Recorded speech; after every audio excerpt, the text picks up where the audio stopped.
Quest presents an unabridged recording of Long Gore Hall by David Blake, narrated by Jonathan Keeble. Nor thieves, nor the greedy, nor drunkards, nor slanderers, nor swindlers will inherit the kingdom of God. 1 Corinthians, chapter 6, verse 10. Prologue. Saturday the 5th of February. A loud, sharp snap from the wide-open fireplace had Lawrence Hambleton blinking himself awake. With his head resting gently against the side of a dusty old wing-backed chair, he closed his eyes again to take in the still unfamiliar sounds of Long Gore Hall, its ancient timbers creaking above his head in the cold, wintry wind.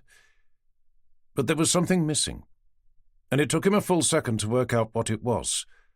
The monotonous rumbling noise that had been playing in the background ever since he'd moved in the week before had come grinding to a halt. The generator must have packed up, and for what would have been the second time that day.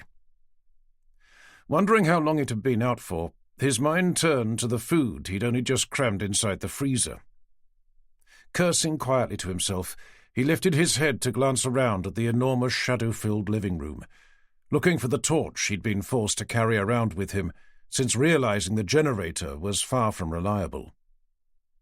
Spying it lying on the floorboards, he pushed himself up, a hand taking a natural hold of the shotgun he'd been cleaning before falling asleep, when another sound tripped its way through the damp, musty air.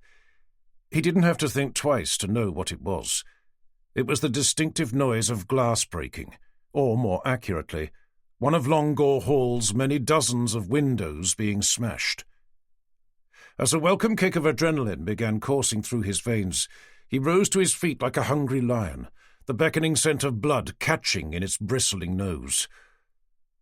Leaving the torch where it was, he brought the gun to bear on the door leading out to the foyer, before inching his way over the dust-covered floorboards, his face wincing every time the ancient lengths of wood groaned under his burgeoning weight. When he reached the door, he nudged it open with the barrels of the gun to peer out into the oppressive gloom beyond. The vast, musty foyer he was staring into was almost pitch black, the light from the rising moon outside obliterated by decades of grime covering the still part-boarded-up windows. As his eyes adjusted to the darkness, he cast them furtively around. From what he could make out, all the panes seemed intact. With his mind questioning if it had been the sound of breaking glass he'd heard, or just his imagination playing games with him, another noise had him tilting his head to the pitch-black hallway leading down towards the kitchen. It was the unmistakable scraping noise of a chair being dragged over a hard-tiled floor. Someone, or at least something, was inside his house. Checking the gun was loaded, he snapped the barrels closed to begin inching his way forward, a steady finger resting gently against the shotgun's familiar curved steel trigger. As he reached the rectangular wooden doorway that led through to the kitchen, he nudged it open with his foot to cast his eyes fitfully over the shadows. The window was wide open, broken glass scattered on the floor. When he saw the drawer he'd left all his hunting knives in was hanging out from underneath the kitchen worktop, his heart began pounding deep inside his chest. Traversing the shotgun's barrels across the room, a pair of dark brown eyes delved down into the darkest of shadows as a crooked smile played underneath his thin, aquiline nose. It felt good to be hunting again. But he knew he had to be careful. He wasn't picking his way through South Africa's Kruger National Park, a gang of armed poachers lined up in his sights. He was where he grew up, the windswept barren lands of the Norfolk Broads. Back home he could shoot a poacher without so much as raising an eyebrow. He seriously doubted the British police would be quite so forgiving were he to shoot someone inside his ancestral home, even if they hadn't been invited. "Whoever's in here," he called out, his voice jarring against the cold, silent darkness. "You better know that I'm holding a Webley & Scott 12-gauge shotgun, both barrels of which are loaded. I'd also welcome the chance to use it. Bearing that in mind, I suggest you come out from wherever you're hiding with your hands where I can see them. I have no interest in making a charge against you for breaking and entering, but I do want you to get the hell off my property." He closed his mouth and waited, but there was no response. "If you don't come out, I'll be forced to call the police." More silence. "Okay, fine, if that's how you want to play it." Hambleton was about to edge his way back, the way he'd come, when the flash of a blade sliced at the air just inches from his face. Jumping back, he didn't think, bringing the shotgun to bear on the shadow he could see lurking underneath. Chapter 1. Detective Inspector John Tanner brought his somewhat dated Jaguar XJS to a gradual halt at the end of an unlit potholed track, a pair of lopsided iron gates captured by the car's headlights blocking the way ahead. "Looks like we're first on the scene," he commented, peering into the distance at a moonlit stately home, the base of which was shrouded by long ethereal bands of ghostly white mist. "I'm not exactly surprised," he heard Detective Constable Townsend say, sitting in the passenger seat beside him. "I mean, who'd want to come here?" Tanner tugged at the handbrake to rest his hands on top of the Jag's oversized leather steering wheel. "Longore Hall," he read out, staring up at the rusting iron lettering he could see arched between what was left of two crumbling brick walls. Townsend leaned forwards to follow his gaze. "Sounds like something out of a horror film." "Looks a bit like one as well," Tanner agreed, gesturing ahead to the hall itself, a soft yellow light glowing out from behind a handful of large rectangular windows, in front of which stood four immense Romanesque pillars.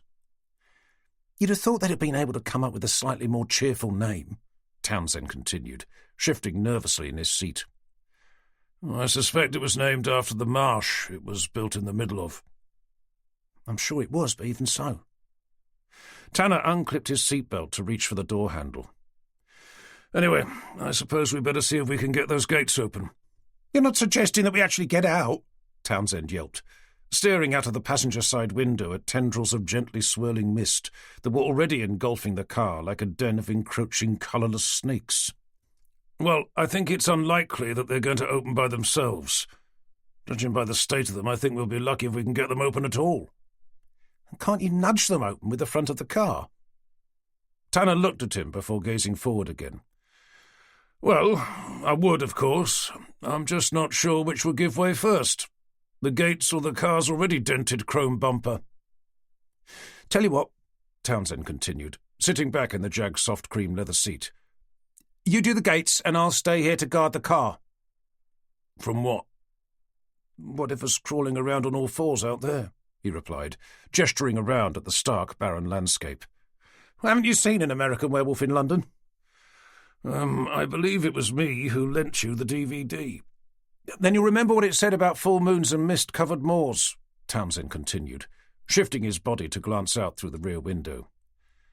"It said to beware of the moon and stick to the path." "I'm fairly sure it was to beware of the moon, and whatever you do, don't get out of the car." "It was about two Americans on a hiking holiday." "Didn't they get out of someone's car at the beginning?" "That was before they went into the pub." Townsend shook his head. "Anyway, if they had been in a car, I'm fairly sure the barman would have told them to stay inside it." Tanner turned to offer Townsend a smile of parental amusement. Since Forrester had asked him to take their newest member of CID under his wing, he'd been enjoying his company. The young detective constable had proven to have a razor-sharp mind, and, as his confidence had grown, an equally sharp sense of humour. "Anyway," Townsend continued, now staring ahead, "fortunately for us, it looks like we won't need to." Tanner followed his gaze to see the shadowy figure of a tall, thin man limping through the mist towards them, dressed in the rather peculiar combination of a flat cap pulled down over his eyes, a long knitted scarf wrapped twice around his neck, and an old baggy cricket jumper. "That must be the estate's owner," Tanner muttered, making a note of the shotgun crooked over his arm. "What was his name again?" Townsend searched his coat for his notebook. "Mr. Lawrence Hambleton," he eventually replied. "According to the newspapers, he arrived from South Africa last week, after being left the estate by his grandfather." "Why not his parents?" Tanner inquired, raising an eyebrow. "They were killed on safari. Mauled by a lion, apparently." Nice. For the lion, perhaps. Seeing the man set down the torch he'd been carrying to take a hold of one of the gates, Tanner stepped quickly out, leaving the car door open behind him. "Detective Inspector Tanner, Norfolk Police," he called, clawing out his ID to begin making his way over. "Hambleton, Lawrence," the man replied, with the hint of a South African accent. "We hear you think you may have shot an intruder." "There are no maybes about it," Hambleton stated, heaving up one end of the rusting heavy gate to begin dragging it back. "The man came at me with a knife. I wasn't left with much of a choice." "Is he dead?" "The last time I looked, he was." Tanner stepped forward to give him a hand. "I presume that was the gun you used?" "It's the only one I brought with me." "From South Africa?" With the gate open, Hambleton stopped to cast a pair of cool eyes over at Tanner. "May I ask how you knew that?" "My colleague said he read about you in the local news, how you inherited the estate from your grandfather." "And just how the hell did the newspapers find out?" "Oh, they have their ways, believe you me. You must have mentioned it to someone at some point." "Only to my solicitor." "There you are, then. Case closed." "Then I suppose I'd better learn to keep my mouth shut." "But not before telling us what happened, I hope." "There's not much to tell, really. I'd nodded off in front of the fire when I heard a noise in the kitchen. When I went to take a look, this guy came at me from nowhere. So I shot him." "Fair enough," Tanner replied, a little taken aback by the man's total lack of emotion. "I take it you've been issued with a license for that gun of yours?" Hambleton glanced down at the shotgun still crooked over his arm. "I have, but only for South Africa. Admittedly, had I known I'd end up shooting an intruder during my first week here, I'd have applied for a license when I arrived." Tanner glanced over his shoulder to see Townsend still sitting in the car, his phone screen lighting up his face. "I presume it's all right if we drive down to take a look?" "Be my guest. Just follow the road along. Somehow I'm not sure you'll be able to miss it." Chapter 2. Leaving his car next to an old dark green Range Rover, parked at the base of a short series of narrow moss-covered stone steps, Tanner and Townsend stepped out to stare up at the pillars they'd first seen from the estate's gated entrance. "This place is huge," Townsend exclaimed, having to tilt his head back to be able to see up to the mansion's roof. "The guy must be minted." "I'm not so sure," Tanner replied, his own eyes taking in the cracked masonry, rusting gutters, flaking paint, and the weeds he could see climbing over virtually the entire structure. "It's going to need a lot of work." Glancing over his shoulder to see the estate's new owner still limping in the darkness towards them, he turned back to continue. "I reckon he'll need a shed-load of cash just to make it habitable. The land is probably worth more than the house." "Sorry to have kept you," they heard Hambleton eventually say, coming to a breathless halt beside them. "It's my leg, I'm afraid. Sometimes I think life would be easier if the surgeon had just cut the damn thing off." Taking in the leg in question, Tanner offered him a look of empathetic curiosity. "Was it a lion?" "Poacher," Hambleton replied, in a curt, dismissive tone. "In my experience, a far more dangerous species." "But you did lose your parents in a lion attack." Hambleton's shadowy face stiffened as he brought his dark brown eyes to bear on Tanner's. "That's correct, Inspector Tanner," he replied, "and my colleague, Detective Constable Townsend."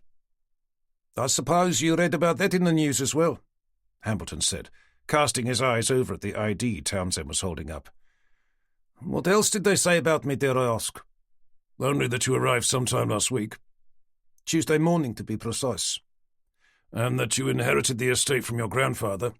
"Correct again." "Did that come as a surprise?" "What? My inheritance, or the state I found the place in when I arrived?" "Well, both, I suppose." "Not the first, at least not really.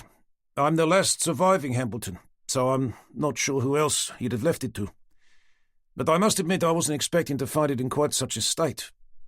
I've since found out that he spent the last 10 years of his life stuck inside a nursing home, leaving it to the elements, as you can see."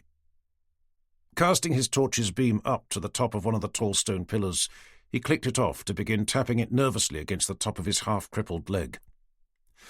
Anyway, you better come inside, and I'll show you where the body is." Tanner and Townsend offered each other a curious look before following him up the steps onto a large stone plinth upon which the stately pillars rested. A faint low rumbling noise growing louder with every step. When they reached a wide, double-fronted door lined with dirt-smeared window panels through which could be seen a warm, inviting yellow light, they stopped to wait for the man to wrestle it open. The moment he did, the rumbling noise drifted away, leaving the light inside to flicker briefly before plunging them back into darkness. "Bloody generator," Hambleton cursed, stopping to switch his torch back on. "For some reason it seems to keep cutting out." With both Tanner and Townsend each digging out their phones to turn on their respective torch apps, they followed the man through the door into what must have once been a truly resplendent foyer, but was now nothing more than an empty, hollowed-out chamber, a large cobweb-strewn chandelier hanging from the ceiling above. "It's down here," Hambleton continued, guiding them along a narrow hallway into an old Victorian kitchen, moonlight glancing in through a half-open sash window. Seeing Hambleton stop where he was to train his torch down towards a grey flagstone floor, Tanner nudged himself inside to begin casting the light from his phone around. "Didn't you say there was an intruder's body lying around here somewhere?" "He was right there," Hambleton muttered, his eyes staring down at the circular beam of light to the side of a large kitchen island. Following his gaze, Tanner stepped cautiously over before crouching down to take a closer look. "Well, there's blood," he soon said. "Quite a lot of it as well. He must have been slightly less dead than you thought." "But I shot him in the chest, at point-blank range. There's no way he could have survived." Tanner stood slowly back up to swing his phone's light over the cold grey floor, just as the sound of a somewhat belated siren could be heard drifting in through the open window. "And the blood leads back to where he must have come in. And there's more on the sill. I'd say he managed to get out. I think for your sake we'd better try and find him before he bleeds out." "Why for my sake? The guy broke into my house to attack me with a knife." "That's as may be, Mr. Hambleton. But there's no sign of a knife here.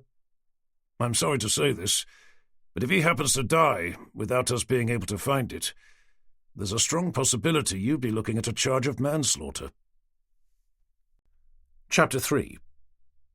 With Hambleton limping off to see if he could get the generator started again, Tanner left Townsend by the kitchen door to head back outside to find a number of police and emergency vehicles rumbling their way over the overgrown driveway towards him. Explaining what had happened to the first pair of uniformed constables he met, that an intruder had been wounded by a shotgun blast before fleeing the scene, he directed them to start a search of the grounds. With the arriving ambulance crew offering to join in the search, Tanner smiled to himself when he saw Dr. Johnston pull up behind them in his old Volvo estate. "You're a little early, I'm afraid," he called out, watching the medical examiner climb slowly out. "Is that your way of saying that the victim isn't dead?" "At the moment we're not sure." "I'm sorry?" "It would appear that the intruder fled the premises after being shot, so we won't know if you'll be needed until he's been found." Johnston let out an impatient sigh. "Next time, would you mind telling whoever it was who called me to wait until there's an actual body? I was about to start watching the new series of I'm a Celebrity, Get Me Out of Here." Tanner offered him a bemused grimace. "You don't actually watch that crap, do you?"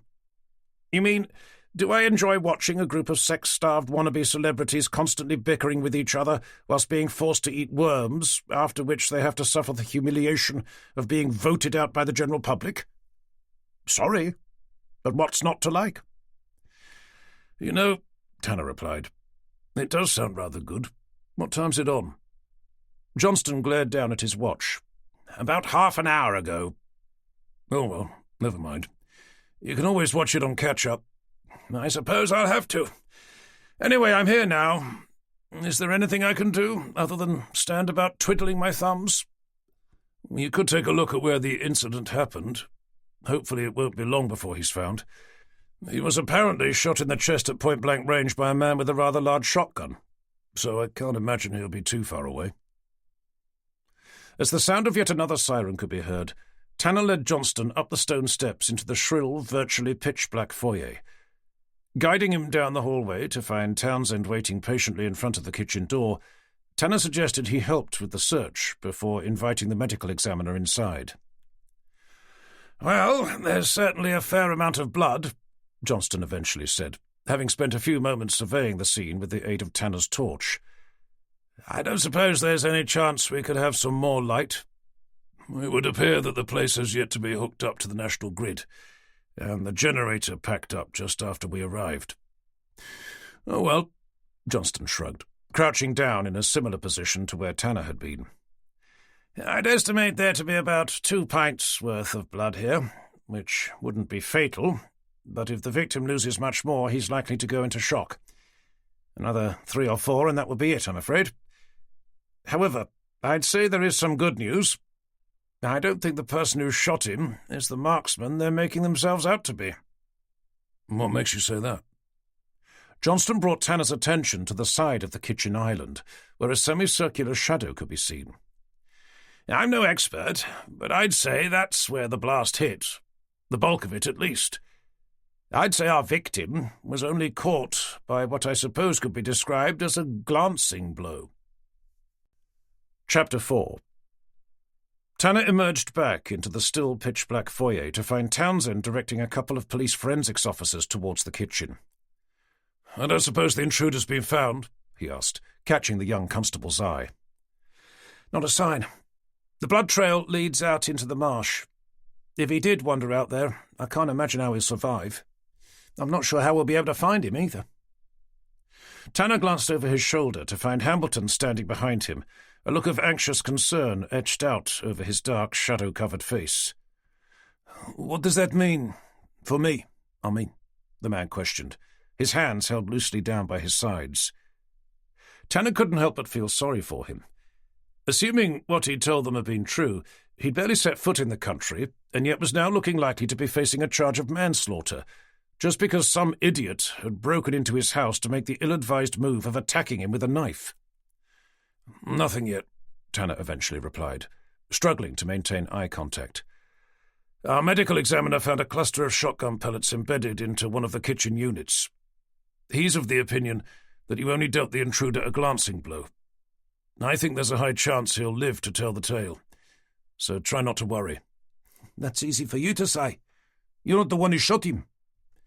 "Whilst you were being attacked in your own kitchen," Tanner stated, before offering him what he hoped would be a reassuring smile. "As long as he survives, I doubt you'll face charges." "And if he doesn't?" "Well, let's cross that bridge when we come to it, shall we? Any luck with the generator?" Hambleton shook his head. "I've no idea what's wrong with the damn thing. The last time it stopped was because I'd forgotten to fill it up with diesel." "If it helps, I can ask someone to take a look at it for you." "That would be appreciated, thank you." There was an awkward moment of silence, as Tanner considered how best to move the proceedings forward. "So, anyway," he eventually began, "what are your plans for Longore Hall?"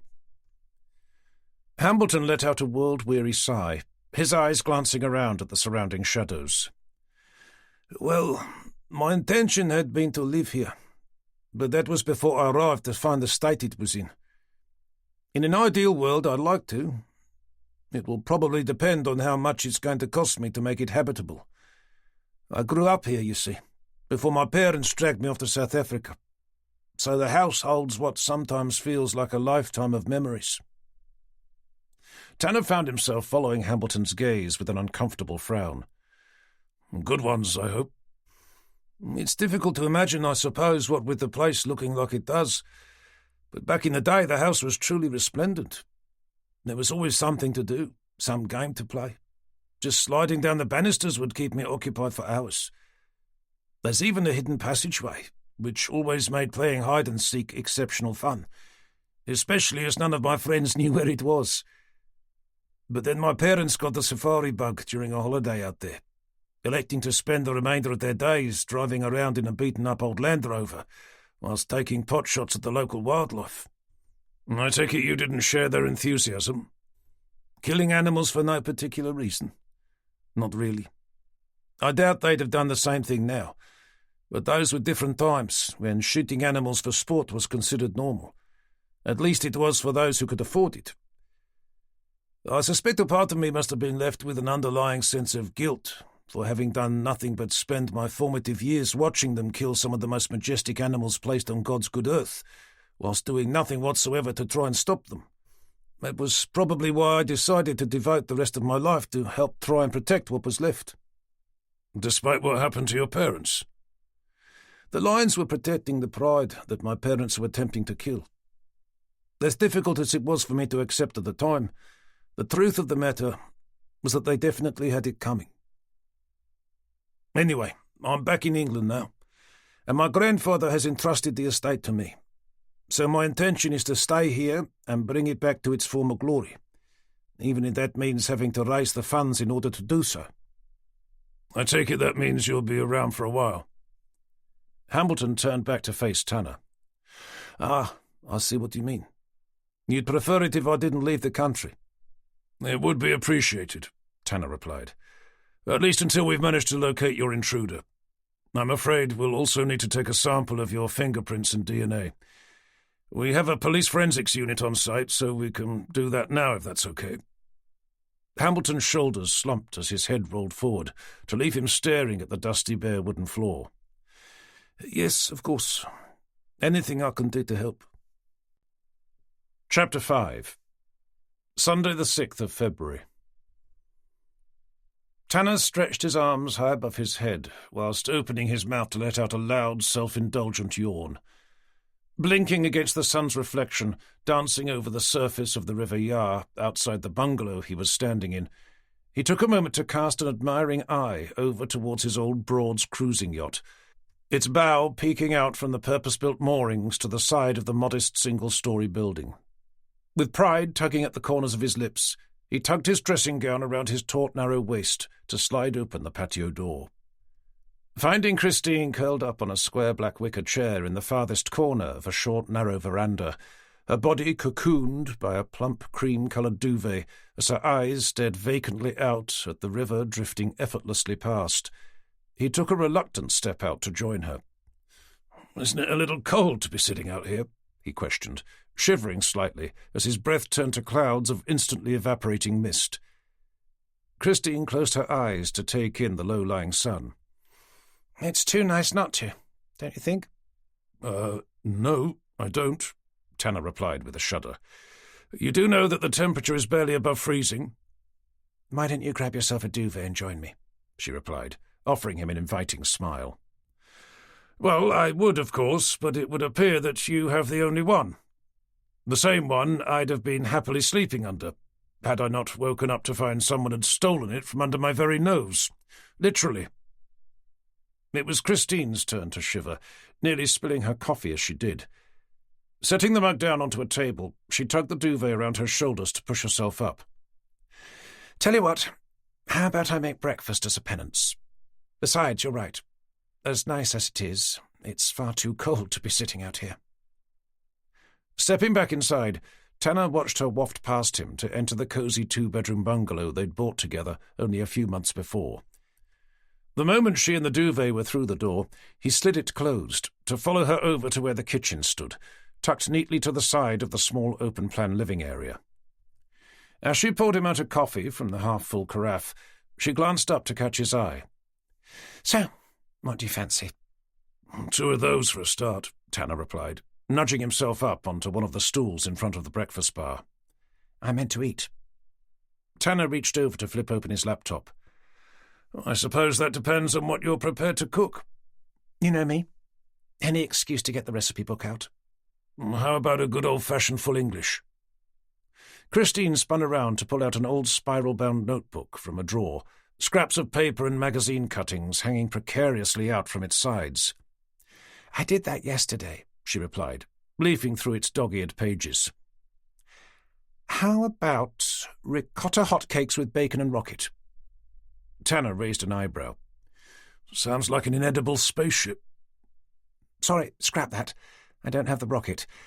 I can do zucchini tartare with warm mustard dressing, or maybe baked eggs with spinach, mushrooms, goat's cheese and chorizo." He began, feeling his brain spin briefly out of control before slipping it safely into neutral. He loved the fact that Christine was an excellent cook, even if he didn't always like what she created. But at the end of the day, he was a simple man with simple tastes, and would have been happy enough eating exactly the same thing day in, day out. Besides, the concept of not knowing what was about to be presented to him, let alone if he was going to be able to eat it or not, would inevitably leave him with an unwelcome sense of mild anxiety. "I don't suppose there's any chance you could just do a fry-up again?" he asked, his attention returning to the laptop screen as he navigated his way to the BBC's website.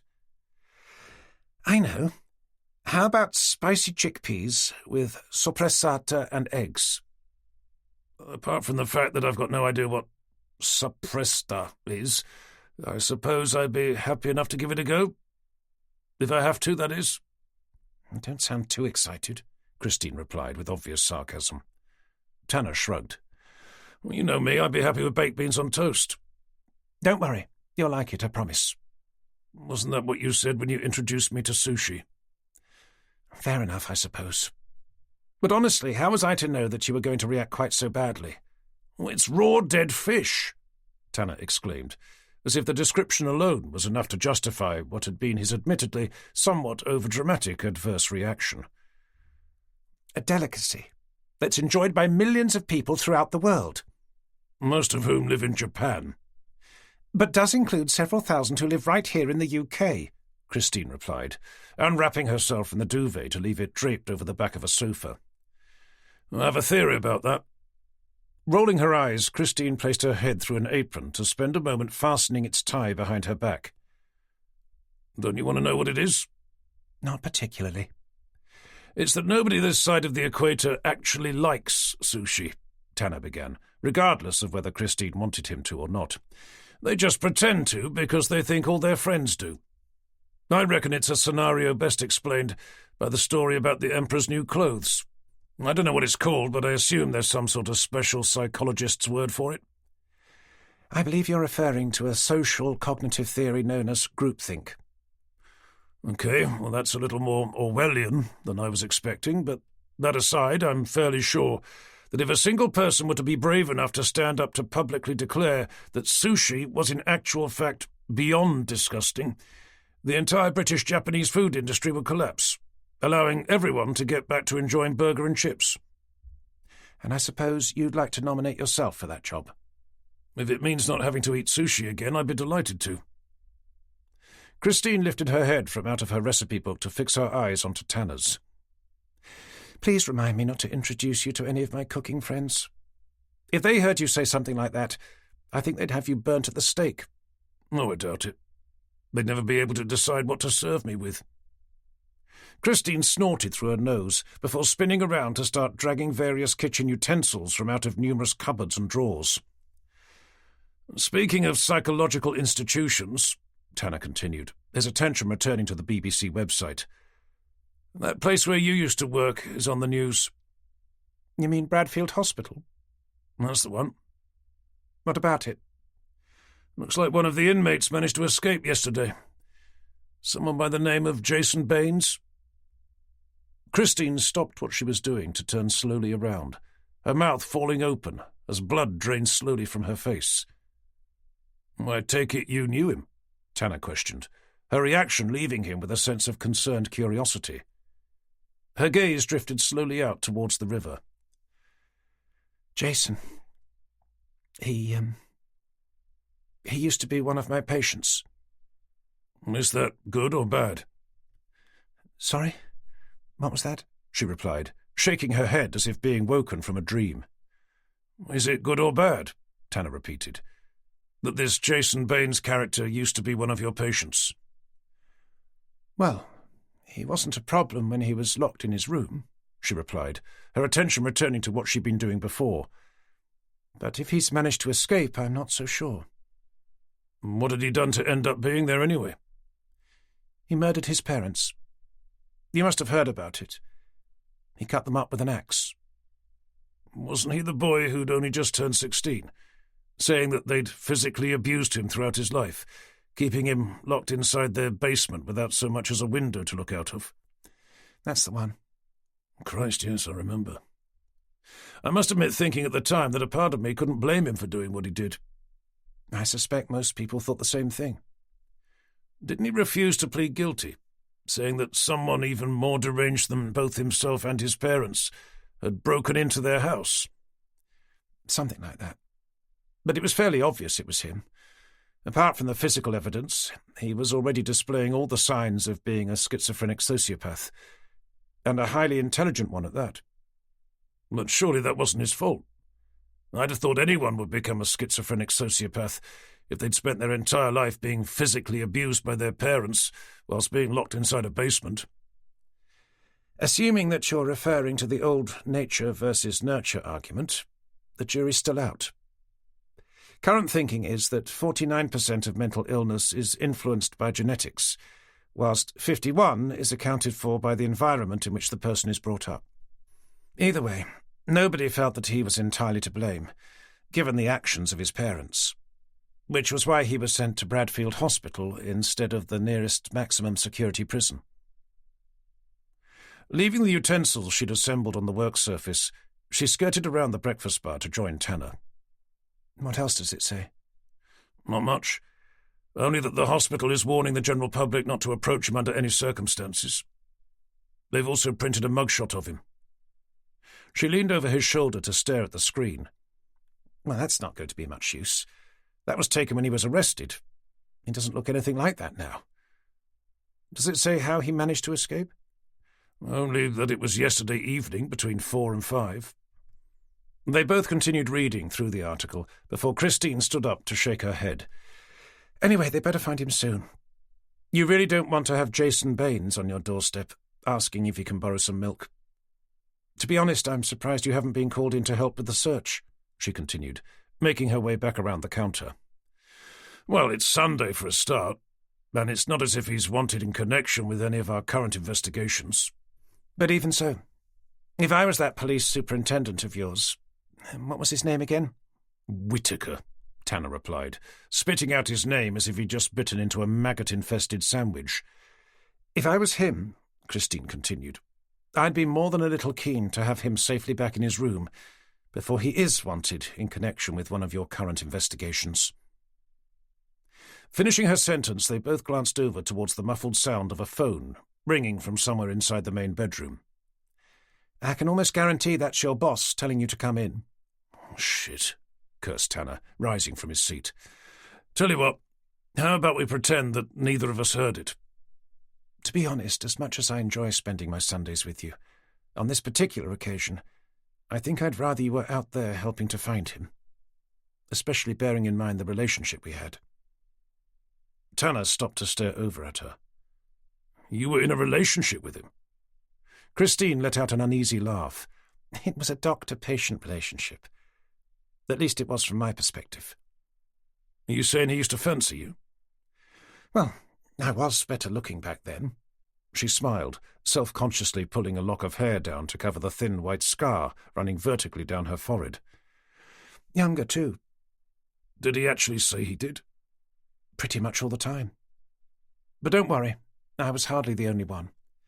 As is often the case with high-functioning sociopaths, he could be incredibly charming when he wanted to be. He subsequently had a small army of devoted followers who seemed to spend half their lives writing letters to him, most of which he'd happily respond to.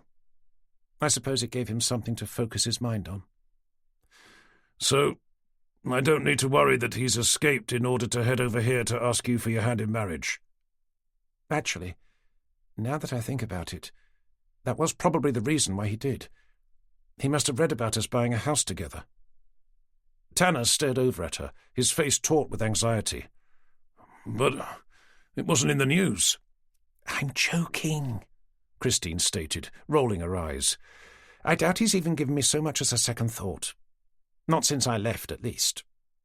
Well, that's something, I suppose, Tanner replied, just as his phone stopped ringing. Oh dear, what a shame.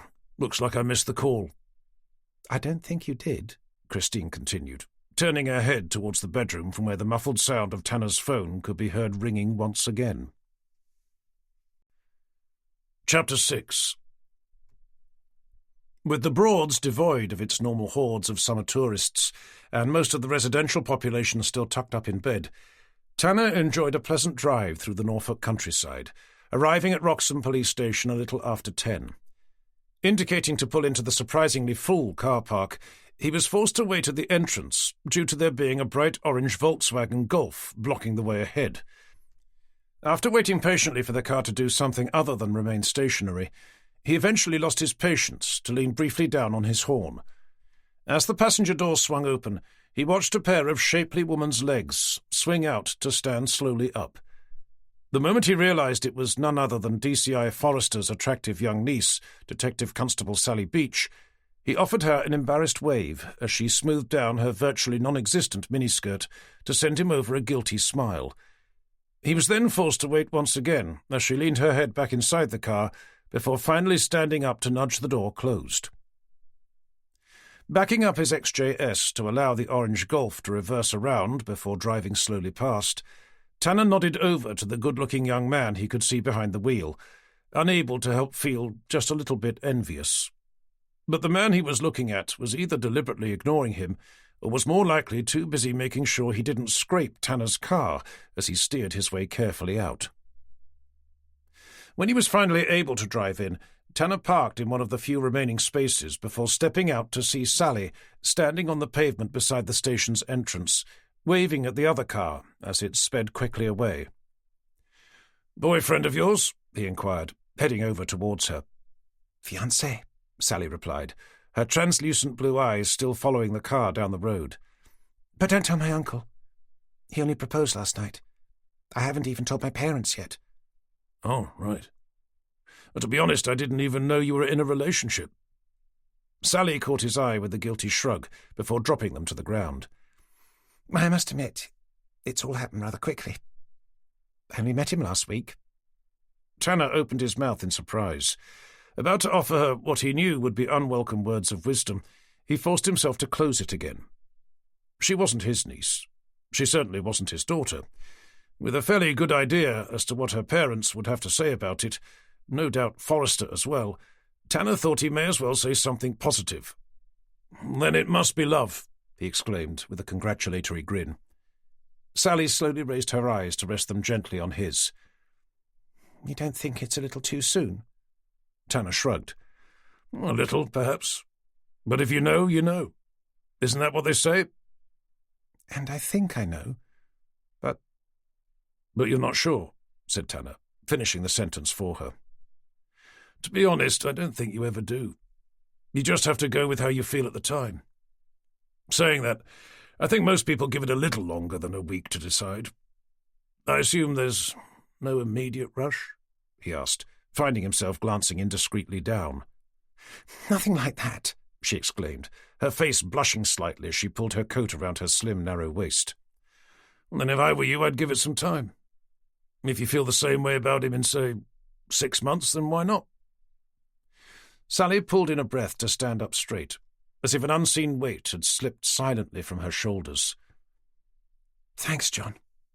I mean, sir," she corrected, smiling up at him. "I think that was exactly what I needed to hear." "Any time," Tanner replied, stepping past her to heave open the door. "Shall we go in?" he asked, holding it open for her. "I understand our help is needed to track down a psychotic lunatic." "You mean another psychotic lunatic?" Sally replied, shaking her head as she made her way inside.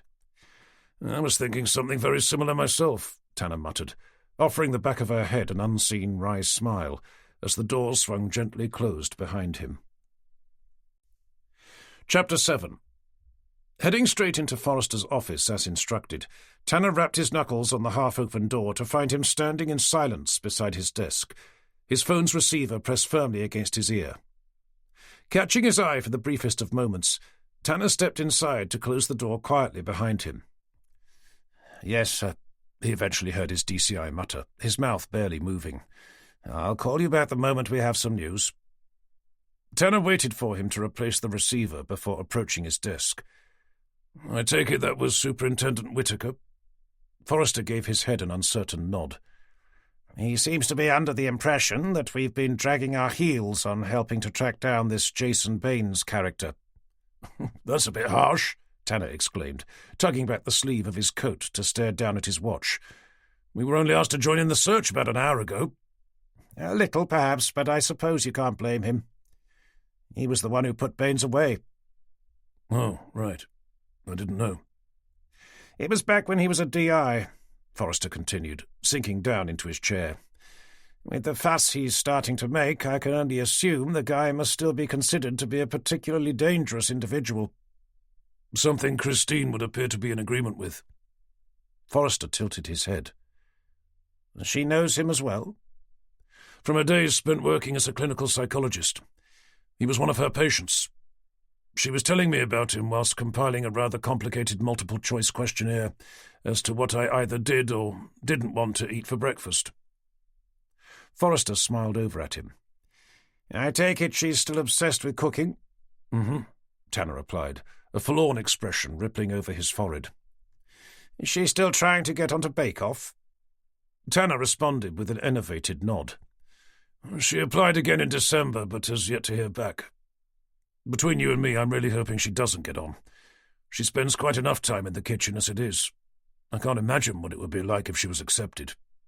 Well, you never know. It might help to get it out of her system. I think it would be more likely to make it 10 times worse. Honestly, Tanner, I've got no idea what you've got to complain about. My wife hates cooking. She keeps telling me that if I want something other than Sainsbury's ready meals, then I should make it myself. And there's you living with a part-time cordon bleu chef, ready to make you the sort of food you can only get in a Michelin-starred restaurant without even having to pay for it. Tanner gave his shoulders an apathetic shrug. I suppose. Anyway, what's the plan for tracking down this Jason Baines character? Apart from going door to door with the one and only photograph we've been given, Forrester began, sliding the mugshot Tanner had already seen on the BBC website towards him. I'm not sure what else we can do. Tanner turned it around to face him. I don't think that's going to help much. According to Christine, this was taken when he was first arrested. She said he looks nothing like that now. It would probably be more useful to start by attempting to get hold of a more recent picture. A knock at the door had them both looking up to find Townsend's face peering at them from behind it. Sorry to bother you, he began, his eyes diving erratically between them. I just thought you should know that the interim forensics report has come in for last night's shooting. Christ, I'd almost forgotten about that, muttered Forrester, leaning forward over his desk. Anything of interest? They've had a DNA match for the blood found at the scene. According to them, it belongs to the man we're supposed to be out looking for. Who? Jason Baines. The very same. Beaming a wide grin over at Tanner, Forrester clapped his hands together. Well, it looks like we're in luck for a change. I'd better give Whitaker a call to let him know that one of our local residents had the good sense to shoot the man at point-blank range with a shotgun. Seeing him reach for the phone, Tanner cleared his throat. I'm sorry, sir, but before you do that, I'd probably better update you as to what was found at the scene. With one hand already holding the receiver against his ear, Forrester gave Tanner a look of wary suspicion. The body of Jason Baines, or did I miss something? I think it was the estate's somewhat trigger-happy owner who missed something. I don't have time for cryptic one-liners, Tanner. Sorry, sir. Despite the property's owner admitting to having shot the intruder at point-blank range with an unregistered shotgun, I'm afraid it looked as if he only dealt the man a glancing blow. I take it that means you didn't find a body. Unfortunately, we didn't. At least not yet. Forrester slammed down the phone. For fuck's sake, Tanner! Why didn't you tell me that last night? I'm sorry, sir, but news of what turned out to be nothing more nefarious than an injured intruder hardly seemed worthy of your time. Then I suppose you'd better tell me what you did find. Just a trail of blood, leading out the same way he'd come in. Have you checked the hospitals? Tanner began, wondering why neither himself nor anyone else had thought to do that. Not yet, sir, no. Seeing the way Forrester was glaring at him, Tanner transferred his gaze over to Townsend. I can start ringing them all up now, if you like, the young DC offered, coming gallantly to Tanner's rescue. Muttering obscenities to himself, Forrester pushed himself up from his chair to make his way over to where a large map of the Norfolk Broads was fixed to the wall. There's probably not much point. He'd have to be bloody stupid to check himself into one. Where is Long Gore Hall, anyway? Tanner pushed his chair back to join him. It's, here, sir, he said, lifting his hand to place a finger on the map. Just about halfway between Hickling Broad and the coast. And the nearest hospital? They both took a moment to study the map. "It must be the one down the road," Tanner eventually replied. "Wroxham Medical Centre." "OK, well, it seems unlikely he'd have been able to make it all the way there, not if he's nursing a shotgun wound." "He might have if he'd been able to flag down a car," they heard Townsend propose behind them. Forrester leaned his head in towards the map to begin studying it in more detail. "It doesn't even look as if there are any roads around there he'd have been able to find one on." Digging his hands into his pockets, he took a half-step back. "No, I think it's far more likely that he's either hiding out in the marsh somewhere or holed up inside someone's house." "That's if he's still alive," chipped in Tanner. "Dr. Johnston estimated that there were about 2 pints of blood at the scene, so he may well have bled out in a ditch somewhere." "Well, unfortunately, I don't think we can take the chance that he has. It's one thing having the possibility of some random intruder roaming about the Broads with a shotgun injury, but quite another when he's a psychopathic murderer who's already been convicted of killing his parents with an axe."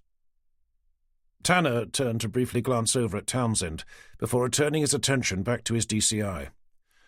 "What do you want us to do?" Forrester took another moment to cast his eyes over the map before spinning back to his desk. "I think we'd better start by organising a press conference. We need to get the word out that Jason Baines is likely to be still on the loose, somewhere within the northeastern region of the Broads. The fact that he's injured could quite possibly make him even more dangerous. Then we need to identify every house within walking distance of Longore Hall before driving around to each, asking if anyone's seen him, whilst making sure he's not taking shelter inside any of their sheds or garages. However, before we do any of that, we're going to need a more up-to-date photograph." "I can drive up to Bradfield Hospital to see if they've got one on their system," Tanner offered. "It might also be useful to speak to some of the staff who are looking after him. According to Christine, Baines had quite a fan club. It's very possible that one of them lives nearby, and that's who he's staying with." "OK, makes sense. Take Townsend with you, and make sure to call the minute you have some news." With an obedient nod, Tanner pushed himself up from his chair. "And on your way out," Forrester continued, "if you can tell everyone else to start identifying every property within staggering distance of Longore Hall, I'll see if I can have a press conference set up for when you get back." Tanner turned down the edges of his mouth to give Forrester a grudging frown. "By that I assume you want me to hold it?"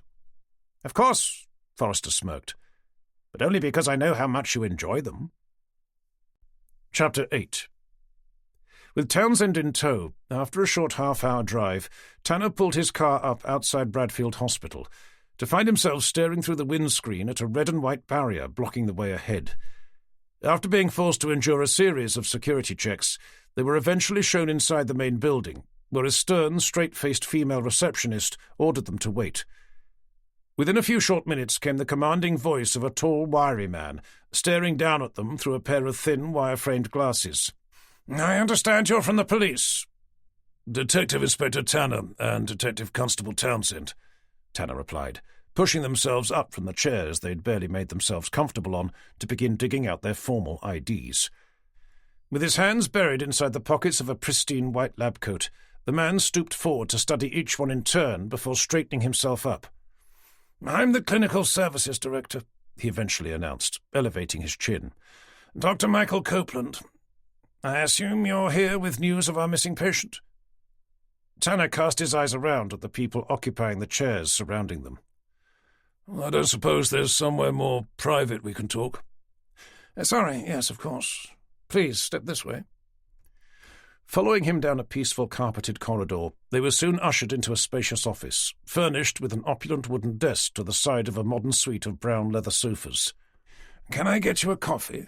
Copeland asked, offering them the 2 chairs placed at right angles to the desk. Despite the enticing aroma filling the room, Tanner shook his head. "Thank you, but we'd better push on." "I take it Jason hasn't been found," Copeland began, as the 3 men eased themselves down into their respective chairs. "Not yet, I'm afraid, but we believe we know his location, approximately at least. He was caught breaking into Longore Hall yesterday evening, a somewhat neglected stately home just north of Hickling Broad. The owner said he came at him with a knife." "And he survived?" came Copeland's curious response. Fortunately, he had a shotgun with him at the time. Copeland's eyes briefly flickered between the two police officers.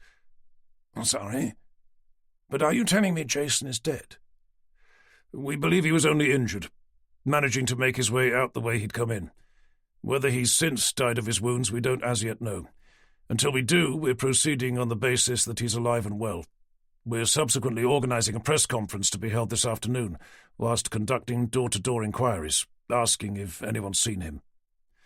Well, I'm glad to hear that you're taking the matter seriously. I assume you're here to ask for my help in some way? Tanner crossed one leg over the other. Firstly, we were wondering if you had a more recent photograph. We've been told that the one we've been issued with was taken when he was arrested, and that he's changed quite a bit since then. Copeland's attention drifted momentarily away. I suppose he has. He was only 16 when he was brought in. Whether or not we have a more up-to-date one, I must admit I don't know. It isn't customary for us to keep photographic records of our patients, but I'd be happy to ask. We were also wondering if you'd have any idea as to where he might go, if he has either friends or family in the area. Copeland settled back into his chair to cast a cool pair of eyes over at Tanner. I assume you know what he did to his parents. I was thinking more along the lines of cousins, uncles, or aunts. None that we've ever been made aware of. Then how about admirers? We've been advised that there may have been quite a few. Your source is correct again, Copeland replied, resting his elbows on the arms of his black leather chair to steeple his fingers together.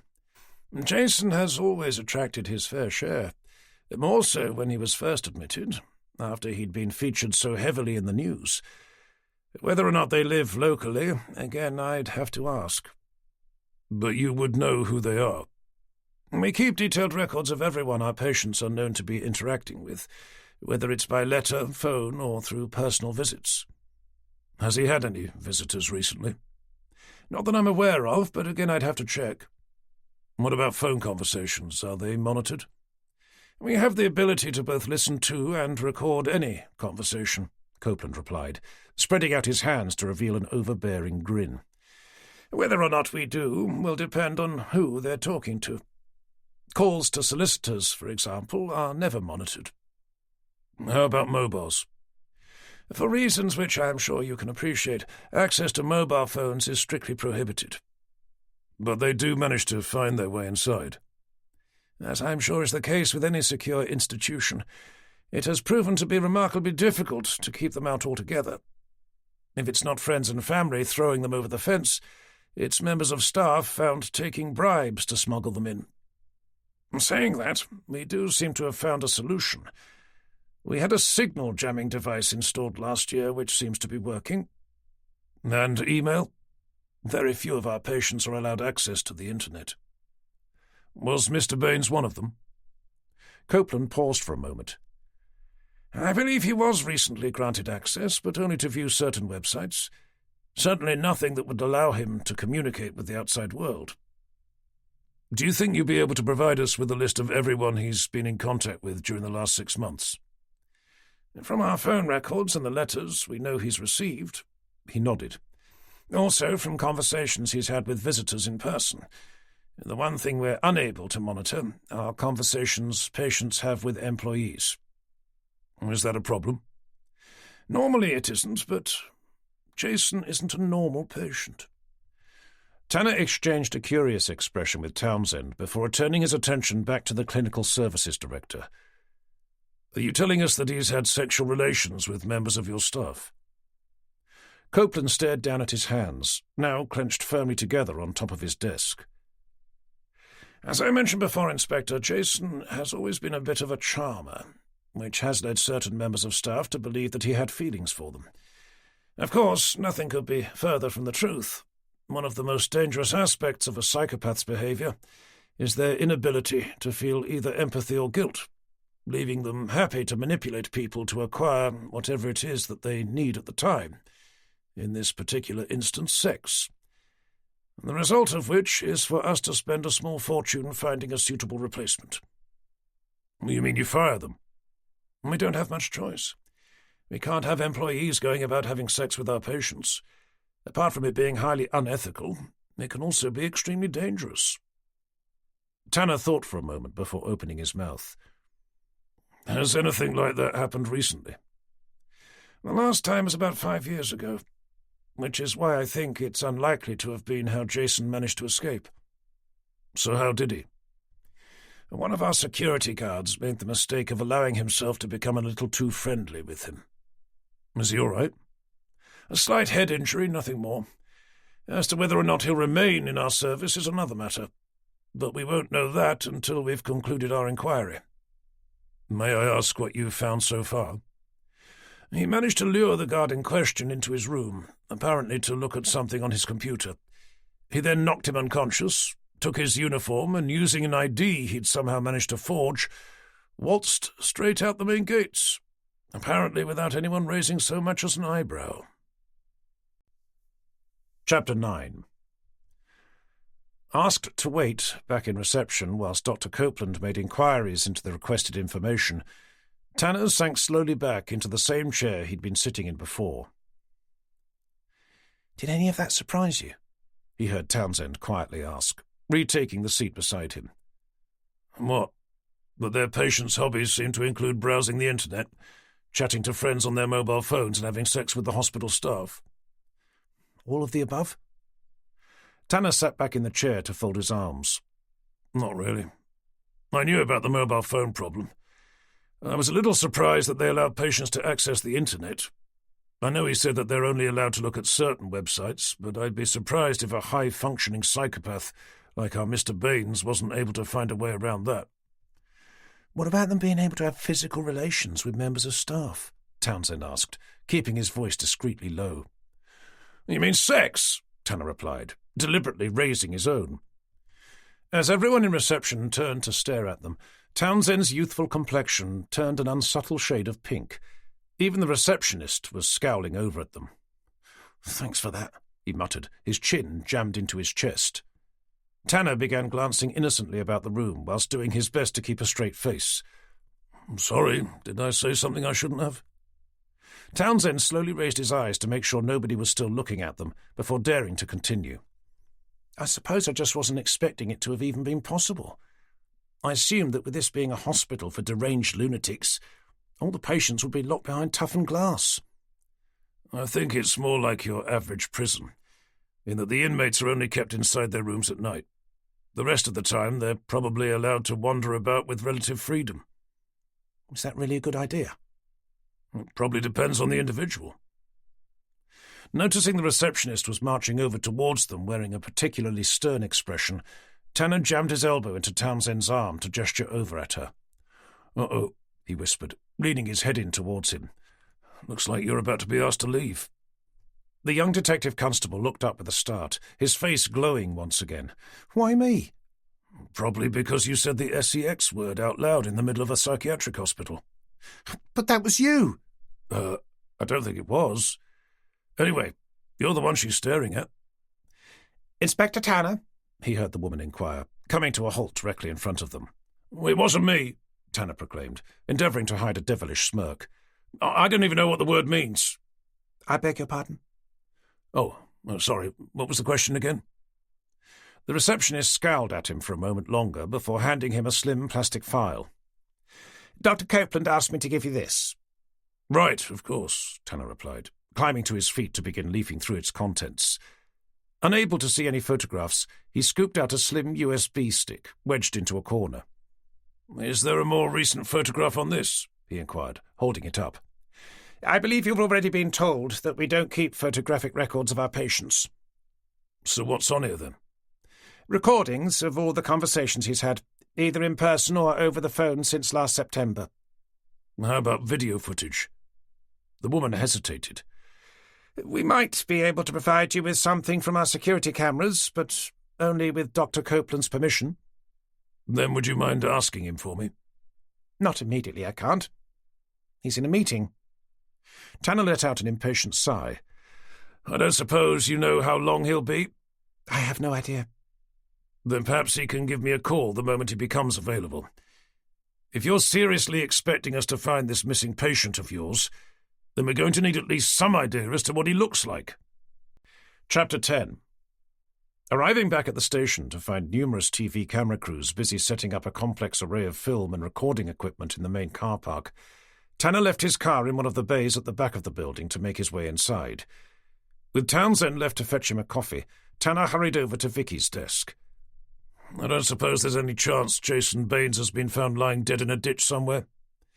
Not yet, she replied, glancing up from her monitor. How did you get on at the hospital? The one thing we needed was the one thing they didn't have. So no photograph, then? Tanner shook his head. I asked if they had any video footage, thinking that we'd be able to print a frame off from that, he continued, digging out his phone to stare down at the screen. It doesn't look like they've come back to me on that either.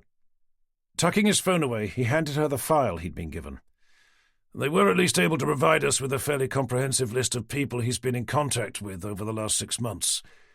There's a USB memory stick in there as well, which should have recordings of all the conversations he's had. Are they allowed to do that? Record your conversations? Generally speaking, I think one waives one's rights to privacy when one decides to chop up one's parents with an axe. Fair enough, Vicky replied, casting her eyes down a long list of names. Has he really been in contact with this many people? So it would seem. Apparently he's a bit of a socialite. Anyway, I suggest we ask Sally to go through them to see if any of them live in the local area.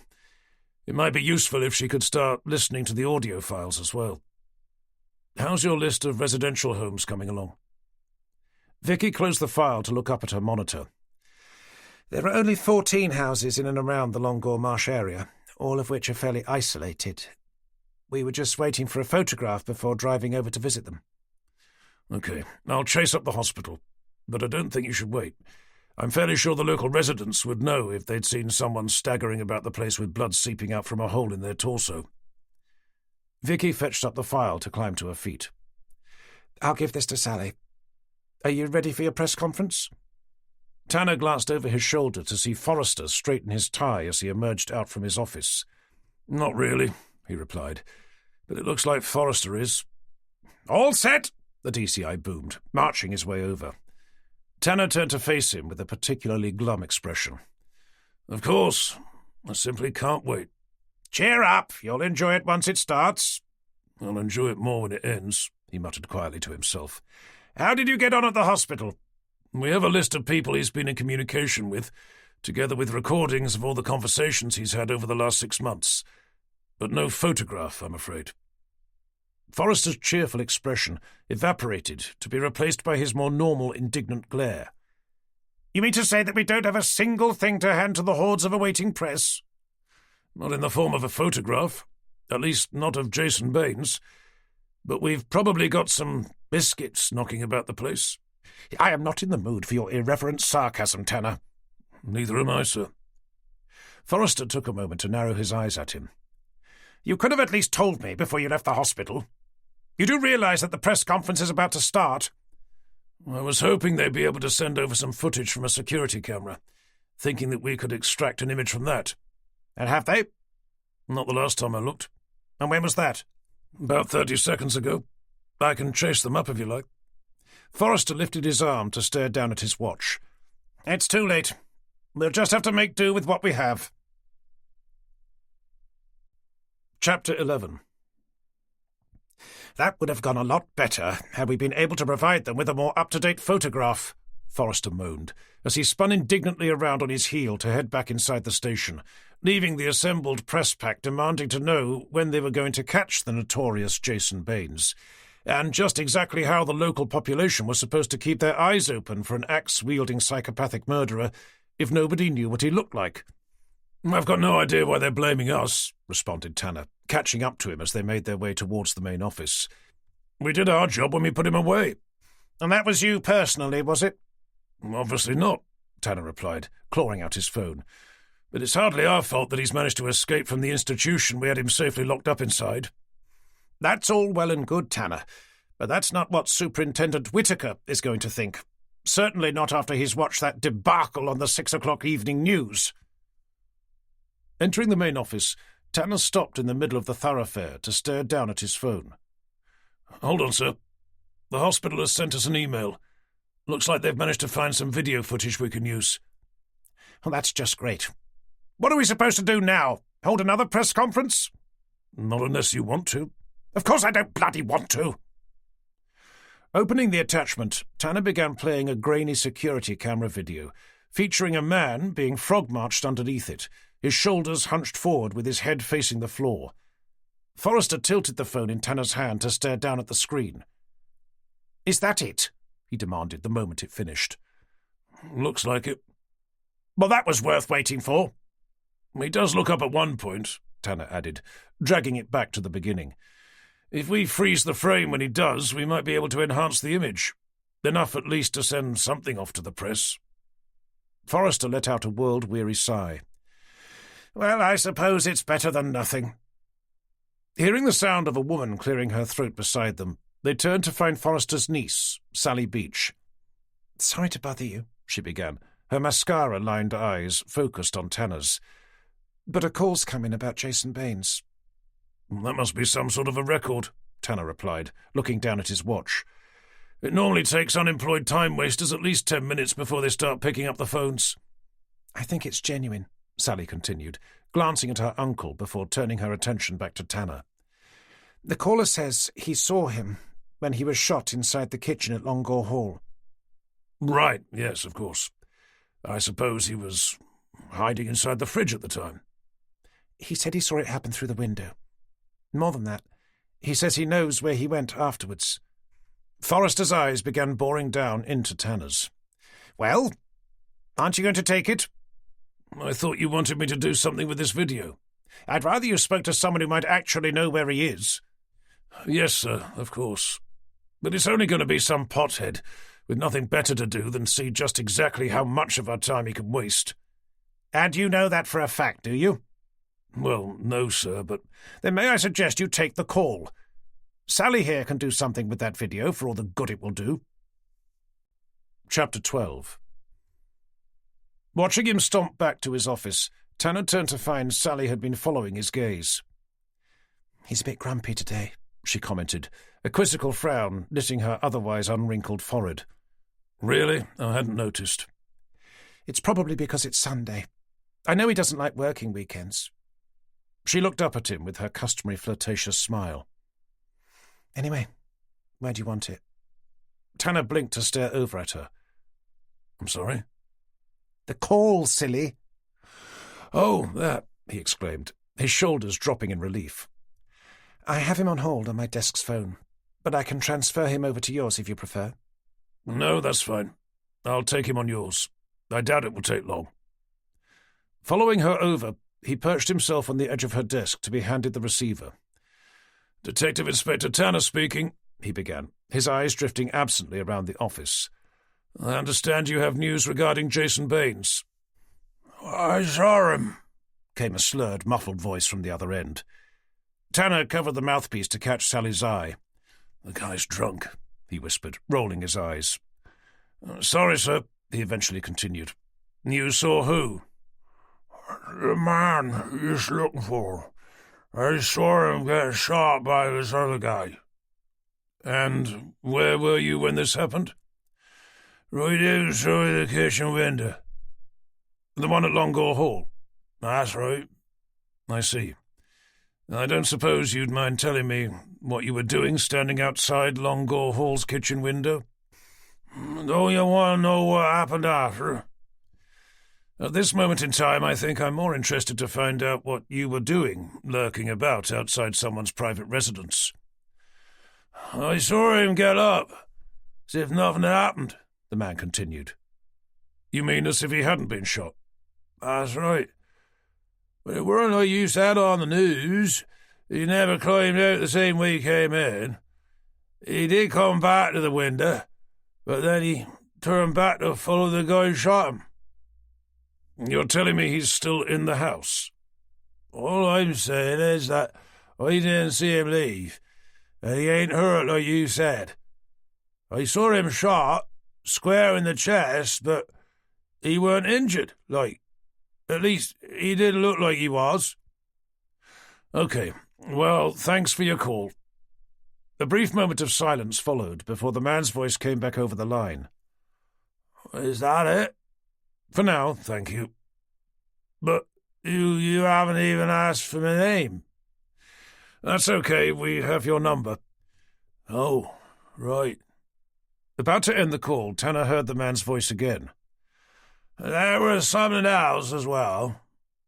Tanner glanced impatiently down at his watch. Okay, go on. When he took the knife out the drawer, the one he used to attack the man with the shotgun, it's going to sound funny, but he looked right at me. Tanner rose slowly to his feet. Sorry, what did you say? The man inside the kitchen, he looked at me, and then he winked, as if he already knew I was there. No, before that, you said you saw him take a knife out of the drawer before attacking the man with the shotgun. That's right. It was a big one as well, some sort of hunting knife. Tanner began scrabbling around Sally's desk for a pen and something to write on. May I take your name, please, sir? It's Gibbs. Norman Gibbs. And where are you calling from, Mr. Gibbs? There was another pause from the other end of the line. What do you want to know that for? If it's okay by you, would it be possible to stop by Wroxham Police Station at some point? But I ain't done nothing wrong. It would only be for you to provide us with a statement. I thought I just did. Over the phone, yes, but we'll need something in writing for it to be official. What do I care if it's official or not? I've told you what I know. If the man you said you saw dies from his injuries, you're the only person who'll be able to tell us what actually happened, that he attacked the estate's owner with a knife. I just told you that the man weren't injured. But if he was and he dies, unless you can officially tell us what you saw, then the guy who shot him could be in a lot of trouble. Tanner waited in silence for a response, but the only thing he could hear was a car driving slowly past. Mr. Gibbs, are you still there? More silence followed before the line went suddenly dead. He's hung up, Tanner exclaimed, staring at the end of the phone. What did he say? That he saw Jason Baines rising from the grave to begin wandering the corridors of Longore Hall. At least something like that. You still think it was a crank call? Tanner shook his head. He said he saw Baines take a knife out of a drawer before using it to attack the estate's owner. And that means he was telling the truth? We didn't mention anything about a knife to the press, or that a drawer had been left open. The only way he'd have known was if he saw it firsthand. Tanner replaced the receiver to grab the piece of paper he'd scrawled the man's name on. I don't suppose you know if anyone's spoken to Mr. Hambleton today. He called in this morning asking if he could start using his kitchen again. Well, at least we know that our escaped psychotic lunatic didn't creep into his bedroom last night to stab him to death. Do me a favour, will you? He continued, handing her the scrap of paper. Can you see if you can find an address for our caller and where he phoned us from? I think it might have been a public phone box, somewhere out in the sticks. What makes you say that? I had a car drive past, but only one. Anyway, let me know the minute you have. I'll be in with your uncle. Chapter 13. Tanner rapped his knuckles on Forrester's door to nudge it slowly open. Sorry to bother you, sir, but it looks like we have a witness for the shooting at Longore Hall. Forrester looked up at him with a curious expression. Was that the call Sally took? It was, sir, yes, Tanner replied, knowing what was coming next. Then it was a good job I told you to take it, wasn't it? Absolutely, sir, Tanner forced himself to say. Well? Well, what, sir? Tanner asked, for a moment wondering if he was seriously expected to say thank you. Forrester let out an exasperated sigh.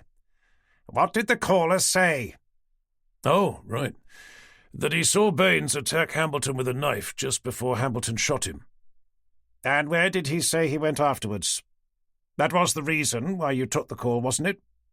He said he didn't leave. What do you mean he didn't leave? After he was shot, he said Baines stood up, apparently uninjured, to follow Mr. Hambleton inside the house. Forrester took a moment to study Tanner's face. I thought you said it wasn't a crank call. I'm fairly sure it was genuine. He knew about the knife, and that Baines took it from one of the kitchen drawers before attacking him, neither of which we told the press about. But he couldn't have simply stood up after being shot at point-blank range by a shotgun. What about all the blood? I was going to ask him about that when he came in to give us a formal statement, but he refused to do so before hanging up. I've asked Sally to track down his address and where he called from. As soon as she has, I'd like to head out to see if I can find him. Wouldn't it be a better use of your time to see if Baines is at Longore Hall, like the witness said? I suppose that depends on how reliable he turns out to be. His speech was a little slurred, and I'm fairly sure he was calling from a public phone box. I was also curious to know what he was doing, staring through someone's kitchen window on a Saturday evening. That, together with his rather unlikely description of what he saw take place. If you're telling me he's some sort of homeless drunk, then why the hell are we even having this conversation? Because, sir, if Baines dies from his wounds without a witness to say that the estate's owner had been forced to shoot him out of self-defence, then Hambleton is likely to spend the next 10 years locked up for manslaughter, which I personally think would be a little unfair, given the circumstances. Besides, if Baines was wandering about inside Longore Hall, bleeding all over the place, I'd have thought Hambleton would have noticed him by now. Unless Baines murdered him in his sleep, of course. Sally said he phoned in this morning, asking if he could start using his kitchen again. Their conversation was interrupted by the very person they'd only just been talking about, her head emerging through the door with an apologetic frown. "I've managed to locate where the witness called from," she began, the bulk of her attention focused on Tanner. "It's a public phone box outside the Royal Oak, a small pub on the outskirts of Hickling." Tanner instinctively turned to stare at the map on the wall behind him. "That's just down the road from Longore Hall." "I pulled up his file as well." "Whose file?" Tanner queried, turning back. "The man who called, Norman Gibbs. He was convicted of drink driving about 5 years ago. His last known address was in Norwich, but that was before his conviction." Forrester caught Tanner's eye to glare over at him. "So the guy is a homeless drunk?" "Maybe so," Tanner continued. "But we still need his statement. I can stop by Longore Hall after I've spoken to him, if you like, just in case Hambleton has seen him." Forrester leaned back in his chair with an uncertain frown.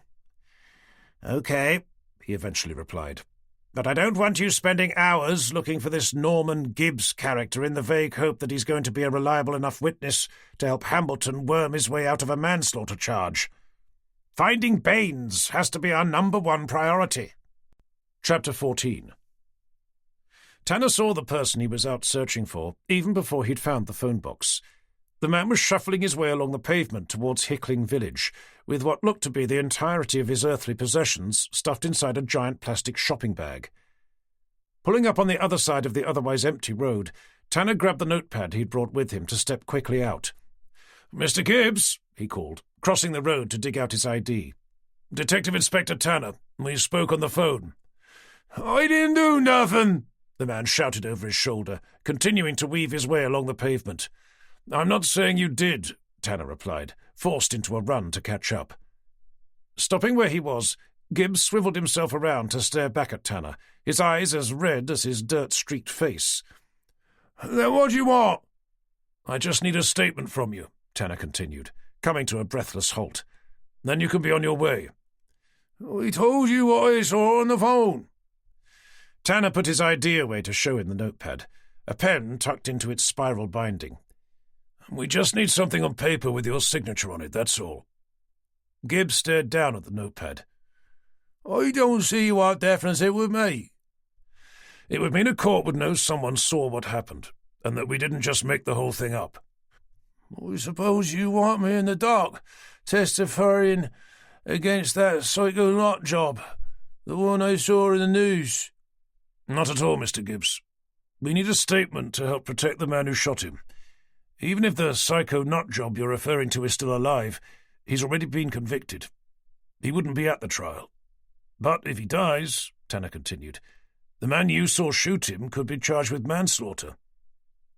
Gibbs lifted his eyes up to Tanner's. I don't understand." "You saw Jason Baines attack the home's owner with a knife. Your statement would prove that he was forced to shoot him out of self-defence." Gibbs shook his head to look away. No, that's my problem. If you don't care, then why did you call? Because I thought it was what I was supposed to do, as a public citizen. I didn't think I'd have to sign nothing. An idea came springing into Tanner's mind. If you did provide us with a formal statement, I'm sure Mr. Hambleton would be very grateful. He's rich, you know. How rich? Gibbs asked with a penetrating gaze. He owns that big house you were at. What? That pile of crap? He's got cash as well, Tanner added, without a single clue if he did. The guy's loaded. Tanner watched Gibbs' eyes flicker with hesitant interest. Okay, but I'm going to need something up front. It was Tanner's turn to hesitate. Well, how much did you have in mind? I suppose a tanner should cover it. How about £5 now and the rest later, he replied, digging out his wallet to remove a solitary blue note. Gibbs gazed down at it with bulging eyes. Deal, he eventually replied, his face cracking into a toothy grin. But I'm going to want another 20 after I've helped the guy get off. Chapter 15. With Gibbs' signed statement tucked safely inside the glove box, Tanner continued his way on towards Longore Hall, arriving 10 minutes later to find a dwindling band of overall-clad police forensics officers packing the last of their equipment into the back of their van. Stepping out, he called over to the nearest. Are you done? Just about. Tanner took a moment to stare up at the vast pillared entrance, noting how it looked even more like a dilapidated ruin in the daylight. With the rumbling sound of a diesel generator coming from somewhere inside the house, he caught the forensic officer's attention again. I don't suppose you've seen the owner around, Mr. Hambleton? He was in the kitchen, making himself something to eat. Not sure where he is now, though. Thanking him, Tanner made his way up the curved stone steps, in through the open front door to find the very person he was looking for, limping casually over the foyer, dressed in what appeared to be the exact same clothes he'd been wearing the previous night. "Mr. Hambleton!" Tanner called out, raising a hand to help garner his attention. Stopping where he was, the estate's owner turned to stare over at him with a quizzical frown. Remembering just how dark it had been the night before, Tanner dug out his ID. "It's Detective Inspector Tanner. We met last night." Hambleton brought a hand up to his forehead. Of course. Sorry. Forgive me. I didn't recognize you in the cold light of day. And when I say cold, I do, of course, mean bloody freezing. At least I can hear you've managed to get the generator going. Well, yes, but it doesn't make the place any warmer.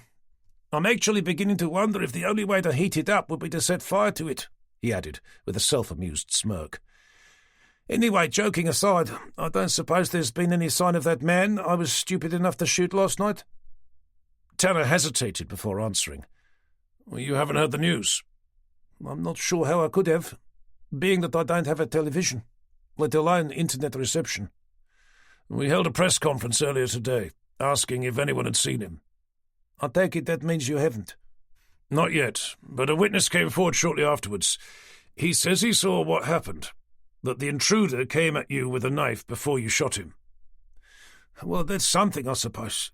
Although I'm not sure how he could have. I wasn't aware that there was anyone else here. He said he was watching from outside your kitchen window. What the hell was he doing out there? Probably something similar to what your intruder was doing, looking for somewhere to crash for the night. Anyway, it at least means that we have a witness to verify what you said, that you shot the intruder in self-defense, something that could prove invaluable if he does happen to die from his injuries. Then I suppose I should offer him my thanks. Does he have a name? Norman Gibbs, but I shouldn't bother trying to find him in the phone book. The last time I saw him, he was weaving his way towards Hickling Village, with his worldly goods stuffed inside a plastic shopping bag. You're telling me he's a homeless drunk? So it would appear. Right, I'll see. So not the most reliable of witnesses, then? Possibly not, but I can assure you that one witness is considerably better than none at all, and it will be difficult for a prosecutor to prove that he was drunk at the time he was watching the events unfold through your kitchen window. I don't know about South Africa, but here in the UK you're innocent until proven guilty. The account from a first-hand witness Should be enough to convince a jury that you acted in self-defense, whether that person is homeless or not. Well, yes, I suppose. We also have a name for your intruder, Jason Baines. Hambleton offered him a blank stare. Is the name supposed to mean something to me? He escaped from Bradfield Hospital yesterday evening. He escaped? It's a secure psychiatric institution. Jason Baines is one of their patients. He was found guilty of killing his parents with an axe about 10 years ago. Hambleton's eyes widened in horror. You mean to say that I had a psychotic axe-wielding murderer inside my house? Unfortunately, it looks like you may still have. I'm sorry? The witness told us that he saw him push himself off the floor after you shot him, to then follow you inside. You mean he's still here? Hambleton questioned, his eyes darting into every shadowy corner. Jesus Christ! Couldn't you have told me that last night? We only found out this afternoon.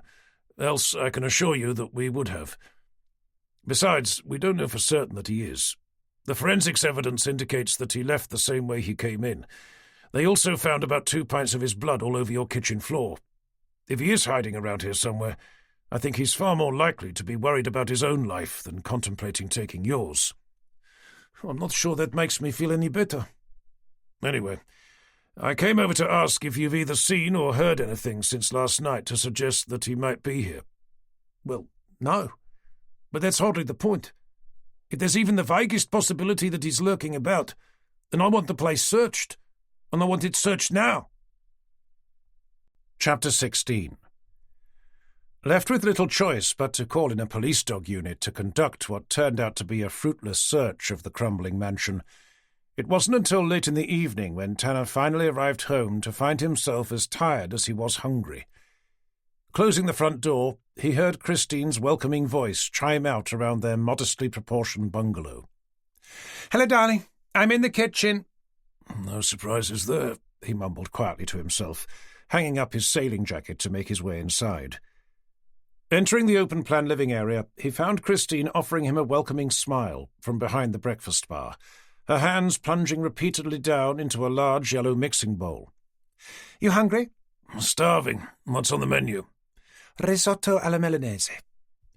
"Sounds great," he replied, rubbing his freezing cold hands together to glance over at the unlit fireplace. "At least the first part does. Not sure about the second, but only because I've got no idea what it is." "It's just risotto with parmesan and saffron."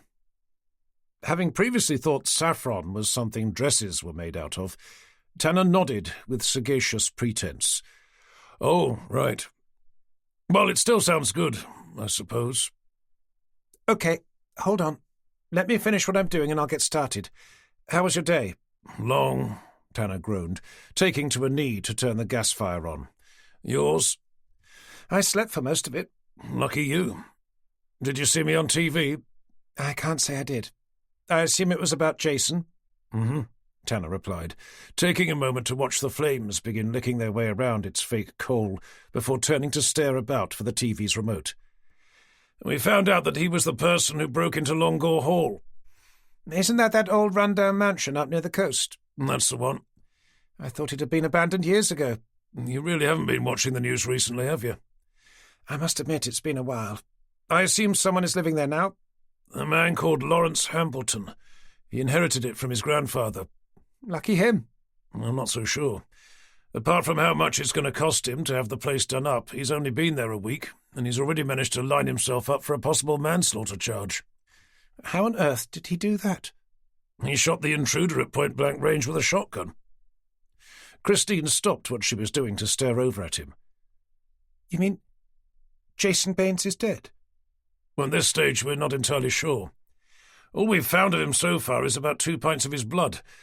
Forensic evidence suggests that he left the same way he came in, through the kitchen window, heading out into the surrounding marsh, so there's every chance he's died from his injuries. But until we actually find a body, we're forced to assume he's still alive. That's what the press conference was about." Christine turned around to open the fridge. "Any leads?" "Only one so far," Tanner continued, having found the TV's remote to collapse down into their modular sofa. A homeless guy by the name of Norman Gibbs said he saw the whole thing, but his version of events turned out to be just a little different from what we were expecting.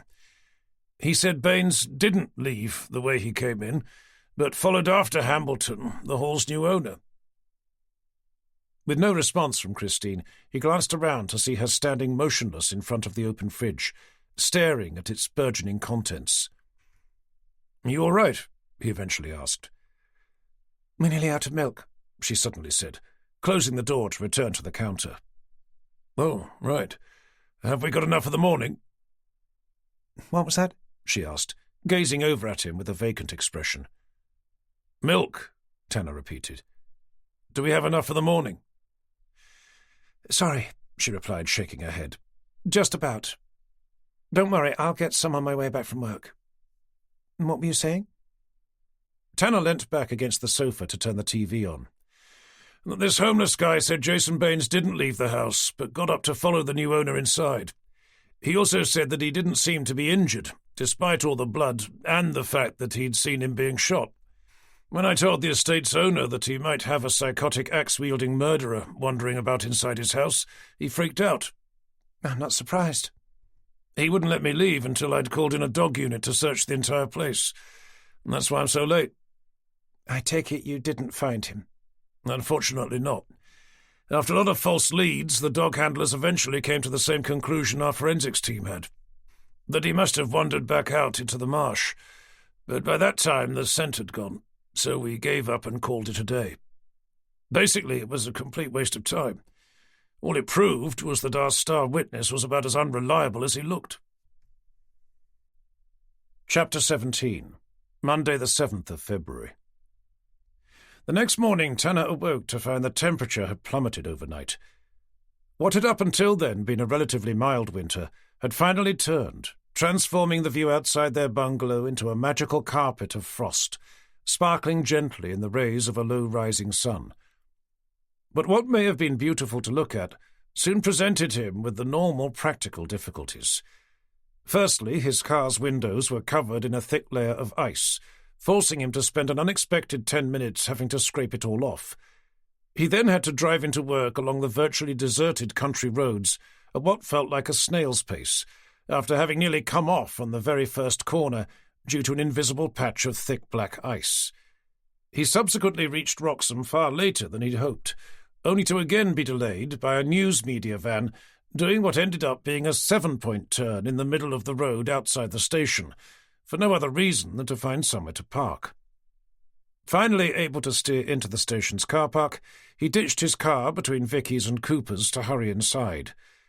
With coffee in hand, he'd only just plonked himself behind his desk to take a first tentative sip when a chilly breeze pricked the hairs on the back of his neck as someone tugged open the main office doors behind him. A moment later he caught sight of Forrester out of the corner of his eye. "A word, if you will?" came the DCI's ominously low voice, his mouth just inches from Tanner's ear. "For fuck's sake," Tanner moaned, the moment Forrester had left to begin stomping his way over to his office. "What have I done now?" Following on, he rapped lightly on the door to nudge it slowly open. "You wanted to see me, sir?" "Have you seen the Norfolk Herald?" Forrester barked, without any of the normal social pleasantries. "I like to make a point of avoiding it if at all possible," Tanner responded, closing the door behind him. Forrester shoved what Tanner assumed to be the latest edition over the desk. "Well, unfortunately, I can't. Not when I have Whitaker phoning me up demanding to know which one of my staff members has been talking to the press." With his curiosity raised, Tanner eased himself down into a chair to swivel the newspaper around. "Jason Baines rises from the dead," he read out, laughing as he did. "I'm sorry, sir, but I'm not sure what else you'd expect from such a ridiculous publication." "It's not what they've written that's the problem. It's where they got the story from." "No doubt from that homeless guy, Norman Gibbs." "If you bother to read it, you'll see that can't be the case. They know everything, from Lawrence Hambleton not having a license for his gun to what Jason Baines' blood type is." "Well, it wasn't me." "I never said it was." "It wouldn't have been anyone from CID either," Tanner continued. "They all know better than to talk to the press." "What about that girlfriend of yours?" Excuse me, sir, but why do you automatically assume that I tell Christine everything that goes on here, as if she's my bloody secretary, for her to then pick up the phone to the Norfolk Herald to offer them a blow-by-blow account? Then who else would it have been? I don't bloody know. A knock at the door had them both staring around to find Sally's pretty face peering cautiously over at both of them. Sorry to bother you, she began, her eyes resting on her uncle's. But there's a Dr. Michael Copeland in reception, asking to speak to D.I. Tanner. Who? Delighted to have found an excuse to leave, Tanner levered himself out of his chair to answer on Sally's behalf. He's the man in charge of the hospital Jason Baines escaped from. I'd better see what he wants. If he's come all the way over here, it must be important. Chapter 18.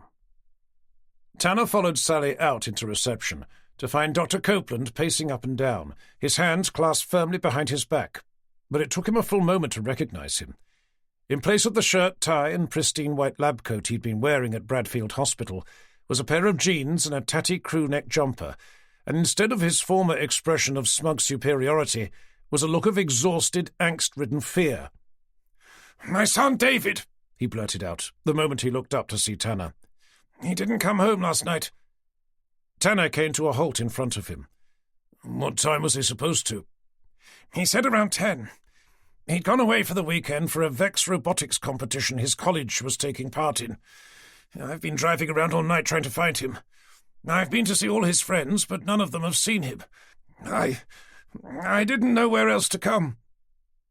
As the man's unshaven face began trembling uncontrollably, Tanner asked Sally to fetch him something hot to drink, before leading him into the privacy of one of their interview rooms. "When did you see him last?" Tanner eventually continued, closing the door to offer him a seat. The doctor stood in the middle of the small windowless room, staring blankly down at the chair being offered as if it wasn't there. "Saturday morning, before he left," he eventually began. "We'd been arguing the night before. He'd come back stinking of cigarette smoke. I could smell it on his breath. He's only 17. I'd told him before about how dangerous smoking was, but he never listened. Not to me, at any rate. The only person he ever did listen to was his mother." Tanner gently guided him down into the chair. "May I ask where she is?" "New York. She's an architect working on some stupid oversized tower block out there." Tanner answered a knock at the door to usher Sally quietly inside, a mug of steaming hot coffee held carefully in her hands. "Which college does he go to?" Tanner asked, directing Sally to leave the mug on the table. "The one in Walsham. It's only a short bus journey from where we live." "And where was this robotics competition?" "Peterborough. But he sent me a text message when he arrived back." "Could he have stayed with friends last night, to leave with them for college this morning?" "I've already called the college. He didn't arrive for registration."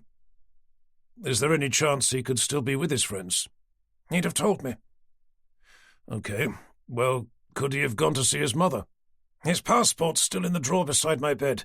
Besides, he doesn't have enough money to buy himself a ticket, not to fly to America." "Does he have any other family members he could be staying with?" "None of them have either seen or heard from him." Seeing the first sign of tears begin welling up in his eyes, Tanner briefly turned to offer Sally a concerned frown. "Try not to worry, Dr. Copeland. He's most likely staying with a friend and just forgot to tell you. You know what teenagers are like." He watched Copeland look up to open his mouth. I think it might have been," he began, before seemingly forcing it closed to shake his head, as if either unwilling or unable to finish the sentence.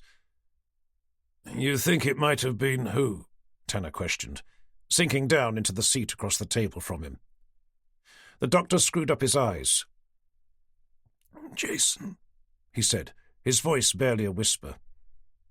"I think he might have taken him." Tanner gave Sally a curious look, before returning his attention back to the man sitting opposite. "I really don't think that's very likely, Dr. Copeland. According to our forensics department, the man is currently staggering around Longore Marsh with a shotgun wound to his stomach. That's if he's alive at all. I think it's highly unlikely for him to have decided to take the opportunity to kidnap your son." "But the newspapers," the doctor questioned, glancing up. "They said something about him not being injured." Assuming you're referring to the story currently running in the Norfolk Herald, I wouldn't take it too seriously if I were you. Besides, what possible reason would he have for escaping the walls of Bradfield Hospital to then kidnap your son? Because he knows about him. He knows about your son? I was stupid enough to mention him during one of our sessions. It was a discussion about empathy. I even said where he was going to college. I think he's going to use him to get back at me. To get back at you for what? Tanner watched Copeland's knuckles whiten as he placed his hands around the coffee mug, a look of something akin to cruel obstinance dancing momentarily in his eyes. Treating the mentally ill isn't easy, Inspector. Matters of the mind rarely are. It's certainly nowhere near as straightforward as a normal surgical operation. It can take months, more often years of therapy, some of which can be painful in the extreme, at least from a psychological perspective. And don't forget, we're not just their therapists, we're their prison guards as well. He may never have shown it, but I knew he held a deep-seated resentment of me, one that I suspect grew to become hatred over the years, especially after he somehow found out that it was on my personal recommendation that the board declined his constant appeals for early release. I still think it's unlikely he'd make a move to take your son. I'm sure he's alive and well somewhere. He might even be waiting at home for you as we speak. Copeland slowly shook his head. He's not. I asked the cleaner to wait, just in case he comes back. But he could return at any minute. Tell you what, why don't you make your way home? Meanwhile, if you could let us have a photograph of him, I'll get the word out for everyone to start keeping their eyes open. Chapter 19. With Sally showing Dr. Copeland out to his car, Tanner found himself once again at the door to Forrester's office. "I'm afraid it looks like we may have another missing person on our hands," he said, having nudged the door open to see his DCI lay the pen he'd been holding slowly down on the desk to begin aggressively rubbing his forehead. "Dr. Copeland's son, David. He didn't come back from a college trip yesterday. He thinks Jason Baines may have taken him." Forrester finally looked up with an irritated scowl, his skin hanging loosely from his jowls. "Is that really very likely?" "I must admit at first I didn't think so, but now I'm not so sure. Copeland told him about his son during a therapy session, even mentioning where he went to college." "Jesus Christ! What the hell did he do that for?" "I've no idea, but he admits that it may have been a mistake." "May have been?" "I'd have normally thought he'd have either run away or was staying at a friend's house. But with Baines having escaped the day before, well, it's an unsettling coincidence, put it that way." "Aren't you forgetting that Baines is supposedly nursing a gunshot wound?" "Not if what Norman Gibbs said is true, and that he did follow Hambleton inside Longore Hall without any obvious injury." "Which we've already searched with a team of dogs, proving Gibbs to be about as reliable as your average politician." "There could still be some truth in what he said, that Baines isn't as injured as we're assuming him to be. If that is the case, then there's a chance that he's decided to take revenge on those he feels responsible for having him locked up. Dr. Copeland certainly seems to be of the impression that he may be one of them." "I wasn't aware that he had anything to do with his conviction." "Maybe not, but he is responsible for him remaining inside.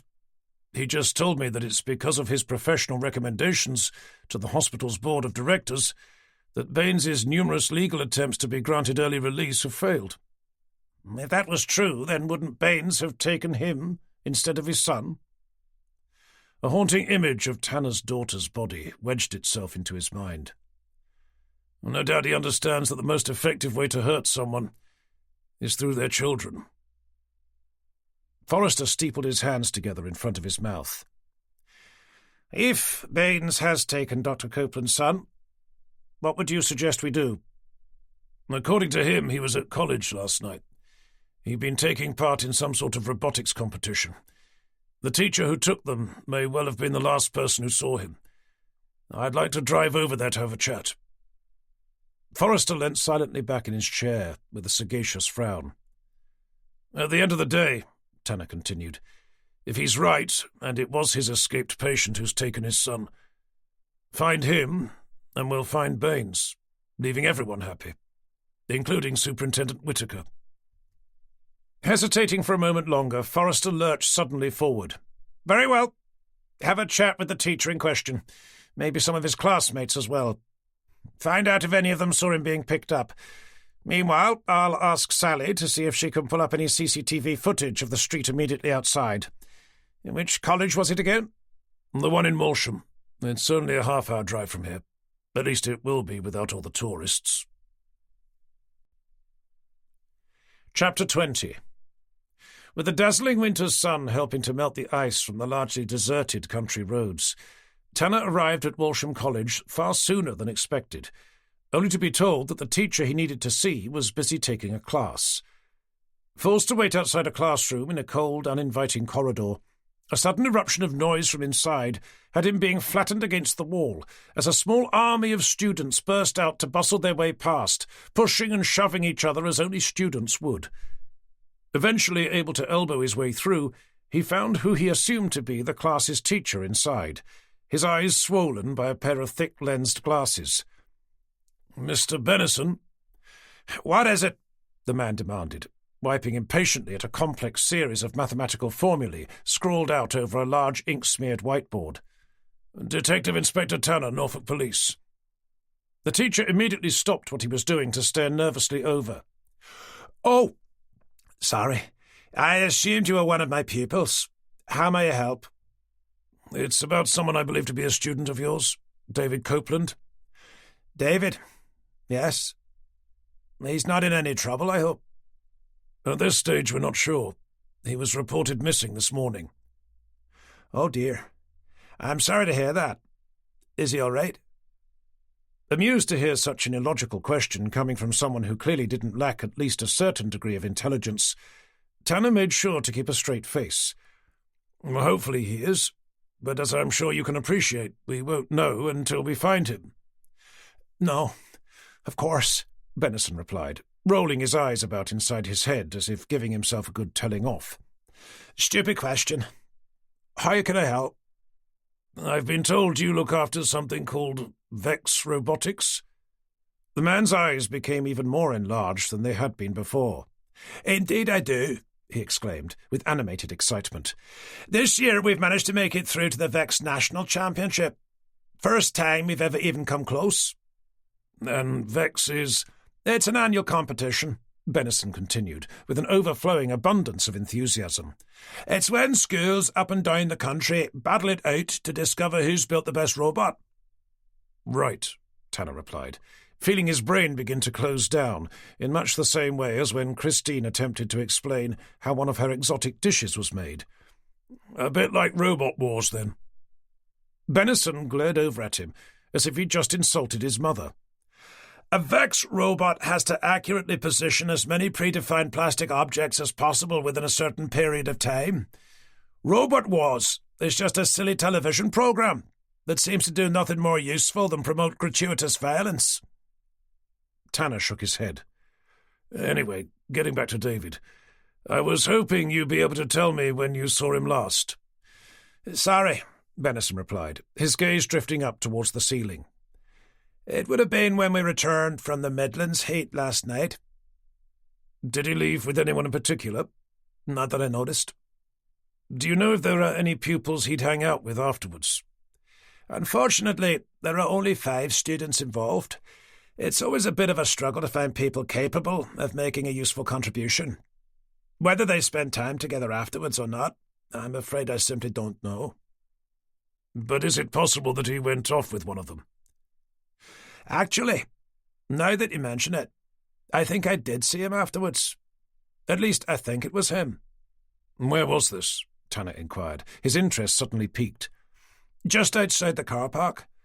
I was loading some of the equipment we didn't need into the back of my car." "And where was he?" "On the road, outside the school gates. He was talking to someone next to a car parked on the curb. I remembered thinking they shouldn't be parked there. I'm sorry I didn't think of it sooner. It's just with the national championship and everything." "Are you sure it was David?" "I'm fairly sure it was, but it was dark. I suppose I could have been mistaken." And the person he was talking to? A man, I think. A little taller than David. Did he seem injured in any way? Tanner continued, digging out his phone. Injured? Not that I noticed. Why? Tanner held out his phone to show the teacher the still image they'd taken from the security footage. Did he look anything like this? Benison took a moment to stare down at the screen. I'm sorry, I don't know. It could have been, but as I said, it was dark, and they were quite far away. To be honest, I didn't really look. I just assumed it was his dad picking him up. Tanner cast a concerned gaze out of the classroom window, towards where an empty green playing field stood. His father was the person who reported him missing. Did you see him actually get into the car? He continued, turning back. I think so. And the car, did you see what it was? Tanner questioned, his manner becoming increasingly agitated. I'm sorry, I'm not very good with cars.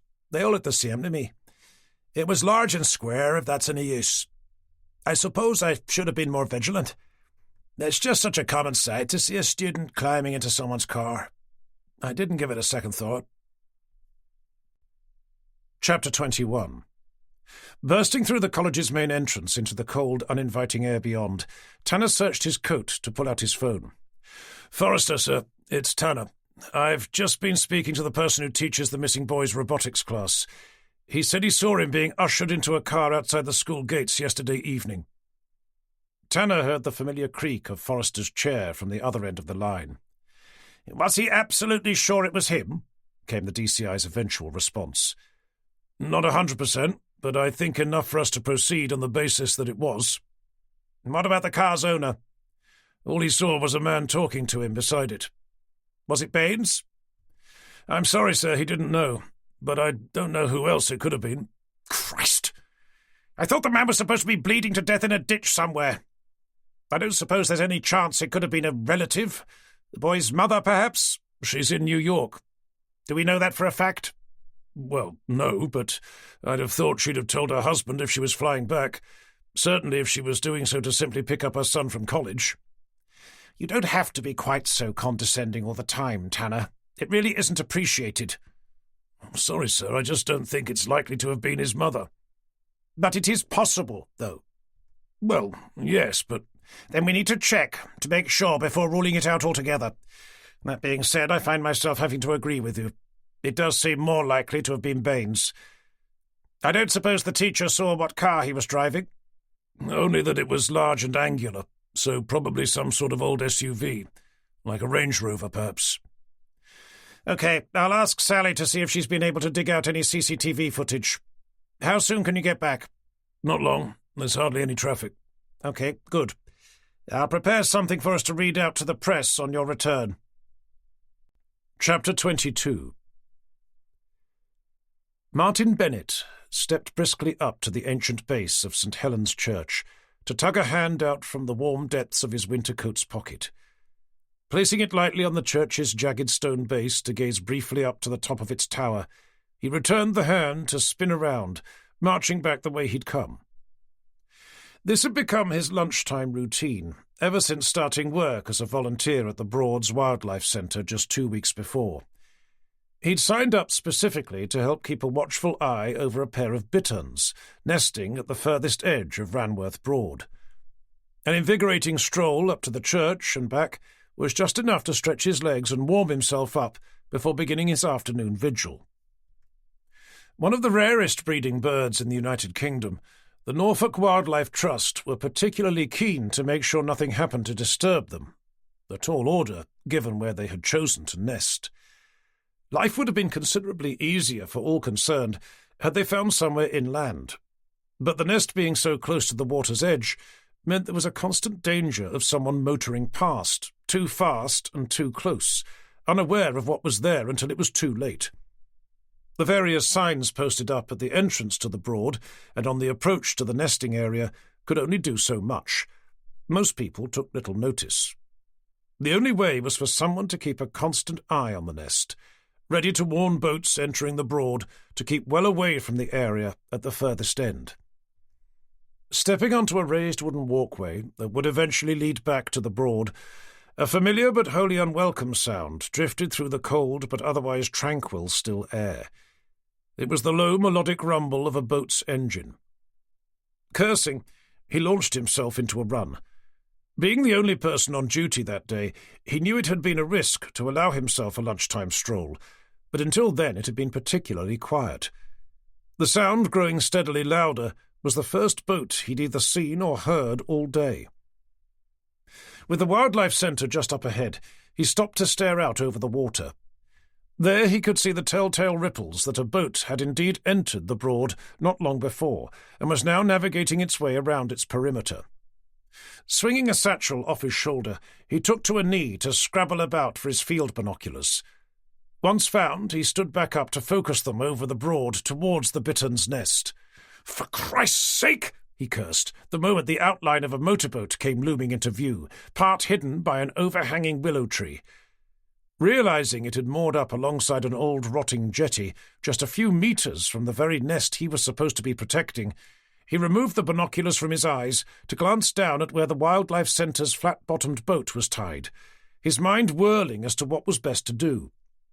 As much as he may have wanted to, blasting over the Broad to start bawling out whoever he found behind the wheel of the boat was probably the worst thing he could have done.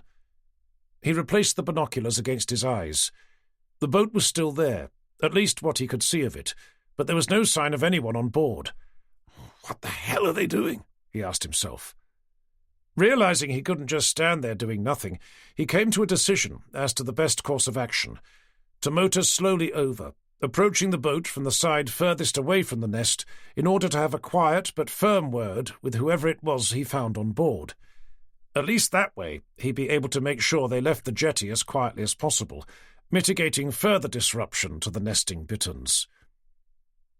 Jumping down into the boat to start the engine, he set loose the lines to begin motoring as fast as he dared towards the far end of the Broad, only to see the offending boat leaving the jetty to continue on with its journey, chugging slowly around the water's edge. The moment it emerged out from the shadows cast by the surrounding trees, he shook his head to ease quickly back on the throttle. It was a Broad's Rangers patrol boat. They knew about the nesting bitterns, and must have been doing a routine check. Feeling both relieved and a little stupid, he waved over at the man he could see ducked inside the patrol boat's varnished wooden wheelhouse, wearing the all-too-familiar uniform of a dark blue coat with a red life jacket hooked over his neck. But the man didn't wave back. He seemed too busy scanning the trees and shrubs crowding the water's edge. "He must be looking for that escaped psychotic lunatic," Martin thought to himself. But was it really necessary to go so close to the nesting birds? And why then feel it necessary to moor up? Keen to make sure that at least one of the parent bitterns was still there, he looked away from the passing patrol boat to bring the binoculars up to his eyes once again. Seeing the rounded top of a speckled brown head just above a line of densely packed reeds, he let out a relieved sigh. With the nest evidently safe, curious to know why the ranger had felt the need to moor his boat quite so close, still gazing through his binoculars, he followed the edge of the reeds until his eyes rested on the blackened wood of the disused jetty. Was there something there, lying on top of it? Doing his best to keep them steady against the gentle rocking of the boat, he looked again. There was definitely something there. What it was, he couldn't be sure. Becoming increasingly curious, he eased forward on the throttle, just enough to give him steerage way through the water. About 30 meters from the jetty, he pulled the throttle back, raising his binoculars to look again. As he brought them into focus, his heart thumped hard in his chest. It was the crumpled body of a man, thick red blood oozing from its side. Understanding why the Broads Ranger had stopped before moving away, presumably to put an immediate call through to the police, Martin was about to do the same when something caught his eye. For a fraction of a second, he thought he saw something on the body move. "Please don't tell me it was a rat," he thought to himself, shuddering at the idea of seeing one of them feasting on the body's face. Doing his best to control his breathing, he traversed the binoculars from the wound in the body's side over to its feet, then back the other way, stopping to take in its ashen grey face. Grateful at least that its eyes were closed, he took a moment to study the line of dark, congealing blood he could see running down from the corner of its contorted mouth. Finding himself unable to look away, he continued to stare with morbid fascination, taking in every inch of the body's weather-beaten face, right up until the moment he saw its eyes blink themselves open to stare steadily down into his. Chapter 23. "I don't fucking believe this," moaned Tanner, storming his way into Wroxham Police Station to make a beeline for Forrester's office. Rapping his knuckles hard on the door, he waited impatiently to be called in before shoving it open. "I don't think there's any need for us to read a statement to the nation's press," he announced, turning back to glare out at the station's staff in the main office beyond. "What on earth are you going on about?" Forrester demanded, staring over at him with a look of irritated agitation. Tanner closed the door to face him. "The media parked outside. They already know about Copeland's son being taken, and that we think Jason Baines may have been responsible." Forrester took a moment to stare over at him. "Are you sure?" "They were yelling questions at me as I was coming in, demanding to know if Baines was injured or not, if we knew why he'd taken the Copeland boy, what we thought he was going to do to him, and if it was likely he'd be attempting to abduct anyone else. They even knew the boy's name, and that he was last seen at Walsham College on Sunday night." It was Forrester's turn to curse, his eyes drifting down towards his desk phone, as if expecting it to ring at any moment. "Okay," he began, taking a calming breath. "I think it's obvious enough that someone here has decided to open up a direct line of communication with the press. What we need to know is who it is and why they've been stupid enough to start doing so." "I think we both know why," commented Tanner. "Someone's paying them." "But would anyone here really be dumb enough to accept, knowing what would happen if they were caught?" Tanner caught Forrester's eye. "I can think of one person." Forrester let out an exasperated sigh. "Please don't tell me that you're about to accuse Cooper again." "Why not? He's the only one here both greedy and stupid enough to take money in exchange for information." "Based on what evidence? His past actions?" "Well, frankly, yes." "May I take this opportunity to remind you once again, Tanner, that there's never been any evidence that he ever has.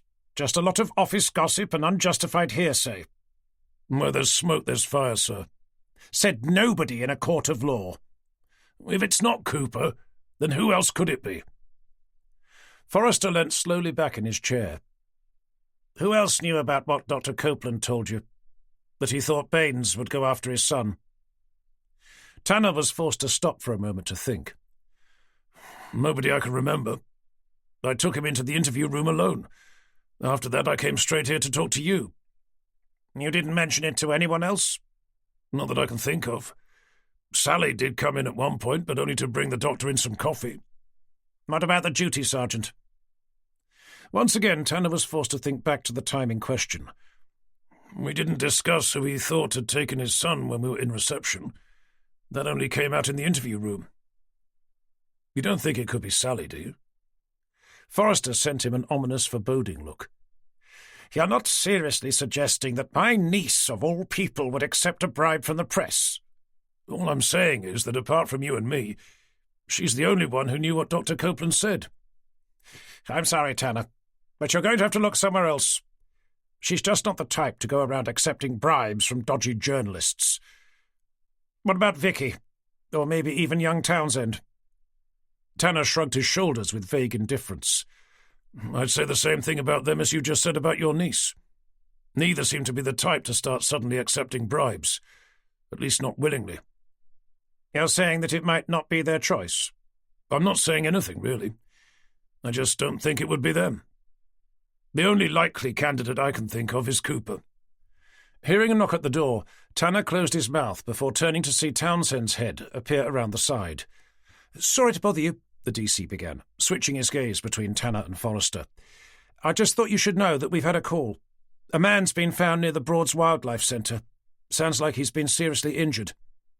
Forrester sat bolt upright in his chair. "Is it Baines?" "I'm sorry, sir, I don't know. All the caller said was that it was an injured man. An ambulance has been sent, but I think they're going to have a problem with access. He was found on a disused jetty at the edge of Ranworth Broad in an area surrounded by woodland. There's something else as well that the caller wanted me to make clear. that we needed to be especially careful as there's a pair of nesting birds nearby. What? Birds, sir. Nesting nearby. Bitterns, to be exact. Forrester shook his head in disbelief before turning his attention back to Tanner. You'd better get over there and take Townsend with you. If it is Baines, under no circumstances is he to get away. Handcuff him to the bloody ambulance if you have to. I'm not sure the paramedics would approve. Frankly, I don't give a shit. What about the Bitterns? Tanner queried, climbing to his feet. Who? The birds, sir. They're on the endangered list. They're one of the rarest breeding species in the UK. I'm sorry, Tanner. I thought our job was to protect the lives of Britain's human population. And I'd known we were responsible for every other species as well, and I think we'd all be due a pay rise. I'm only saying, sir, that if we're not seen to be doing all that we can to protect a pair of nesting bitterns on what is, after all, a nature reserve managed by the Norfolk Wildlife Trust, then the local community will be up in arms. More so than if we allow an escaped psychotic lunatic to wander about the Broads, coercing innocent teenagers into the back of a car? Very possibly. You know how the British public feel about our feathered friends? Forrester rolled his eyes in dismay. Fine. Do what you can not to disturb the precious birds. But if the injured man does turn out to be Jason Baines, and he manages to get away just because you spent 2 hours tiptoeing around some stupid nest in order to get to him, you're the one who's going to find yourself on an endangered species list. Chapter 24. Having helped each other pick their way through a barbed wire fence, Tanner led Townsend out into a wide-open clearing, at the end of which lay Ranworth Broad, shimmering gently in a hazy winter's sun. On its very edge were 4 people, 2 paramedics and 2 uniformed police officers, all gathered around a small jetty on which lay someone Tanner assumed to be the injured person. "This is a restricted area," came the harsh, whispered voice of a short, rotund man appearing out of nowhere in front of them. "Emergency personnel only." "We're CID," came Tanner's curt response, digging out his formal ID to briefly take in the man's camouflaged coat and the binoculars hanging from his neck. "Detective Inspector Tanner and Detective Constable Townsend. May I ask who you are?" "I'm the person who called for the ambulance, Martin Bennett. I assume you're aware of the gravity of the situation?" Tanner lifted his chin to peer over the man's shoulder at where the person still lay. "All we know is that he's been seriously injured." "I meant—" Bennett began, his voice rising with suppressed hysteria, whilst jabbing a finger over towards a pile of reeds situated close to the edge of the gently lapping water. "that there's a pair of nesting bitterns right there." "Oh, yes, of course. Sorry." "Are they all right?" Tanner queried, struggling to maintain his professional demeanour. Bennett brought his shoulders back to stand up straight. "Well, yes. For now, at least. The mother is still there. No sign of the father, though. Hopefully he's just waiting for you lot to bugger off before coming back." "And the injured man?" "I've no idea," Bennett replied, with dismissive disdain. "But I wouldn't mind knowing what he was doing here. We spent hours erecting a barbed wire fence around the entire area." "We noticed," Tanner muttered, glancing down at where he could feel one of the barbs had cut into his hand. "Huge keep-out signs as well, warning people about the nesting bitterns. Sometimes I wonder why we bother." "I must admit," began Tanner, glancing over at Townsend, "people can be exceptionally selfish about where they end up dying." "Well, he's not dead yet. More's the pity." Tanner sent the man an incredulous glare. "Would you care to rephrase that?" "Why, I didn't mean that I wished he was dead, of course. I just meant that it's his fault. Judging by the injury, I reckon he must have cut himself when he was climbing over the fence." "You know that for a fact, do you?" "Well, no, but I don't see how else he could have ended up here all covered in blood. I've been on duty since 8 o'clock this morning, and I've only seen one other boat. He must have come over the fence." Tanner stopped where he was. "Sorry, but which other boat was that?" "The Broads Rangers." "There was a Broads Rangers patrol boat here?" "Well, yes, but I thought you already knew that." "Forgive me, but how could we possibly have already known that?" I suppose I just assumed he'd called you. He was patrolling the Broad when I came back from lunch. That's how I found the injured man, watching him through my binoculars. At first I thought it was just some idiot out for a joyride, or maybe even an egg collector. It was only when I saw him motor away from the jetty that I realised it was a Broads Ranger. "Excuse me," came the whispered voice of one of the paramedics, making his way slowly up towards them whilst endeavouring to catch Tanner's eye. "Are you from CID?" Tanner responded with a single nod. "How's the patient?" "I think you better see for yourself." "Wait right there," commanded Tanner, laying a hand down on Bennett's shoulder to barge his way past. "I'm afraid there was nothing we could do," the paramedic began, leading Tanner quietly over to where the man still lay. "He was dead when we arrived." Coming to a stop about a foot away from the jetty, Tanner looked over at the body's dirt-streaked face, staring with unblinking eyes at the cold, cloudless sky above. "It's not Baines," he muttered, seeing Townsend appear by his side. Townsend took a moment to follow Tanner's gaze. "How can you be sure?" "Because this is our star witness. Or at least he was. Norman Gibbs, the homeless guy who saw Baines being shot before apparently rising from the dead." Tanner's statement was met by a sombre silence as they continued staring at the man's face, as if knowing who he was added new gravitas to his passing.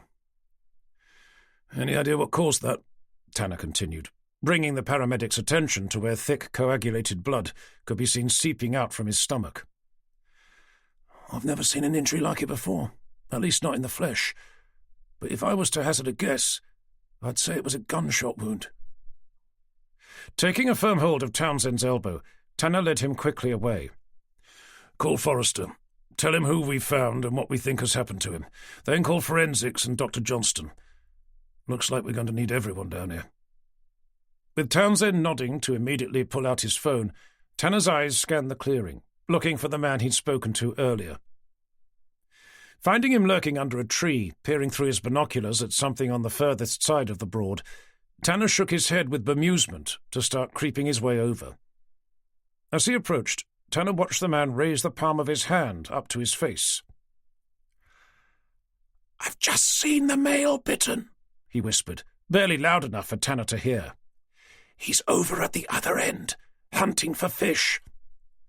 "I'm afraid, Mr. Bennett, it looks like we're going to have to get this whole area cordoned off.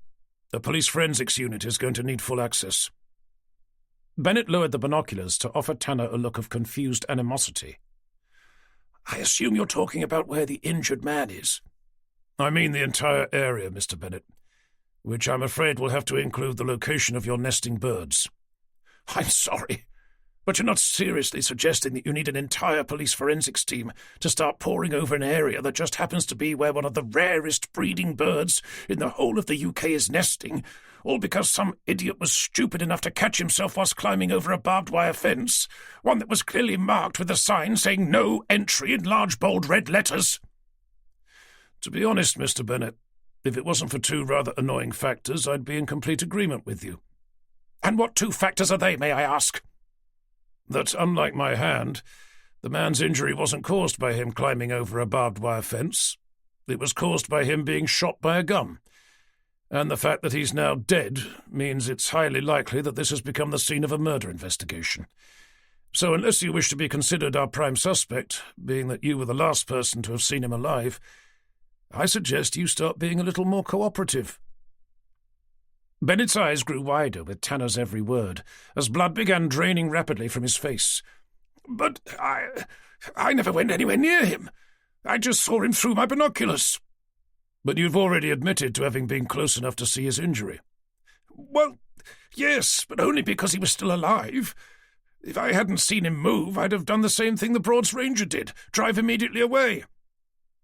"Speaking of this so-called Broads Ranger," Tanner continued, digging out his notebook, "I don't suppose you'd be able to tell me a little more about him?" "Are you suggesting that I didn't see a Broads Ranger?"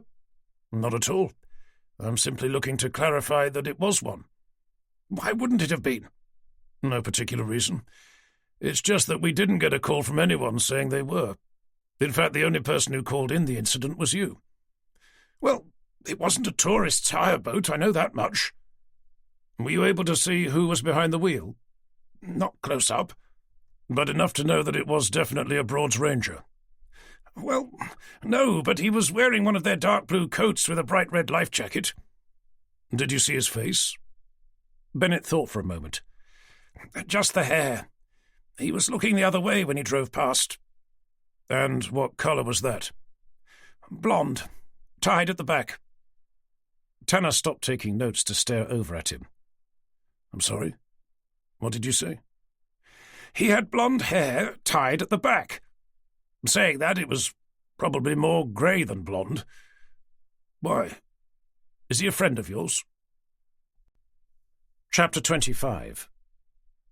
Telling the Norfolk Wildlife Trust volunteer that he'd need to provide their forensics department with a sample of his DNA and fingerprints, Tanner finished their discussion by issuing him with a severe warning that under no circumstances was he to mention anything about what he'd either seen or heard to the press, whether it was about the nesting bitterns or the body he'd found. If he did, then he would be placed under arrest as their prime suspect. Having successfully put the fear of God into him, Tanner left him to his rare nesting birds to head off in search of Townsend. "Were you able to get hold of Forrester?" he asked, finding him standing thoughtfully near the jetty where the body lay. "Only briefly," the young DC replied, glancing absently around. "He said he'd get Sally to send Dr. Johnston down, together with a forensics unit and a couple of squad cars." "Did you tell him that it wasn't our escaped parent murdering psycho?" "Mm-hmm." "I assume he wasn't exactly bowled over by the news." "He said he'd only just told Superintendent Whitaker that it was, so he was going to have to call him back to tell him otherwise." Tanner shook his head in bemused dismay. "Why does he keep shooting himself in the foot like that?" "I've no idea," Townsend replied, his head tilting down to the black waterlogged mud surrounding the base of the dilapidated jetty. "Speaking of feet, there's at least one set of footprints missing." "How do you mean?" "I've checked the tread pattern of the paramedic shoes. You can clearly see them there," Townsend continued, pointing them out with his hand. "But there's no sign of the victims, nor anyone else's. There are also no obvious signs on his skin or clothing to indicate that he was carried over the barbed wire fence, at least not the one we had to cross, which means he must have been dumped directly onto the jetty from the water. If that's the case, then it's in direct contradiction to what the Wildlife Centre volunteer said about not seeing any boats here all morning, apart from the one belonging to the Broads Ranger, of course." With what Bennett had only just told him about the person he'd seen behind the wheel of the patrol boat still whirling through his mind, Tanner found himself remaining silent. "I'd be curious to know what Dr. Johnston has to say about how long he's been here for as well," Townsend continued. "I'm no expert or anything, but assuming he was shot somewhere else, it couldn't have been all that long." "Maybe another boat came through that the volunteer didn't see," Tanner eventually proposed. "Or maybe the body was dumped here by the guy in the Broads Rangers patrol boat." The proposition was obvious enough. It was exactly the same idea Tanner had been forced to consider himself, but hearing Townsend say it out loud made his stomach churn with anxious uncertainty. "Why would a Broads Ranger dump a body in the middle of a nature reserve?" he heard himself ask. "Especially as they'd have known the location was under constant observation thanks to the nesting bitterns." Townsend gave Turner a look of consternated surprise. "I'm not sure I was suggesting that it was, for that very reason. But I do think it would be worthwhile asking if any of their patrol boats have been reported missing recently. If the guy who shot him is going around pretending to be a Broads Ranger, it would certainly be a clever solution to being able to navigate around the waterways without anyone raising so much as an eyebrow to his presence, even to the point of being seen dumping the half-dead body of a man onto a disused jetty. It would also explain why he did so next door to a pair of nesting bitterns, being that he probably didn't have a single clue that they were there." Yes, of course," Tanner replied, in an apologetic tone. He'd been so caught up with the idea that it was Christine seen behind the wheel that he'd been unable to consider the more logical answer. "I'll ask if they're missing a patrol boat. By the way, did you mention anything about this to Forrester when you spoke to him?" "I didn't have a chance. As soon as he heard it wasn't Baines, he seemed desperate to get me off the phone. Probably to call Whitaker." "Okay, good. Could you do me a favour and keep it that way, at least until I've made some inquiries?" Townsend gave him a curious look. "And between now and then?" "I'm not sure we've got much choice but to wait until Dr. Johnston shows up with the forensics team. At the very least, we need to know if that is a gunshot wound. If it is, It wouldn't do any harm to know when it happened, and how long he's been here for, either. Chapter 26. "Sorry I'm late," Tanner called out, half his mind still back at the murder scene as he entered the welcome warmth of his riverside bungalow. Having spent the remainder of the day unable to stop worrying about what the Wildlife Trust volunteer had told him, that the Broads ranger he'd seen motoring away from the jetty where the body had been found bore a disturbingly close resemblance to Christine, he was now wondering how best to broach the subject as to where she'd been that day, and, more to the point, if it had been her, why on earth hadn't she called the police? "I'm afraid I've already eaten," came Christine's voice, ringing out above the normal cacophony of pots and pans being rattled about. "Shall I heat yours up now?" As he stepped through to the living area to find her jamming plates down into the dishwasher, it was fairly obvious she was upset about something. "Whenever is good for you," he replied, catching her eye with a smile. "How was your day?" "Oh, you know, same old, same old. I heard on the news that a body had been found, so I knew you'd be late." "Jesus Christ," Tanner mumbled quietly to himself, instantly scrabbling around for the TV remote. "How the hell do they keep finding out so bloody quickly?" "What was that?" "We think someone at the station has been talking to the press." Christine glanced over at him whilst placing a plate heaped with food into the microwave. "Is that a problem?" "Unfortunately, yes, it is," Tanner replied, turning on the TV to spend a few irritated moments searching for the news. "We have to be able to control what's being shared with them. Holding information back can often be vital when working out who did what and when, especially when the inevitable crank calls start flooding in. Beyond that, if all the facts are made public, when we do eventually bring a suspect in for questioning, it's all too easy for them to concoct a story that fits neatly into the narrative that's already been broadcast, making it far harder for us to know if they're telling the truth. Worse still, it can put people's lives in danger, especially when the press use the information to start making up allegations of their own." "I had no idea," he heard her reply. "Any idea who's been talking?" With the BBC News on in the background, Tanner perched himself onto one of the breakfast bar stools. "If I had some spare cash, I'd put it on Cooper. Forrester, meanwhile, seems happy enough to assume it's you." "Me?" she exclaimed, catching his eye. "Don't worry, he's not being serious. At least I don't think he is." "I should hope not.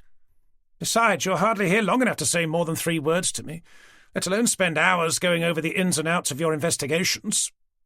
"Yes, I know. Sorry again for being late." "You don't need to keep apologizing," she replied, dragging the plate out from the bleeping microwave to lay it steaming in front of him. "Not when you have a murder investigation to deal with. Speaking of which, any idea who the victim was?" "Well, it wasn't Jason Baines, more's the pity." "I assume there's still been no sign of him?" "Nothing that's been confirmed." "Then he must have died in a ditch somewhere." "We'll have to wait and see. Tell me, I don't suppose you know if any of your patrol boats have been reported missing recently?" Christine turned to continue loading up the dishwasher. "Not that I'm aware of. Should there have been?" "It's probably nothing. There was a report of one motoring past where the body was found, at the far end of Ranworth Broad, just along from where those bitterns have been nesting." With Christine's mind appearing to have switched back into kitchen mode, Tanner sucked in a fortifying breath. "I don't suppose you were anywhere near there today?" "Near where?" "Ranworth Broad, where those bitterns are nesting." "Not me. I've been on land management duty for over a week, cutting back the trees around Barton Broad. I thought I told you." "Sorry, you probably did," Tanner replied, struggling to remember if she had or not. Telling himself that she must have, he reopened his mouth to continue. "I don't suppose there are any other Broads rangers with hair similar to yours?" "You mean someone with flowing golden locks who looks as if they've just stepped off a fashion show catwalk?" Christine replied, closing the dishwasher door to shake her hair from side to side, as if advertising the latest clinically proven hair conditioning product. Well, I actually meant a man with long greying blonde hair that normally looks as if it's been dragged through a hedge backwards." "Charming." "Seriously, though?"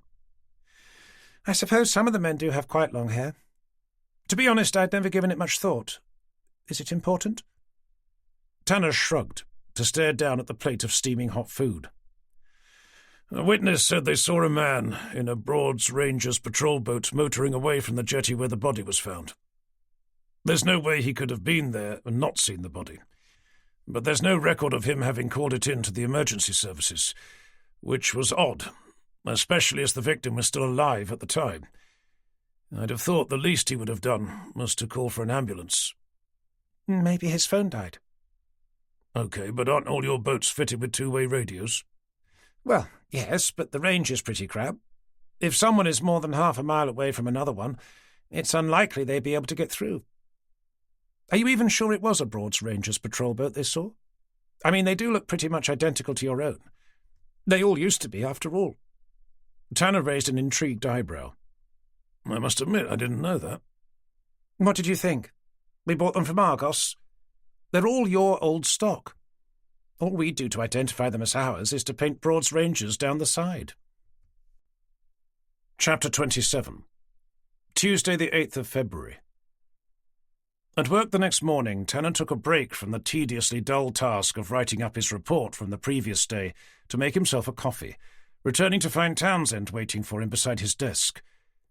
"The preliminary forensics report has come through for the body at Ranworth Broad," the young DC began, as Tanner approached. "The medical examiners as well." Tanner planted himself down behind his desk to take a tentative sip from his coffee. "Anything of interest?" "Not much. Dr. Johnston has confirmed the victim's identity." "That was quick." "He had a criminal record," Townsend continued, taking a slim file out from under his arm. "Manslaughter from drink driving, which must have made him relatively easy to find." "I assume it was Norman Gibbs." "Mm-hmm," Townsend confirmed, browsing through the pages. "Cause of death?" "Bullet wound, as we thought. It pierced his abdomen, leading to massive internal hemorrhaging." "Does it say when he was shot?" "It says the injury occurred somewhere between 3 to 4 hours before his eventual death." "He lasted that long?" "According to this, the bullet managed to miss every single one of his vital organs. So, in a way, he was very lucky."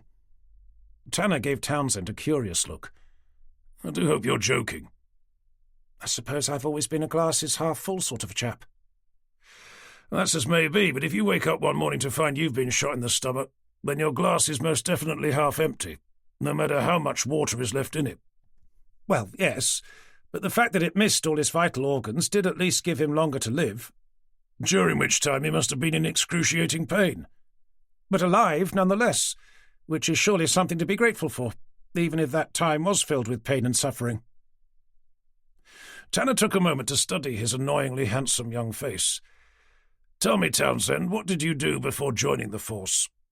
"I was at university." "Philosophy?" "Law.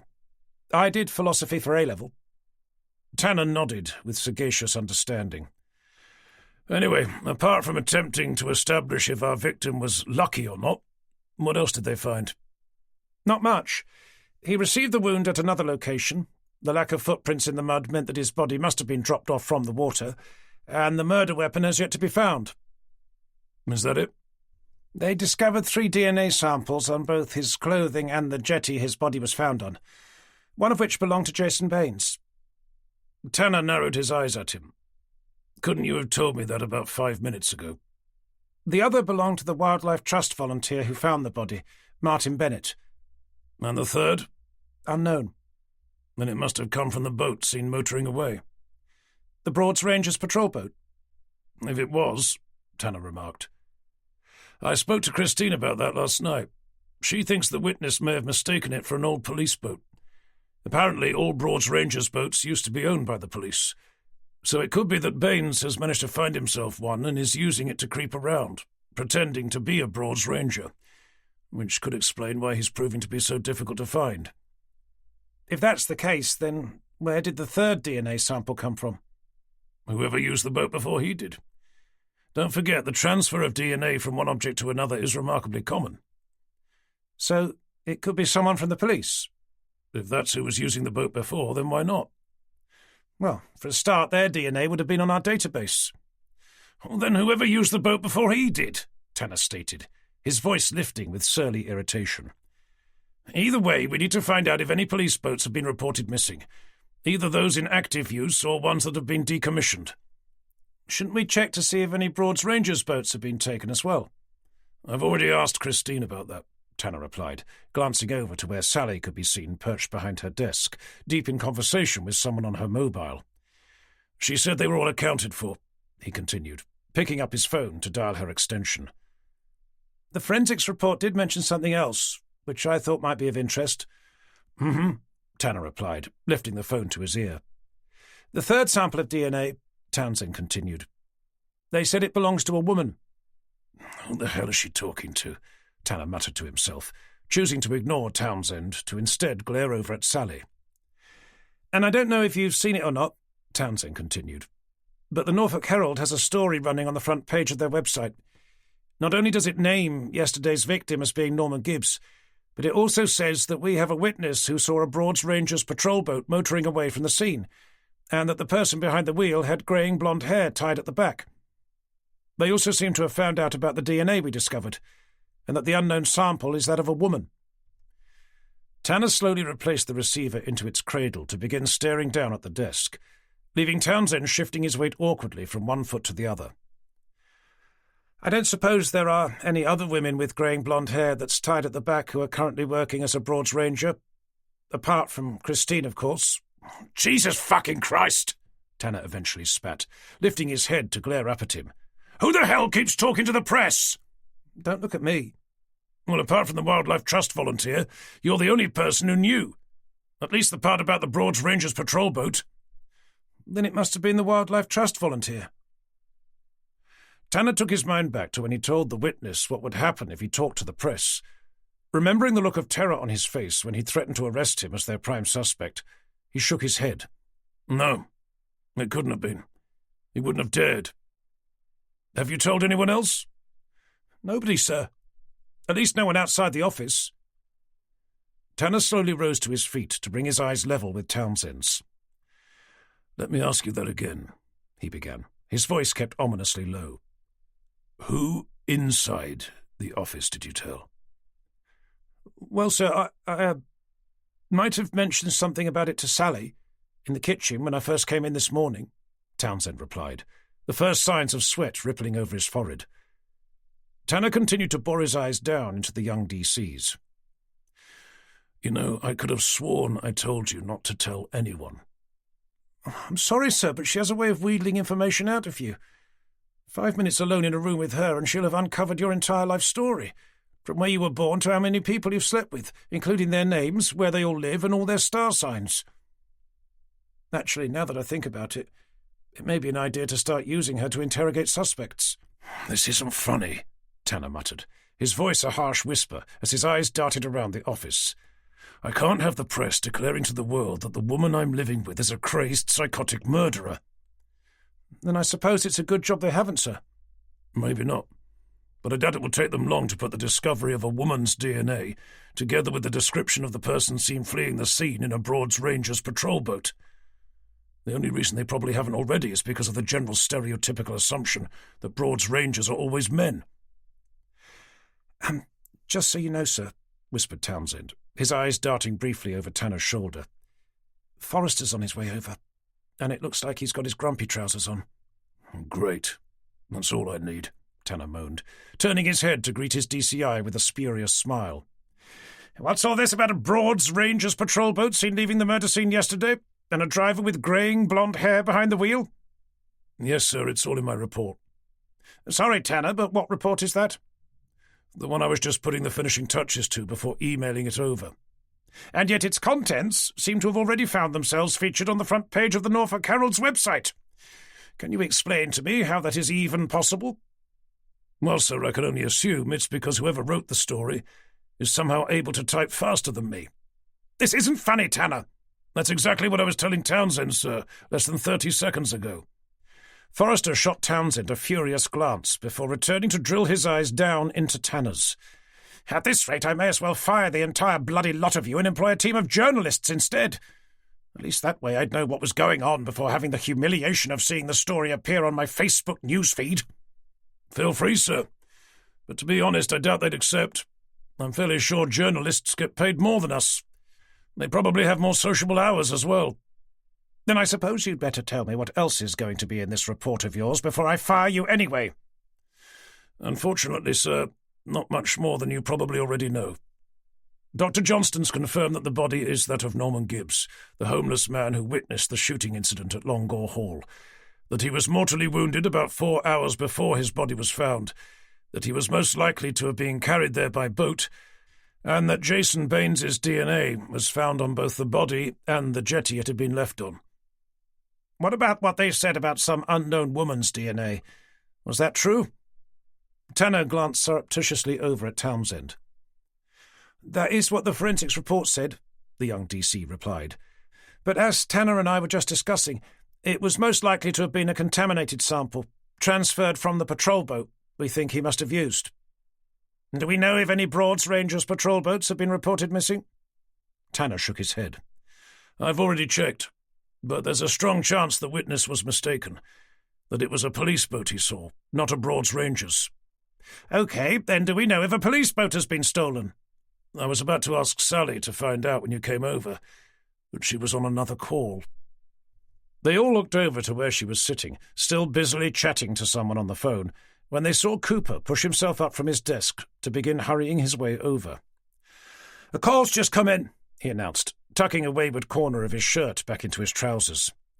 "Someone thinks they just saw Jason Baines moor a boat up at the north end of Hincklin Broad." "Was it a patrol boat?" Forrester inquired.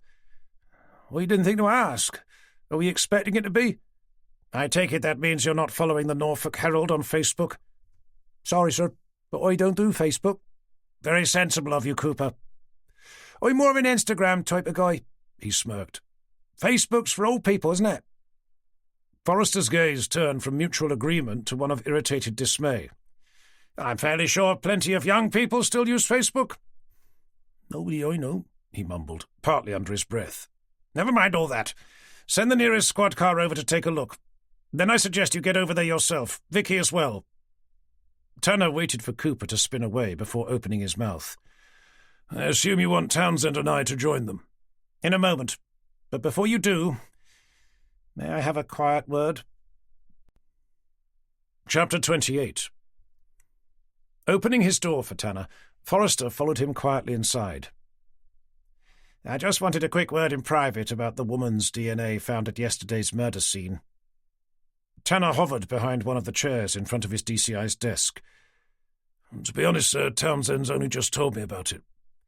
"You haven't mentioned anything about it to Christine?" "As I said, I've only just been told." "What about the description of the person seen behind the wheel of the patrol boat?" With his hands clutching the back of the chair, Tanner shifted his weight from one foot to another. "I know what you're about to say, but I can assure you that whoever was behind the wheel, it wasn't Christine." "And you know that for a fact, do you?" "She was working up at Barton Broad yesterday, on a land management job." Forrester sank slowly down into his chair. "I assume that means that you at least had the good sense to ask her?" "When I heard the description of the person seen behind the wheel, and that of the boat they were helming, I wouldn't have been doing my job if the thought hadn't crossed my mind. So yes, I did ask her, but as I said, she was nowhere near the place, nor was there any reason for her to have been. Besides, we already have the DNA of the most likely suspect, discovered on both the body and the jetty it was found on. And now we've received word that the suspect in question has been seen climbing out of a boat at the top end of Hincklin Broad, only a stone's throw away from Longore Hall, the place he was first seen. Bearing all that in mind, why we're even having this conversation is frankly beyond me." "There's no need to be quite so defensive, Tanner." "I wouldn't need to be if you didn't keep trying to implicate her in just about every serious crime that ever takes place around here." "Now that's not true, and you know it." "Isn't it? What about the time you were convinced she was a murder suspect when I first came back to work?" "That's probably because she was, whether you were prepared to admit it or not." "And that she'd been going about planting evidence inside the boat shed at Coltishall in order to frame him for a murder you seemed convinced at the time she'd committed," Tanner continued, his temper rising together with his voice. "You mean the one she gained illegal entry into? With your help, I may add." And now you're automatically assuming that it was her behind the wheel of the boat seen dumping a homeless drunk's body, having decided for some unknown reason to shoot him beforehand. I think you need to calm down, Tanner. It was only the other day when you were accusing her of being the one who's been talking to the press. I could say something very similar about the way you're always accusing Cooper. Or you mean the person who was acting so suspiciously, even professional standards decided to investigate? For which, Tanner, and for the very last time, the man was fully exonerated. Whilst we're on the subject of who's been talking to the press, I think the time has most definitely come for you to start looking a little closer to home. What the hell's that supposed to mean? Your niece, Sally. You need to ask her about who she's been sharing confidential information with. I've never heard anything so ridiculous in all my life, Forrester began, his face darkening with embarrassed rage. It's not very nice when the shoe's on the other foot, is it? I sincerely hope you have a damned good reason for accusing her of selling information to the press. Townsend told her about the Broads Rangers patrol boat being seen motoring away from the murder scene yesterday when he came into work this morning. Also about the description of the driver. Why does that mean it was her? It could have just as easily been the witness at the scene, or anyone else who'd been there. The only people the Wildlife Trust volunteer told were Townsend and me. Even if he had then gone and spoken to the press, he could never have known about what forensics said about a woman's DNA being found at the scene. Only someone here could have known about that. Then why can't it be Townsend? Well, it could, I suppose. But he's not the one who's been spending the entirety of their time recently doing nothing more productive than endlessly chatting to someone on a bloody mobile. Forrester joined Tanner in staring out through his partition window towards where Sally was sitting behind her desk, one hand holding her phone up to her ear, the other playing with her hair. With a look of despondent desolation hanging from Forrester's face, Tanner decided to take a more diplomatic approach. To be honest, she's probably been doing it without realizing. How do you mean? I saw she has a new boyfriend. Forrester peeled his eyes off his niece to gaze over at him. She does? A good-looking young man driving a bright orange Volkswagen Golf. I saw him drop her off at work the other day. It may be worthwhile finding out what he does for a living, especially as she only met him a week ago, and the fact that he's already proposed. He did what? He proposed to her a couple of days ago. Jesus Christ! Do her parents know? I've no idea. You could have at least mentioned something about it to me. She told me in confidence, but as the time they began going out with each other seems to coincide with when the press started knowing our every move, I thought it might be worth mentioning.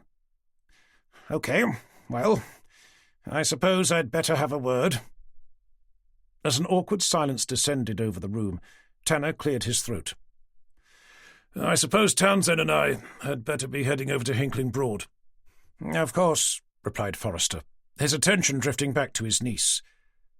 Before I go, when you do get a chance to speak to Sally, if you could try to avoid mentioning that it was me who told you about her proposal of marriage, I'd be grateful. As I said, she did tell me in confidence. Yes, of course. Don't worry, I'll make sure to be discreet. Chapter 29. With Townsend staring quietly out of the passenger window beside him, Tanner sped them over sweeping country lanes towards Hickling Broad, without hardly saying a word. His mind was too busy contemplating recent events to be making idle conversation with someone born 2 decades before him, especially with what Forrester had just been saying to him about Christine. Could it really have been her behind the wheel of that patrol boat, he found himself constantly asking? And if so, why hadn't she called the police? There was no way she wouldn't have seen the body. Even if her mobile phone had died, or her 2-way radio had been out of range, she'd have told someone. She certainly wouldn't have spent the previous evening lying to his face about where she'd been that day. Hoping to God that the boat Jason Baines had been seen climbing out of was a long-discarded Broads Rangers patrol boat, and that he'd also been seen wearing some sort of disguise, Tanner drew in a fortifying breath as a uniformed police officer came into view, waving him into a small public car park. Swinging his XJS into the nearest empty space, he turned off the engine to stare despondently over the steering wheel to where Vicky and Cooper could be seen, gazing down into a dark green, flat-bottomed motorboat, tied loosely to the end of a long, narrow dyke. "Well, it's not a patrol boat, Broads Rangers or otherwise," observed Townsend, following Tanner's gaze. Tanner remained silent, his grip tightening around the top of the Jag's large leather steering wheel. Seeing him remain where he was, staring vacantly out through the windscreen, Townsend turned to look at him. "You all right, sir?" Another moment of silence followed, before Tanner reached over to open the car's wood-veneered glove box. "Do me a favour, will you?" he began, taking out a hairbrush, matted with strands of greying blonde hair, before diving back in for a clear plastic evidence bag. "Give this to forensics for me," he continued, placing one inside the other. "Unfortunately, it looks like I'm going to need to know if its DNA matches the sample found at yesterday's murder scene." Townsend recoiled from the bag as if it contained a deadly virus. "But doesn't that belong to—" "If that boat we can see down there had been a patrol boat of any description, believe you me, I wouldn't be doing this. However, as it stands, I don't say I have much of a choice. I need to know one way or the other." Townsend lifted a reluctant hand to take the bag. "Do you want me to say where I got it from?" "If you could keep that to yourself for now, I'd be grateful." Seeing Townsend nod in response, Tanner reached for the door handle. "Right then, I suppose we'd better see what our colleagues have found." Chapter 30. "What have we got?" called Tanner, leading Townsend over to join Vicky and Cooper. "Well, it's not a patrol boat," Cooper replied, glancing up. Tanner cast an irritated eye up at the hordes of other boats crammed along both sides of the narrow dyke. "Anything else?" "We reckon there's blood at the bottom," Cooper added, gesturing down. "I wouldn't want to bet against it belonging to that homeless guy we found yesterday." "I assume forensics has been called." Cooper nodded. "They should be here any minute. The only other point of interest is the engine. Looks like one of those new electric ones. That must explain how he was able to motor into Ranworth Broad without being seen." "What about the person who made the call?" "She's in the car park behind us," Cooper replied, directing Tanner's attention over to where two elderly women could be seen chatting to a uniformed policewoman near the car park's entrance. "The one leaning over the Zimmer frame. Judging by how thick the lenses on her glasses are, I was surprised she was able to see anything at all." "You've already spoken to her?" "Only briefly." "Was she sure it was Baines?" "That's what she said." "I don't suppose she mentioned anything about what he was wearing?" "I didn't ask." "What about his supposed injury?" "Again, I... You didn't ask?" Cooper gave Tanner an indifferent shrug. "I assumed she'd have told me if he had been." "Did you at least ask her which direction he went after climbing out of the boat?" Cooper opened his mouth only to close it again. Shaking his head, Tanner turned to look at Townsend. "Get some PCs to have this whole area cordoned off. I don't want so much as a mosquito going near that boat. Vicky and Cooper, if you can start coordinating door-to-door inquiries, asking if anyone's seen someone looking even remotely like Jason Baines ambling past their house, injured or otherwise, I'll see if I can have another word with our hopefully not too short-sighted witness."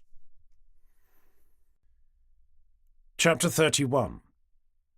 Turning on his heel, Tanner made his way over to where he could see the policewoman begin escorting the two elderly women towards one of the cars. "Excuse me," he called out, digging around for his ID. "Detective Inspector Tanner, Norfolk Police. May I have a word?" His rapid approach was met by the steely gaze of the younger of the two women, doing her best to help her friend over the uneven, gravel-lined car park. "Dorothy has already spoken to someone from the police, thank you." "Yes, sorry, I just have a couple more questions." "Well, if you must, but please be quick. She's been outside for far too long already." "It's all right, my dear. There's no need to fuss," her aged friend replied, pivoting herself slowly around to eventually gaze up at Tanner through a pair of large oyster-pink framed glasses. "If the policeman needs to talk to me, then I'm sure I can put up with the cold for a little longer." "I wanted to ask again about the person you said you saw, Jason Baines." "That's right. He was climbing out of that little boat of his. Just as we were coming back from our daily stroll, isn't that right, Marjorie?" "That's right," her friend confirmed. "I don't suppose you can tell me anything about him? What he was wearing, for example?" Dorothy tilted one of her ears towards him. "I'm sorry, my dear. I didn't quite catch that." "He's asking what the man was wearing," her friend responded, lifting her voice. "Oh, it was some of that awful green patterned clothing, wasn't it?" Dorothy continued, talking more to her friend than to Tanner. "The sort you see fishermen wear, with those horrible blotches. What's it called?" "I think they're called army fatigues," her friend commented. "I meant the pattern," Dorothy replied in a scolding tone. "Something to do with large camels?" "You're thinking of camouflage, my dear. Nothing to do with camels." "I'm fully aware of that, thank you, Marjorie. That's just how I was remembering the name. I'd imagined lots of giant camels plodding around the desert, all dressed up like soldiers. I'm afraid my memory's not what it used to be," Dorothy continued, her attention returning to Tanner. "Someone bought me a book for Christmas. Actually, I think it might have been for my birthday. Anyway, it was all about word association and how to use your imagination to help remember things. It really works, you know." Tanner was about to try and steer the conversation back to Jason Baines when he saw her reaching a frail, trembling hand out towards him. "Sorry, my dear, but who are you again?" "Detective Inspector Tanner, Norfolk Police," Tanner replied, endeavouring to hide his growing impatience. "I was asking about the man you saw, climbing out of the boat." "Oh, yes, that's right. It was Jason Baines. I never thought I'd be seeing him again. We watched him tie up his boat to start wandering up the road towards Hickling Green as if he didn't have a care in the world. Did you know he murdered his parents? Cut them up with an axe, he did." "Then you're sure it was him?" "Oh, yes, quite sure, thank you," she replied. "As he stepped off the boat, he looked straight at me. I'll never forget those eyes, not until the day I die, which shouldn't be too long now," she added, raising her hand again to cast a curious eye down at a watch that appeared to be as fragile as the wrist it was hanging from. "Oh, please," Marjorie laughed beside her. "You've got a good few years left in you yet." "Oh, good Lord, I hope not." "Am I to understand it that you've seen him before?" Tanner asked, stooping to try and catch Dorothy's eye. "Only once," she replied, making an effort to hold herself up straight.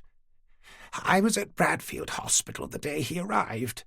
I used to be a nurse there, you see. I remember him in particular because it was the very last day before my somewhat belated retirement. The moment I saw those eyes of his staring at me, I thought to myself just how grateful I was to be leaving." Chapter 32. "Any luck?" Townsend asked, as Tanner made his way back to the end of the dyke. "They saw him heading towards Hickling Green." "And they're sure it was him?" "One of them recognised him from her days working at Bradfield Hospital." "Where did Cooper and Vicky get to?" "They went the same way." "OK, I'd better give them a call," Tanner replied, searching for his phone. "Apparently Baines was wearing combat gear, probably trying to pass himself off as a fisherman." "Not a Broads Ranger?" Happy to ignore the question, Tanner lifted his phone to his ear. "Cooper, it's Tanner. Any sign of him yet?" "One of the locals said he saw someone who might have been him," came Cooper's breathless reply. "But he wasn't sure. He wasn't injured either." "Did he say what he was wearing?" "Army-type camouflage." "That's him. Tell me he saw which way he was going." "Up Sea Palin Road. We think he's heading for Longo Hall. He must have been hiding there all the time." "If he's been lurking about inside the house, Hambleton would have seen him. Besides, we've already searched the place. He must have found somewhere to shelter in the surrounding marshes. With any luck, that's where he's keeping Dr. Copeland's boy as well." "OK, but if he's managed to get his hands on some camouflage gear, he's going to be virtually impossible to find." "You could be right. I'd better give Forrester a call. Hopefully we'll be able to get another dog unit out." "It didn't work before." "Maybe not, but we have a fresh lead this time. Besides, I can't see how else we're going to find him. The marshes stretch out all the way to the sea." Chapter 33. With his head slumped towards the ground, Tanner listened to the occasional innocuous bark from the police dogs in the distance, as he trudged his way along a muddy, unkept single-track road.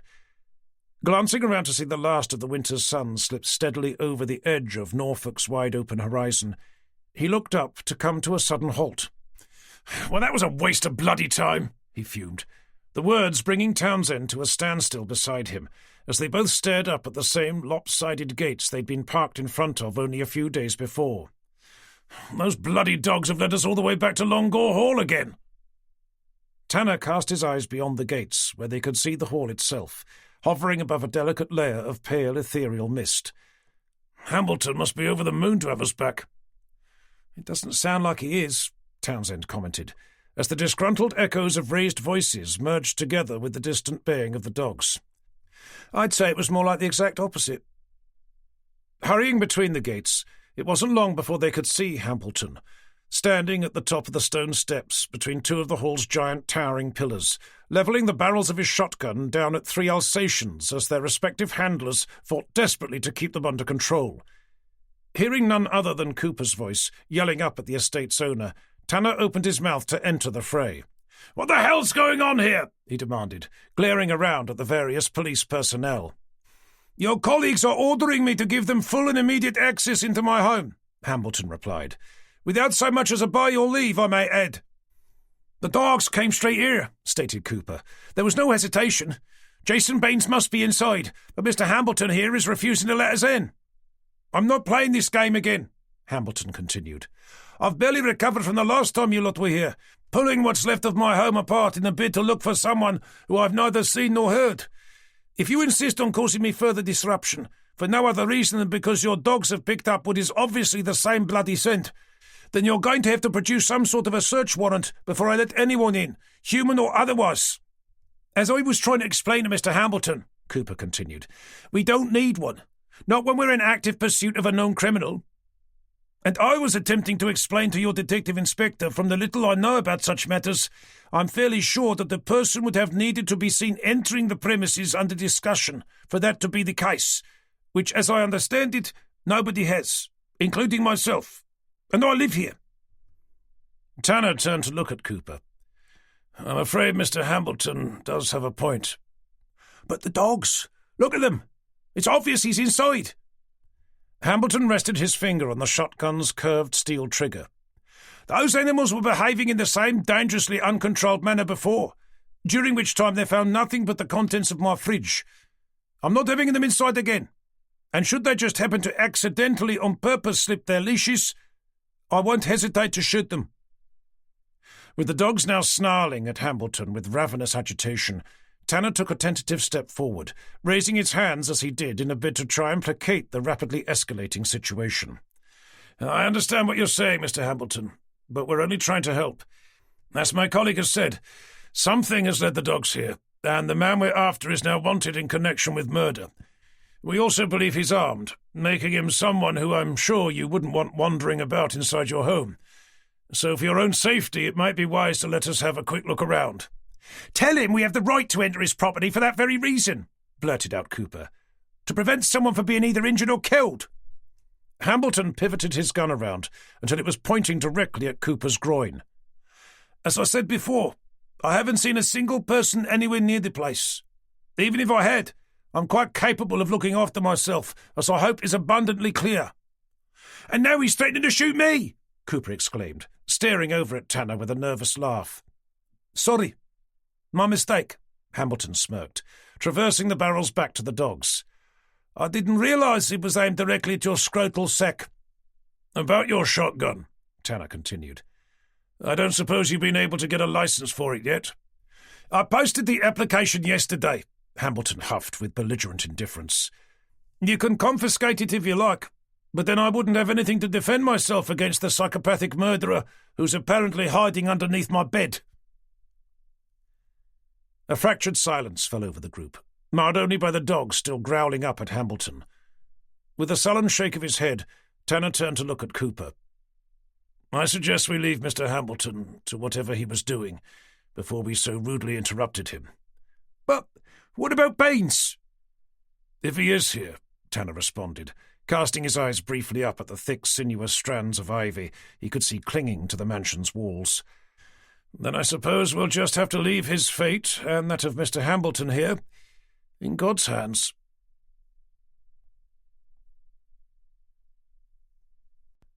Chapter 34. Wednesday the 9th of February. With the dogs picking up another scent, moments after being dragged away from Longore Hall, Tanner and his team continued searching the marshland late into the night. When the trail eventually went cold, without anybody having had so much as a glimpse of Baines, he called Forrester to update him before sending everyone home. By the time he arrived back at his own, it was so late Christine had already gone to bed, leaving him a scrawled-out note directing him towards something to heat up in the microwave. The following morning he was so tired he fell straight back to sleep after his alarm went off. When he did eventually open his eyes, he barely had a chance to moan at Christine for not waking him up before she was out the door, leaving him scrabbling around the kitchen in search of something to eat before throwing on his suit to head off to work. Arriving almost an hour later than he should have, he burst into an unusually quiet main office, with the peculiar feeling that everyone was doing their best to avoid having to look at him. Even Sally glanced suddenly away the moment they had eye contact. Assuming it was because Forrester had decided to take a stroll around the office whilst publicly berating him for his tardiness, he dived into the kitchen to pour himself a coffee before emerging to start staring about for Townsend. Unable to see him, he skulked over to where Vicky was sitting, staring at her monitor with an unusual amount of focused attention. "Morning," he began, perching himself on the side of her desk. "Everyone's very quiet." With Vicky responding with nothing more than a flicker of a smile, he began glancing nonchalantly around. "I don't suppose you've seen Townsend by any chance?" "Forrester sent him out earlier." Tanner turned to look at her. "What, on his own?" Vicky shook her head. "He went with Cooper." Tanner's head jolted back in surprise. "And why the hell would Forrester send him out with Cooper?" Vicky ducked her head down under the desk partition. "Jesus, John. Haven't you seen the news?" "What news?" "The front page of the Norfolk Herald for a start." "Oh, right. What have they been saying now? That the Loch Ness Monster has been seen doing backflips in the middle of Barton Broad?" "It's not just them. It's on the BBC's website as well." "What is?" "Christine!" Vicky exclaimed, her eyes shooting up into Tanner's. "They're saying she's the person who helped Jason Baines escape." "What?" "And that she did so in order for him to help her murder the homeless guy, Norman Gibbs." "I've never heard anything so ridiculous in all my life. What possible reason would she have had for doing that?" "I think it's because they found out who Norman Gibbs is." "Yeah, we know who he is. Some homeless drunk who witnessed Hambleton shoot Baines, only for him to rise up from the dead." "He used to be a truck driver." "Yes, and so what?" "Before being convicted of drink driving." Tanner continued to stare down at her with uncomprehending bemusement. "It was because of him that Christine lost her husband," Vicky eventually continued, as if having to force the words out of her mouth. "Her baby as well." Tanner stopped where he was, his mind lurching him back to the time he remembered mentioning his name to her.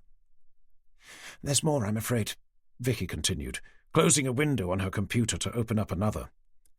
"This is on the Norfolk Herald's website. They're saying she'd been caught having relations with Baines when she worked at Bradfield Hospital. That's why they had to let her go. They're also saying that they've been writing love letters to each other ever since." While she'd been talking, blood had been slowly draining from Tanner's face, leaving the skin around his eyes saggy and grey. Swallowing hard, he forced himself to open his mouth. "You never told me where Cooper and Townsend went." "I'm sorry, John. Neither of them wanted to. Not even Cooper. Forrester gave them a direct order." "Without even having the decency to tell me first?" "He said he didn't have any choice." A guilty shadow fell over Vicky's face as she glanced away, leaving Tanner glaring over at Forrester's office. "We'll see about that," he spat, shoving himself off the edge of her desk. "John, don't!" she called, but to no avail.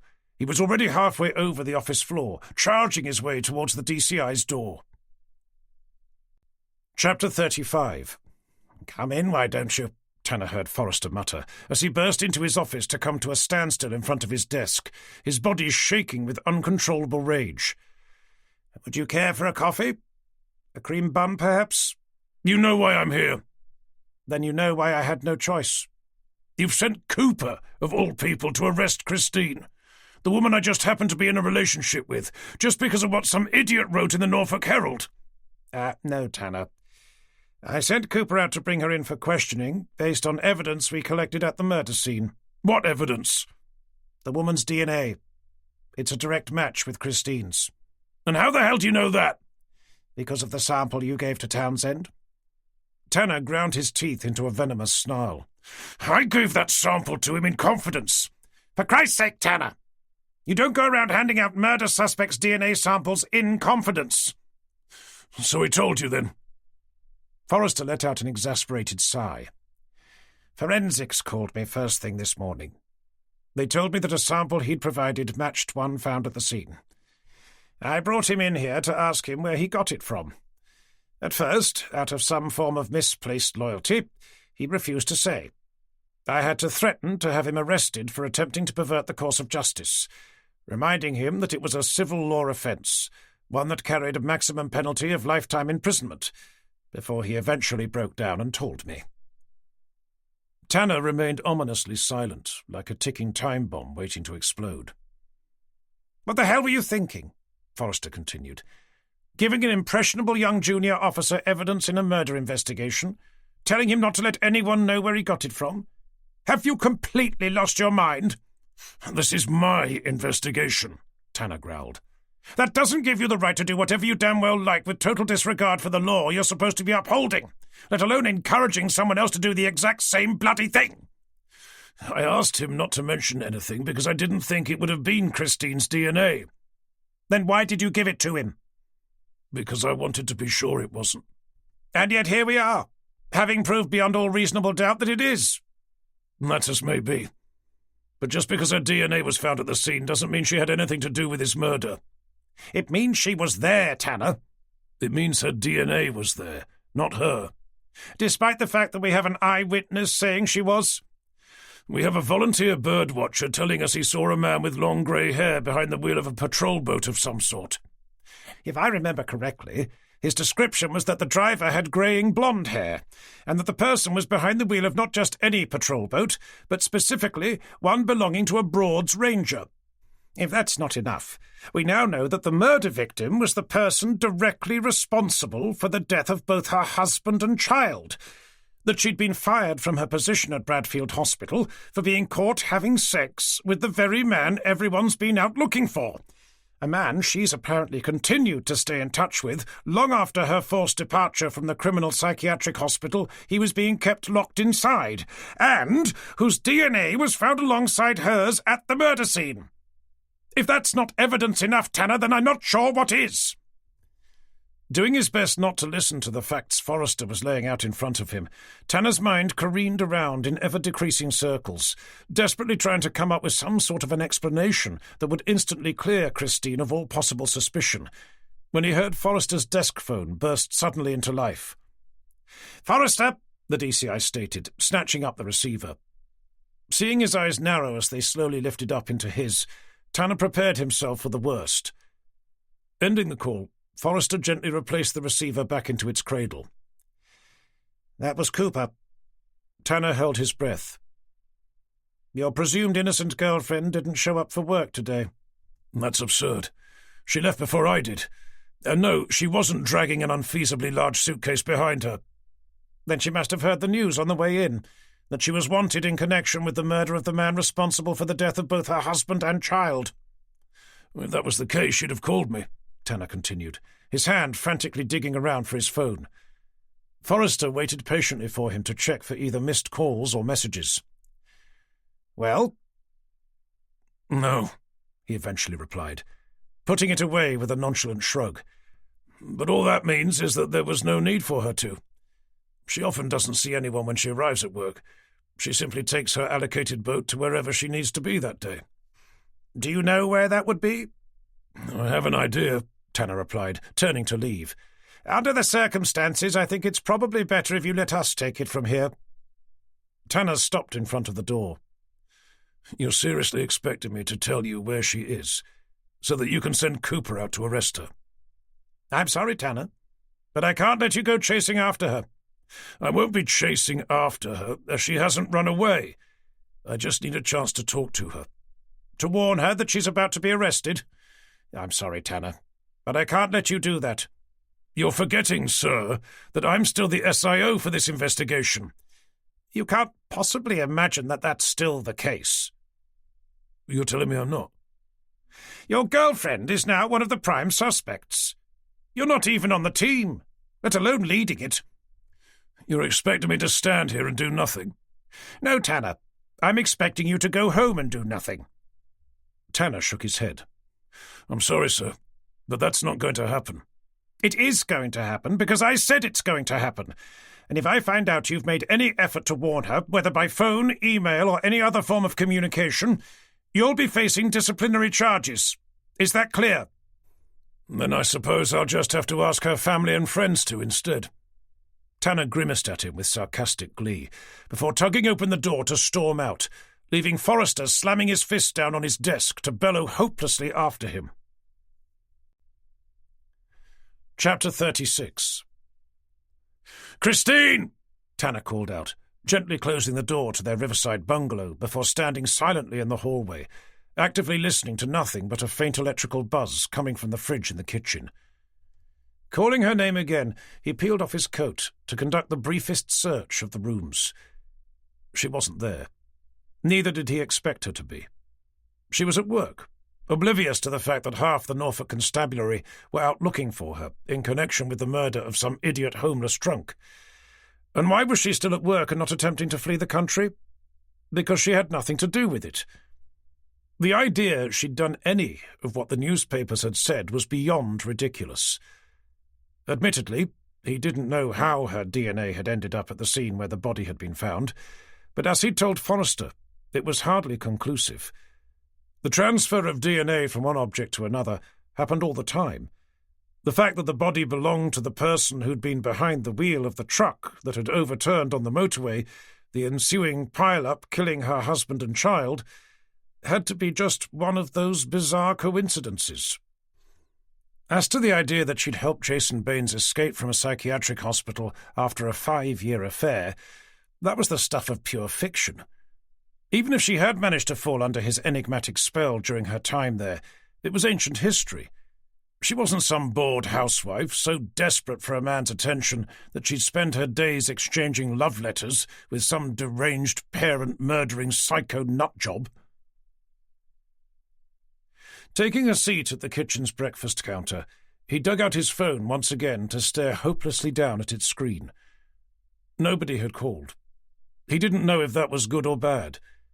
He checked the sound was on full volume before opening his contacts list, his finger hovering over Christine's name. Why couldn't he call her, he asked himself, just to say hello? Of course, he already knew the answer, at least as to why he shouldn't. As a member of CID, who up until half an hour before had been the SIO for the murder investigation she'd somehow become implicated in, any attempt to make contact with her at such a critical time would most definitely be seen as attempting to pervert the course of justice. Even if he said nothing more innocuous than to ask her how her day was going, it would make no difference.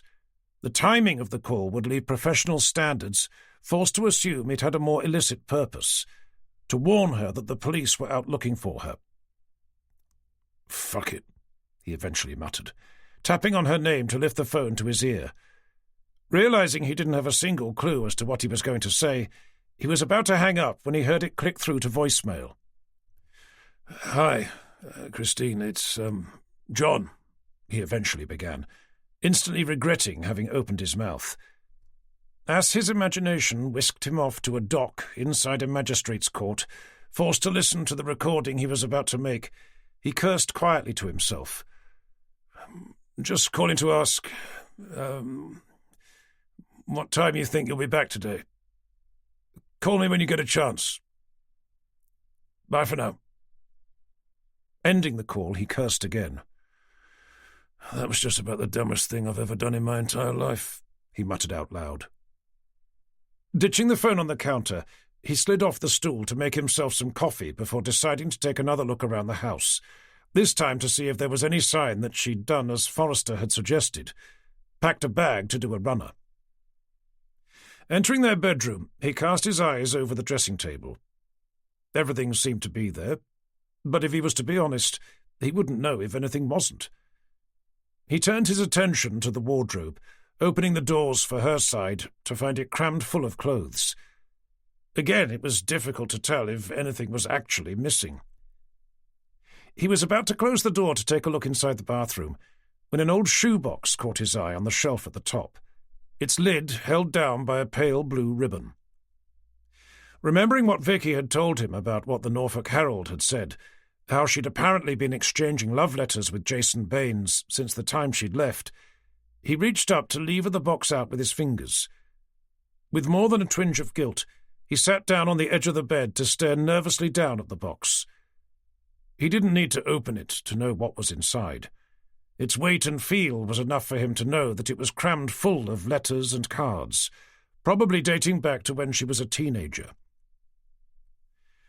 With the feeling that he didn't have much of a choice but to look inside, he glanced up at the open bedroom door, half expecting to see Christine standing there, glaring at him with her hands placed firmly down on her hips. Unsure as to exactly why, he got up to close the door before making his way back to the bed. There he took a moment to remember how the ribbon had been tied before easing the bow apart to prise open the lid. It was as he'd imagined, piled high with literally dozens of old letters and cards. He could even see the dog-eared corners of photographs sticking out from the bottom.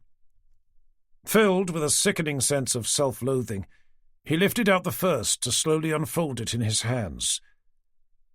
"My dearest Christine," it began. His hand fell limp to his lap, the letter slipping through his fingers to float gently down to the floor, like a petal detaching itself from a dying rose. He didn't need to read the rest. The flamboyantly signed name he glimpsed at the end was enough for him to know that for once the story in the Norfolk Herald had been true. Chapter 37. Thursday the 10th of February. With a head full of dreams, Tanner flickered his eyes open, only to close them again a split second later. The brain inside his skull was thumping in pain, and the light streaming through the glass patio doors felt like it was burning out the backs of his retinas. The moment he remembered where he was, what he'd found the day before, and how much he'd been drinking afterwards, a wave of nausea surged up from his stomach. Forcing himself off the settee, he stumbled over to the kitchen sink to retch briefly, before his body spasmed and convulsed to be violently sick. Gasping for breath, he stared down at the contents of his stomach with shameful revulsion. With the putrid stench making him retch again, he turned on the tap to clear the bowl, when he heard the chiming sound of the doorbell, echoing its way around the house. "Go away," he groaned, rinsing his mouth out with the water cascading from the end of the tap. Assuming it was either the postman or some idiot wanting to sell him something he didn't want, he remained where he was for a moment, staring down at the sink whilst listening to the growing sound of silence. It wasn't Christine, he knew that much. Even if she'd forgotten her key, there was one hidden around the side of the house. For the first time since he'd opened his eyes, his thoughts turned to her. Had she come back the evening before, or had she been arrested to spend what would have been a terrifying night locked inside one of Wroxham Police Station's holding cells? Retching once more, he heard the doorbell chime out again, this time to be followed by the voice of a man hollering out his name. It took a full moment for him to realize who it was. Taking a fortifying breath, he pushed himself up from the sink to look inside the bedroom. She wasn't there, nor had she been. Turning around, he weaved his way towards the front door, as if on a ship being tossed about on the open sea. There he could see a pair of dark brown eyes staring at him through the open letterbox. "Cooper?" he questioned. The eyes blinked in confirmation before the letterbox rattled itself closed. "Can I come in?" His voice came again. "If you're looking for Christine, she's not here." "It's not about her." Tanner hesitated before asking a question that only half of him wanted to know the answer to. "Did you find her?" "Not yet, but it's possible that she's gone to stay with her parents." "Then what the hell are you doing here?" Tanner demanded, a feeling of relief swerving off into a pit of tortured resentment. "Haven't you seen the news?" Tanner grabbed hold of his wrist, momentarily wondering where his watch had gone. I've only just got up. Why? What happened?" "It's Superintendent Whitaker's son. He's gone missing." "What?" "He disappeared last night. We have a witness saying they saw him getting into a car outside a local pub. The man seen helping him matches Baines's description." "Jesus Christ," Tanner exclaimed, lurching forward to open the door, to find Cooper staring at him with great bags hanging down from his eyes. "They want me to be the new SIO," he said, smiling nervously as he dug his hands into his pockets. "Okay, well, with me gone, I'm not surprised." "But we've told them I don't want to." Tanner offered him a curious expression. "I thought you'd have jumped at the chance." Tanner watched Cooper's bottom lip tremble ever so slightly. It's too much," he began, glancing briefly away. "Not with the superintendent's son missing as well. Now he's asking for you." "Whitaker wants me back as the SIO." Cooper nodded in response. "Well, good luck with that." It was Cooper's turn to look confused. I thought, what with Christine and everything?" "That was before I found out that the story the Norfolk Herald printed was true. She had been exchanging love letters with Jason fucking Baines. I found one yesterday, when I got home, stuffed into an old shoebox at the top of the wardrobe." "But that doesn't mean she helped him escape. It doesn't mean they murdered Norma Gibbs together either." "Who? The man convicted of being directly responsible for the death of her husband and child?" Tanner watched Cooper stare imploringly at him before blinking his eyes to the ground. Feeling almost sorry for him, Tanner reopened his mouth. "Listen, if you really think it's too much, just tell them that they'll have to bring someone in from outside." "Whitaker has already said he wants someone with local knowledge. That's why he's asking for you. He was furious when Forrester told him he'd taken you off the investigation." "But he did so for good reason. I can't be seen leading something involving the woman I was in a relationship with." "Whitaker doesn't care about that. He just wants his son found." "What about Forrester?" "I'm not sure he has much of a choice. He has to do what Whitaker tells him." "Does Forrester know you're here?" Cooper shook his head. "Look, Cooper, I appreciate you coming around like this and everything. Had I not found that letter, I'd have probably accepted. But no." Tanner looked away, his gaze disappearing into the distance. "I'm sorry," he eventually continued. "But it's a no, I'm afraid." Cooper stood tall to force a smile at him. "Of course. We understand. Thanks at least for listening. If you happen to change your mind, we're holding a briefing at 11 o'clock this morning. Whitaker will be there, as will half a dozen or so of his subordinates from HQ." Tucking a hand inside his black city coat, he pulled out a folded A4 file to hold out in front of him. "I brought you a copy of the missing persons report, just in case you said yes." "Well, I'll take a look," Tanner replied, taking the file. "But please don't expect to see me there." Chapter 38. With the front door closed, Tanner turned to make his way back inside, desperate for a coffee and something for his relentlessly thumping head. Discarding the missing persons report onto the nearest sofa, he put the kettle on to begin pulling open the various cupboards and drawers in search of some painkillers. Unable to find any, he cursed out loud. He knew they had some. He'd bought 2 packs himself only the week before. They just weren't in any of the usual places. Assuming Christine must have hidden them somewhere during one of her frantic tidying-up sessions, he made his way into the bathroom, wrenching open the cabinet doors above the sink to start poking around inside. "For fuck's sake, Christine," he moaned to himself, his head feeling like it was about to explode. "What the hell have you done with them?" As he shifted some form of overpriced skin rejuvenating cream to one side, a pair of nail clippers slipped off the shelf, hitting the edge of the sink to disappear into the bin on the floor, which was already filled to the brim. For a full moment he was tempted to just leave it there, before realizing that if he did, he'd only be left having to buy another pair. With disgruntled resignation, he eased himself down to begin picking his way through its contents, doing his best not to think about some of the objects he was having to touch. After a minute of fruitless searching, he was about to resign himself to buying a new pair when something caught his eye, lying half hidden underneath an empty bottle of mouthwash. "What the hell?" he questioned, instantly forgetting about his aching head and the fact that it was stuck halfway inside a bathroom bin.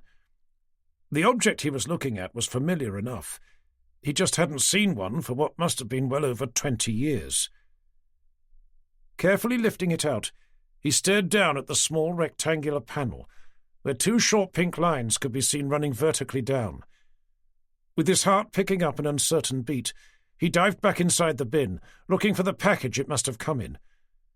With it clamped between the fingers of a trembling hand, he rose unsteadily to his feet to prop himself up against the edge of the sink. There he turned the empty box over in his hand, his eyes becoming transfixed to the pictorial diagram found on the back.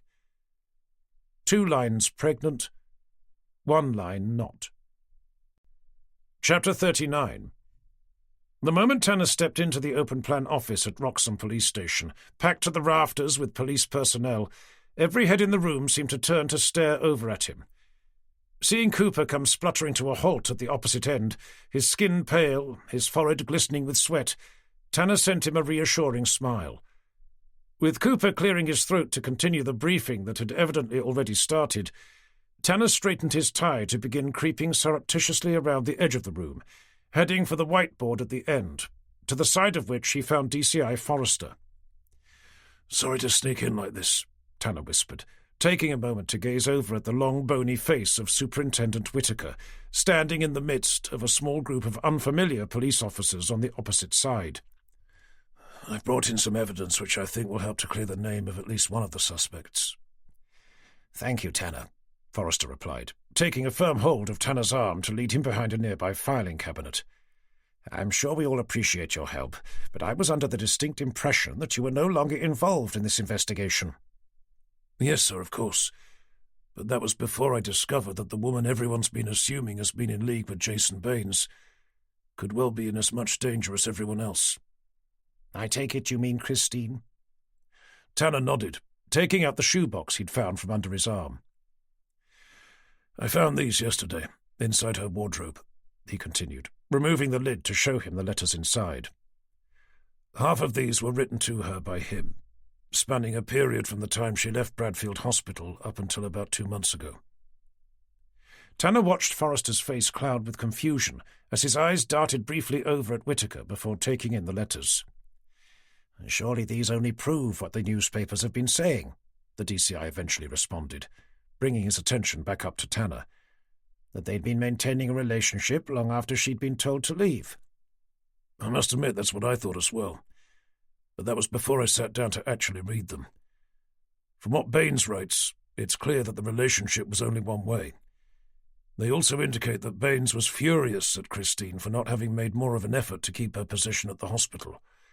He was even more pissed off with Dr. Copeland for having fired her in the first place. What's also clear is that she only sent a handful of letters back in return, each one explaining how much she regretted what had happened between them." "I see. So you have the letters she wrote as well, do you?"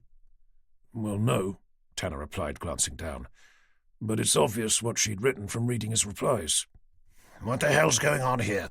came Whitaker's harsh, low voice, his ferret-like face appearing suddenly beside them. "D.I. Tanner has brought in what he's describing as evidence that Christine Halliday, the woman he's currently cohabiting with, hadn't been quite so involved with Jason Baines as the newspapers have been claiming." "Good. Then he can be reinstated as the SIO." Forrester balked at his response. I'm sorry, sir, but I really don't think it's as simple as that. There's still the fact that she knew the murder victim, being that he was directly responsible for what happened to her husband and newly born child. And then, of course, there's her DNA. I thought we'd already been over this. Forensics found it where his body was found, not where he was murdered. Well, yes, but which anyone could have left there, including our prime suspect Jason Baines, who I hope I don't have to remind you is the same man seen offering a lift to my now missing son.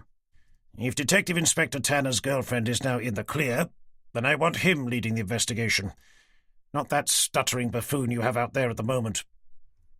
As shocked as he was embarrassed to have heard the superintendent make such cruel and inappropriate remarks against one of their own, Tanner stole a glance over at the man being discussed, still addressing the gathered crowd in the hope that he hadn't heard. I can assure you, sir, he heard Forrester continue, that D.I. Cooper is more than capable of leading this investigation. I do hope you're joking. I'm not sure I've ever met anyone less capable. Either way, I'm not taking the chance. Not when it's the life of my son we're talking about. I want D.I. Tanner, and that's the end of it. If you say so, sir, Forrester responded, with more than a hint of irreverence. I do say so, thank you very much, came Whitaker's biting response, as the sound of someone's desk phone could be heard trying to compete with Cooper's wavering voice. Now, with that settled, you need to update Tanner on the role my men are going to play. Tanner transferred a curious look from Whitaker to his DCI. Which men are those? The ones standing on the other side, Forrester replied, gesturing over. They're a unit of specialized firearms officers. Tanner's head jolted back in surprise. Is that really necessary? Whitaker stared down his aquiline nose at him, as if he was of no more significance than a decomposing fly. There's a deranged psychotic lunatic on the loose. One who's not only in possession of a handgun, but has already shown that he's not afraid to use it. To be honest, he continued, his look of disdain shifting over to Forrester, I can't quite believe you hadn't requested an armed unit before. Tanner watched Forrester's face darken with what he could only assume was embarrassed rage. I suppose you should also know, Whitaker continued, his eyes still boring into Forrester's, that I've decided to give them a shoot-to-kill order as well. But, spluttered the DCI, he's not some sort of radicalized Middle Eastern terrorist. I suppose that depends on your definition. As far as I'm concerned, a convicted armed psychopath more than qualifies. The sound of someone clearing their throat to their side had them turning around to find young D.C. Townsend, shifting awkwardly from one foot to the other. Sorry to bother you, sirs, he began, the bulk of his attention focused on Forrester. But another body's been found. Whitaker's face went as white as a sheet. It's not my... he began, the words barely able to stumble out of his mouth. I'm sorry, sir, Townsend continued, his eyes resting sympathetically on the superintendent's. They didn't say. Chapter 40. Tanner craned his neck to gaze down at the body of an overweight middle-aged man, dressed in a charcoal grey suit, a twisted leg hanging over the edge of an industrial-sized wheelie bin parked at the back of a restaurant in Stalham. Well, at least it's not Whitaker's son, he eventually commented, glancing about at the various emergency personnel. He's not still here, is he? He left the moment he found out it wasn't, Townsend replied, following his gaze. Do we know who found the body? Townsend nodded towards a smartly dressed young woman, waiting at the corner of the pub, talking quietly to a female police constable. Miss Melissa Hayward. She's the restaurant manager. Okay, why don't you head over to take her statement? Townsend was about to spin away when Tanner saw Dr. Johnston's old Volvo estate turning into the car park. Actually, hold on. Let's have a chat to our medical examiner first, shall we? A few moments later, they heard Johnston's voice, stepping out to begin trudging his way over. What do you have for me today? An actual body, I hope? Tanner waited for him to come closer before opening his mouth. At a guess, I'd say he's been shot, in much the same way as our previous victim. Coming to a standstill between them, Johnston pushed his glasses up the bridge of his nose to peer over the edge of the bin. Okay, well, if you can stand back a little, I'll take a closer look. Before doing so, Tanner gestured with a hand to highlight a mark on the body's forehead. You may want to be careful of that. From what I can see, I'd say it was a partial fingerprint. Johnston leaned forward. Looks like you could be right about that. "Excuse me," came the forthright voice of the restaurant's manager, calling over to them from where she was standing. "but I don't suppose there's any chance I can get back to work now?" Leaving Johnston to begin his examination, Tanner led Townsend towards her. "Sorry to have kept you. Miss Hayward, isn't it?" "That's right." The lady nodded. "I understand you found the body?" "He was one of our customers. At least he almost was." "Almost?" Tanner queried, coming to a halt in front of her. "That man," the woman began, her eyes darting briefly over at the body. "He came into the pub before. Was he on his own?" "He was, but he was booked to have lunch with someone else." "Then what happened to them?" "He'd already called in to cancel. He must have forgotten to tell his friend." "I bet he was pleased about that." "Not exactly. After having a go at me, he stormed out, moaning about having had his afternoon wasted." "And then you found him here?" "Just after he left, I heard a loud bang coming from the car park. I thought it might be some of the local boys letting off fireworks. They've been doing so ever since bonfire night. So I came out to tell them to clear off. That's when I saw—" The young woman's eyes drifted over to the body again. "Did you see anyone else?" I don't think so," she replied. "Although, to be honest, I'm not sure I really looked. As soon as I saw him, I just turned immediately around to come straight back inside." "I don't suppose you knew his name?" "I'm sorry, he didn't say." "He wasn't a regular?" The woman shook her head. "How about the person who made the reservation?" "We should do," she replied, unwrapping her arms from the tablet held tight against her chest. "Unless someone's already deleted it." Tanner waited for her to check with impatient expectation.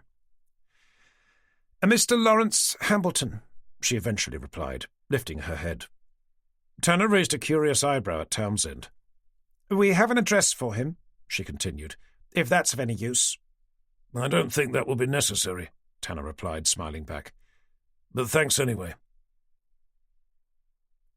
Making sure they had her contact details, Tanner gave her permission to return to her work when he saw Johnston endeavouring to garner their attention. "Marcus Brooke," they heard him say as they headed back. "Your friend in the bin," he added, holding up an evidence bag with a business card floating inside. "I found this in his suit's outer breast pocket. Assuming it belongs to him, he's the senior partner for a local conveyancing firm, one by the name of Glanville and Brooks." "I think I know it," chirped Townsend. "At least I've walked past it a few times. It's the one just down the road." "Any sign of a wallet?" "Not yet, but I can't say I've had much of a look. I was examining the wound when I just happened to see the card." "Was I right about him being shot?" "I don't think there's any doubt about that. Close range as well." "But not by a shotgun?" "A shotgun? No. If the culprit had used one of those, I doubt there'd be much left of him." "And I assume that was the cause of death?" "I'd be very surprised if it wasn't, but as always, I won't be able to confirm that until I get him back to the lab." "Before you do, I don't suppose you could make that partial fingerprint a priority?" "That shouldn't be a problem. I'll instruct forensics as soon as they get here." Chapter 41. So Mr. Hambleton calls to arrange to have lunch with a senior partner of a local conveyancing firm, only to cancel it at the last minute without bothering to tell him, leaving the senior partner in question to be shot in the car park by the person we can only assume to be Jason Baines, commented Townsend, in a confused, questioning tone, whilst following Tanner towards his car. "I'd have to agree it doesn't make much sense, unless, of course, it wasn't Hambleton who made the reservation." "You're thinking it was Baines?" "It would make more sense." "It would?"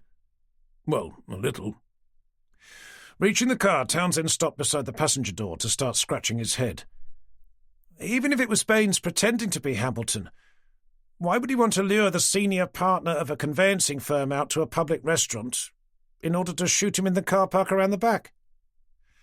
"I only said it made more sense," Tanner replied, in a curt, irritated tone, as he stopped to pull out his phone. With still not having heard from Christine, he found himself having to force his mind back to the task at hand.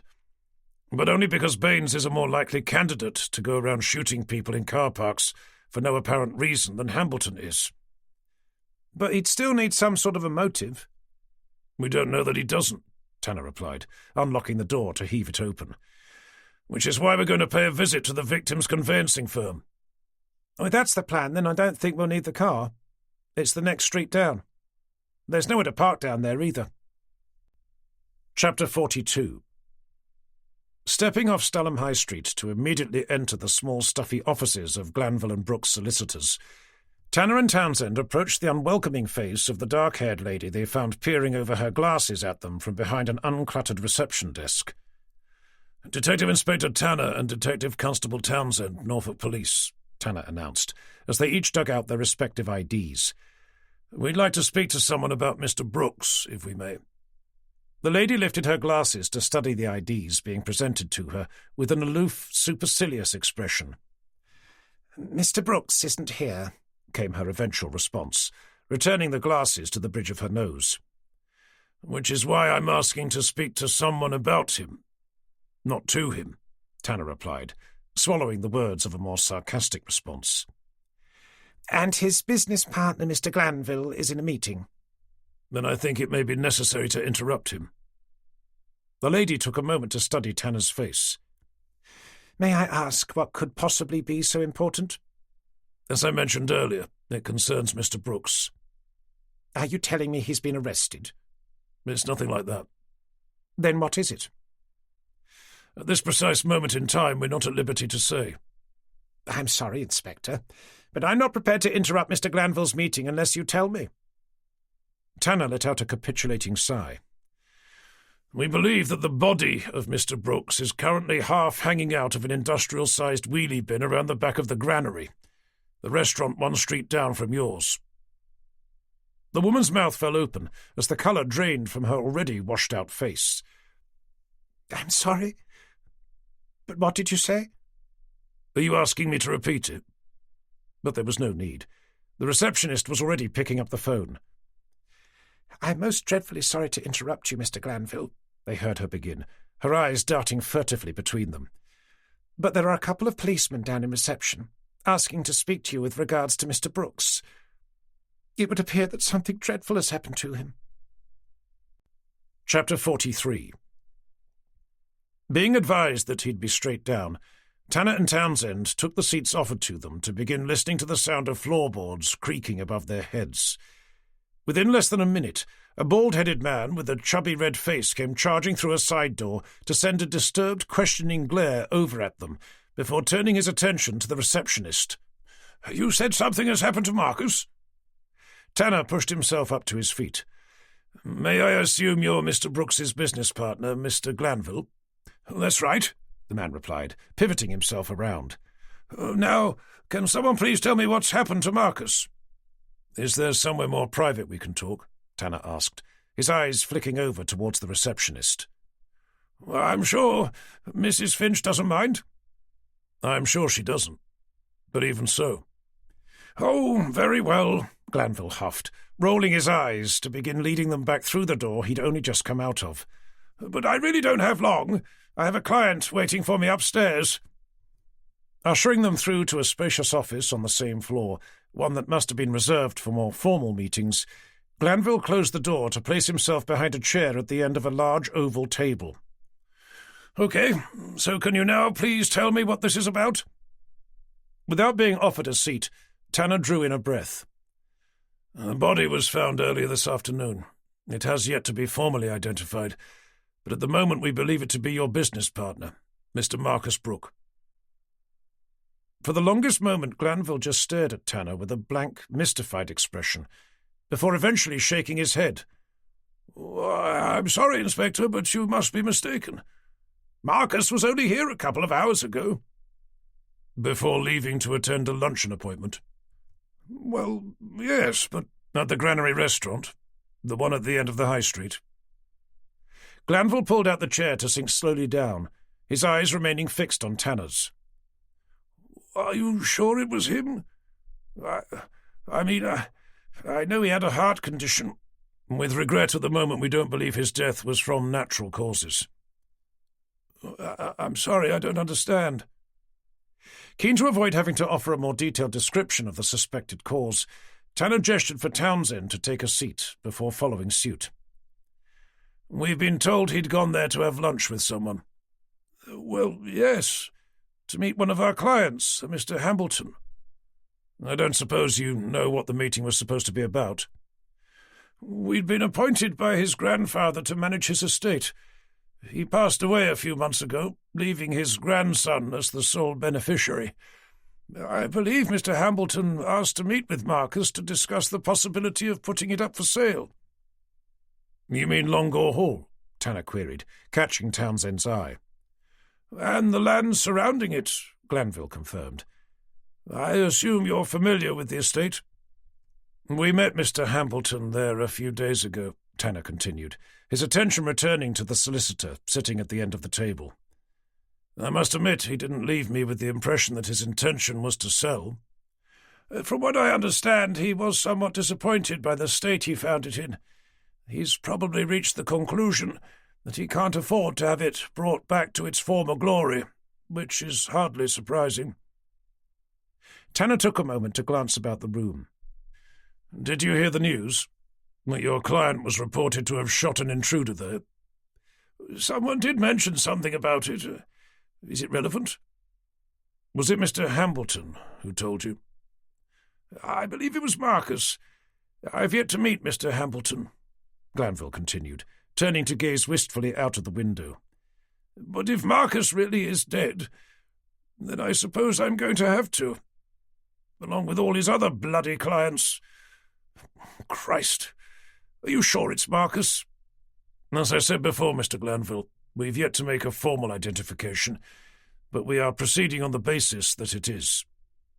With that in mind, I don't suppose he has any family living nearby? Not that I'm aware of. His parents passed away some time ago. I think he has a brother knocking about the place somewhere. Not sure exactly where, though. What about a family of his own? He never married. Never met the right girl, apparently. Then I don't suppose there's any chance that you'd be able to help us. Glanville looked up at Tanner with a startled expression. You want me to identify his body? You don't have to, of course, but it would certainly save us some time. Well, I could, I suppose, the solicitor mumbled, shifting uncomfortably in his seat. May I finish my meeting first? Of course. There's no immediate rush. I'll send a police officer around to escort you over. With Glanville getting up to show them out, Tanner stood up with Townsend to catch his eye. Whilst we're here, I don't suppose you've ever heard of a man by the name of Jason Baines? You mean the patient who recently escaped from Bradfield Hospital? Tanner nodded in response. Did Mr. Brooke know him, by any chance? Not that I was aware of. Why? He's never been a client of yours. Good Lord, no. We're a conveyancing firm. We don't do criminal law. Even if we had to, I'm not sure I'd even know where to start. Chapter 44. I'm not sure that was much help either, Tanner commented, stepping out of the solicitor's office to immediately pull out his phone. You didn't think it was odd that Hambleton would appear to have changed his mind about selling Longore Hall? Townsend queried, as they began making their way back to the restaurant. Having still not received a single message from Christine, Tanner put the phone away with a sense of both growing concern and mounting frustration. Not really, he eventually replied. To be honest, I thought he was mad not to have put it up for sale the moment he stepped inside. He probably had a builder around, telling him how much it was going to cost to do the place up. Do we still think Baines shot the guy we found in the wheelie bin? I mean, other than what they'd heard about in the news, neither the victim nor his business partner seemed to know anything about him. That's only what Glanville told us. For all we know, Brooks was gay and was one of the seemingly many people who Baines had been exchanging love letters with.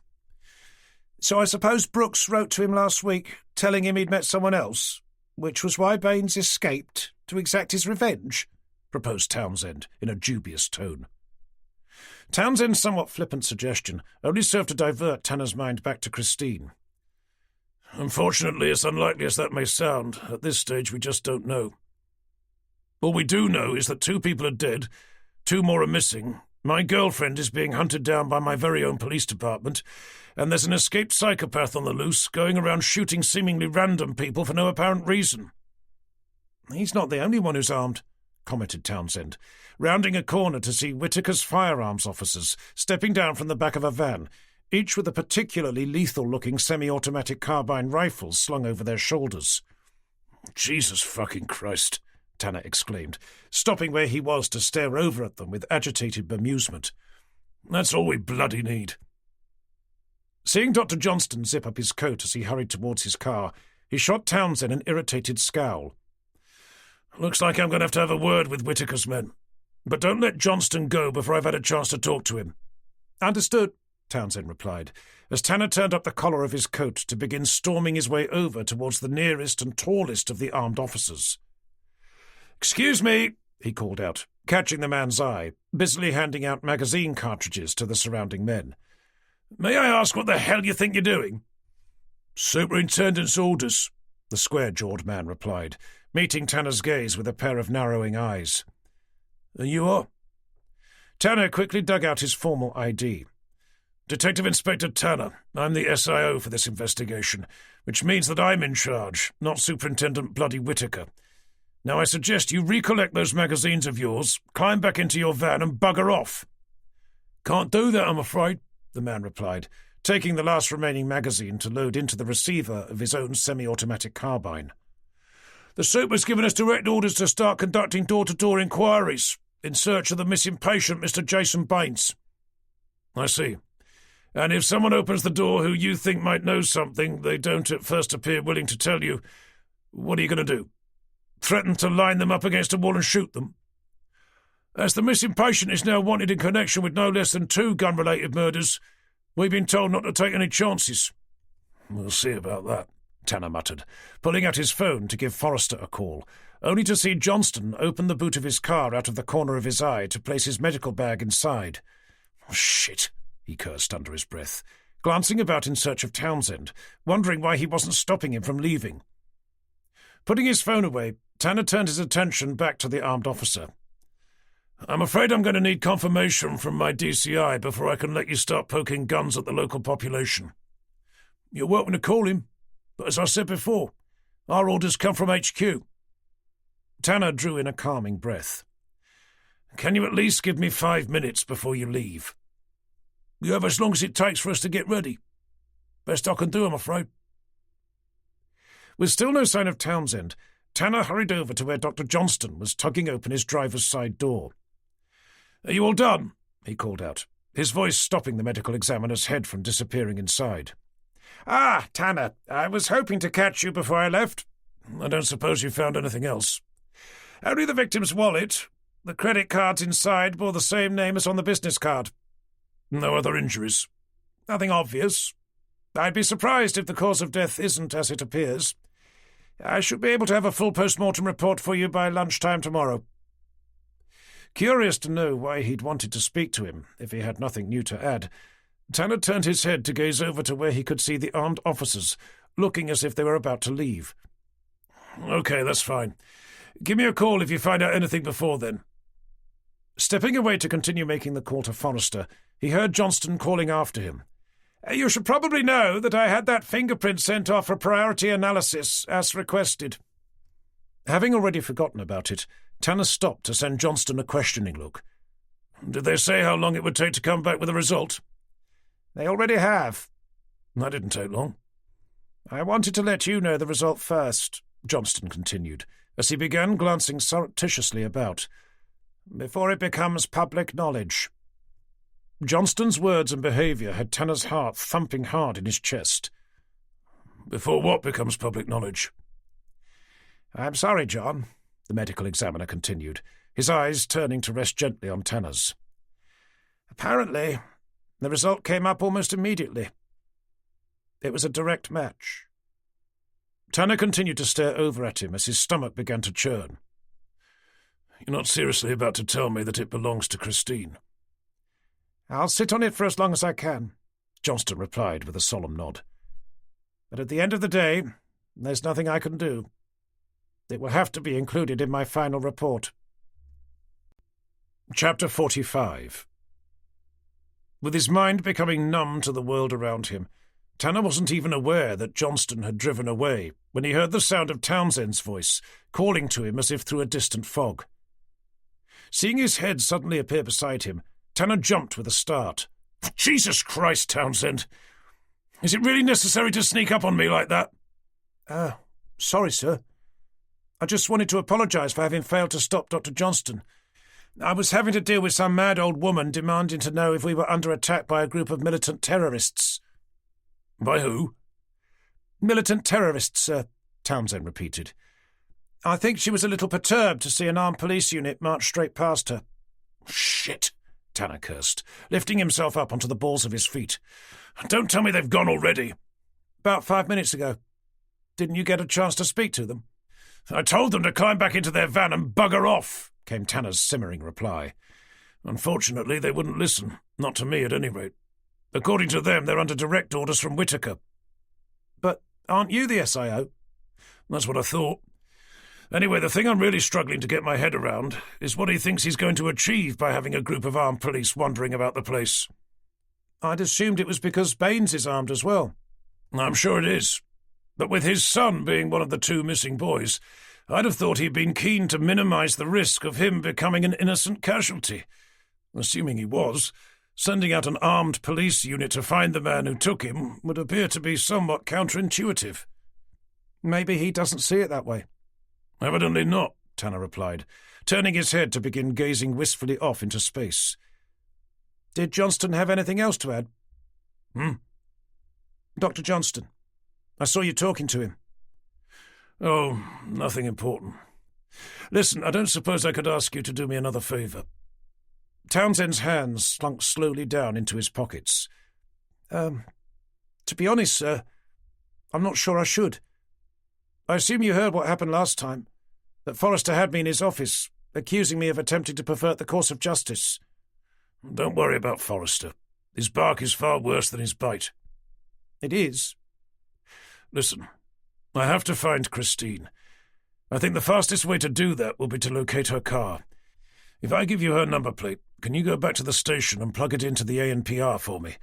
If that doesn't come up with anything, start phoning the local car parks and train stations. Whilst you're at it, you may as well request access to her phone, emails, social media, and bank accounts." Townsend raised an uncertain eyebrow as he began digging around for his notebook. "Is it all right if I ask Sally to help?" "I'd rather you didn't. Actually, I'm going to insist that you don't. If you need help, try Vicky. Oh, and one more thing. If you do find her car, can you please make a point of not telling Forrester?" Townsend stopped taking notes to look slowly up at Tanner. "And definitely not Whitaker," Tanner added. "The last thing I want is for him to order his bloody firearm officers to begin searching for her as well." "I'll do the best I can. But if I get dragged into Forrester's office again—" "Don't worry. I'm sure that won't happen." "But if it does?" "Okay, if he does, which he won't, then I suppose you'll have to tell him." Nodding in reluctant agreement, Townsend returned to his notes. "And how about you?" "I'm going to see if I can figure out who saw her last. Assuming it wasn't me, that is." Chapter 46. With the sun already setting fast, Tanner tore along the country lanes heading for Potter Heigham, to where the Broads Rangers' patrol boats were moored. Arriving to see one chug sedately up the gently flowing river towards him, he stepped onto the pontoon to wait at the end. When he thought he recognized the bearded middle-aged man whose head was leaning out of the side of the wooden wheelhouse, he held up a hand as a greeting, whilst racking his brain in an effort to remember his name. As the boat slowed to a crawl, Tanner watched him climb onto the side to begin making his way towards its pointed bow. There he crouched down to fetch up a mooring line from off the deck, before standing tall to face him. "Evening, Tom," the man eventually called, his nonchalant Norfolk accent affable enough. "Richard, isn't it?" "On a good day. Any chance you give me a hand?" "Of course," Tanner replied, taking a step back to catch the rope as it spiraled its way through the air. "I assume you're looking for Christine?" Tanner nodded to start taking in the slack, leaving Richard treading lightly back to the wheelhouse. "I don't suppose you've any idea where she might be?" "I suppose that depends on who's asking," the Broads Ranger replied, retaking his position behind the wheel. "I assume you know that we've had your lot down here already, asking something very similar." "You told them that you didn't know where she was, or she hadn't shown up for work that day." "Considering we'd all heard the news as we've been coming in, that you lot were out looking for her in connection with that escaped psycho, Jason Baines, as well as the murder of that Wildlife Trust volunteer, I think that was just about all we were prepared to say. So anyway, if you're here with your detective inspector's hat on, you'll probably find my answer is going to be something very similar." "I'm here as her friend," Tanner stated with firm resolution.